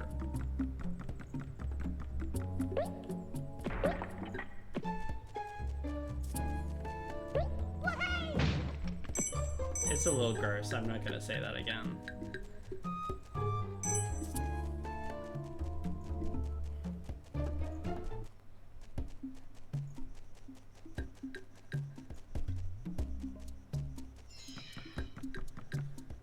I know, it's pretty gross, like, comparing my own full-heartedness to that of professional stooges.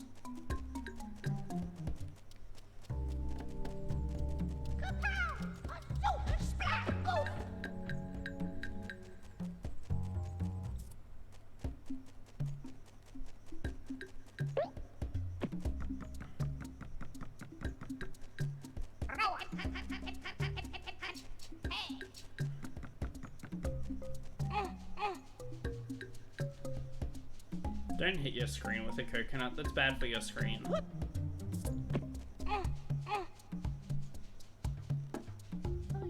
This level is long.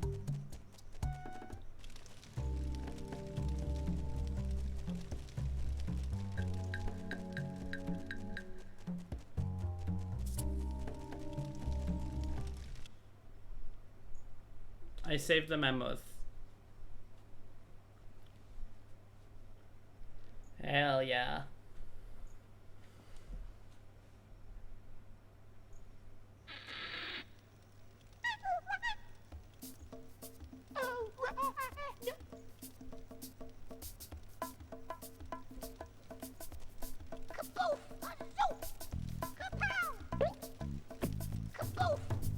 Well, Croc 2. I'll be playing more of it next week. I'm kind of crocked out for the night there.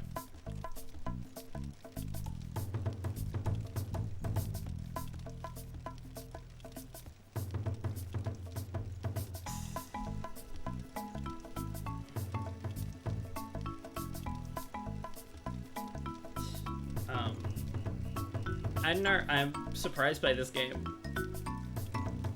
I think it's extraordinarily uneven, but also like it gets so much better after you stick with the past those first couple of levels. Like, oh, hell yeah. I still don't think it's as good as the first game, but like there's some cool things going on.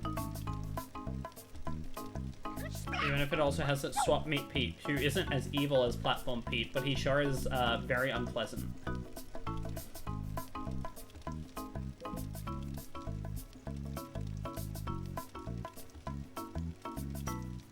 But yeah, thanks for sticking around as I played the best game of all time, is what I'm saying. Same time next week, probably a bit earlier.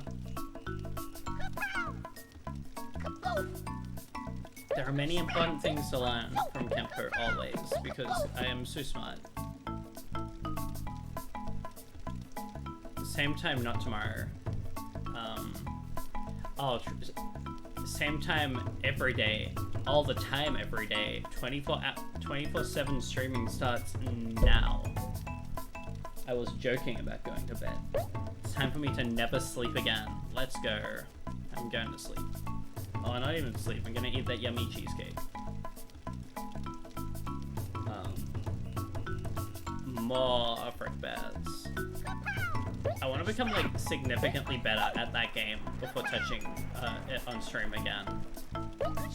I'm currently doing lunatic runs in it, and it's really, really, really hard. Dealing with like 25 characters at once by night 6. But yeah, let's for another time. Anyone with any other... That Withered Chica voice line is like really funny. Because I looked a bit more into it, and apparently the way that one works, it's even funnier than you think, because not only does she have that voice line, but it's specifically there because someone, like, one of the other voice actors, like, insisted, they're like, no, I swear that that's what Withered Chica said. To the point where the dev ended up getting a voice line recording of that, and there's a 1 in 1,000 chance of her saying that instead of her normal, if I can just squeeze in here line. And once it happens once, it's coded to never happen ever again on that save file.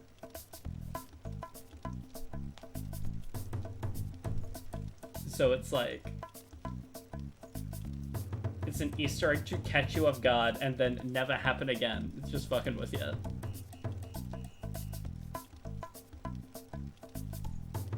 It's truly what all games should aspire to be.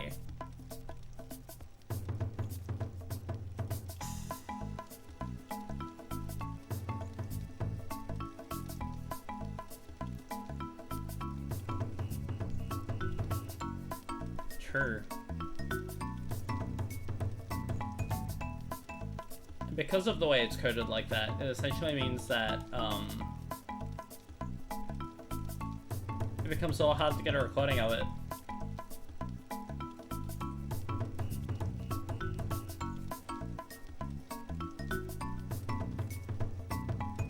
But yeah, I'm gonna head off now. Lovely hanging around. See you again some of the time. But bye for now. I'll have to think about what I'm playing on Thursday sometime in the next couple of days. I don't know, I'll figure it out. Bye. I'll be safe and eat yummy cheesecake.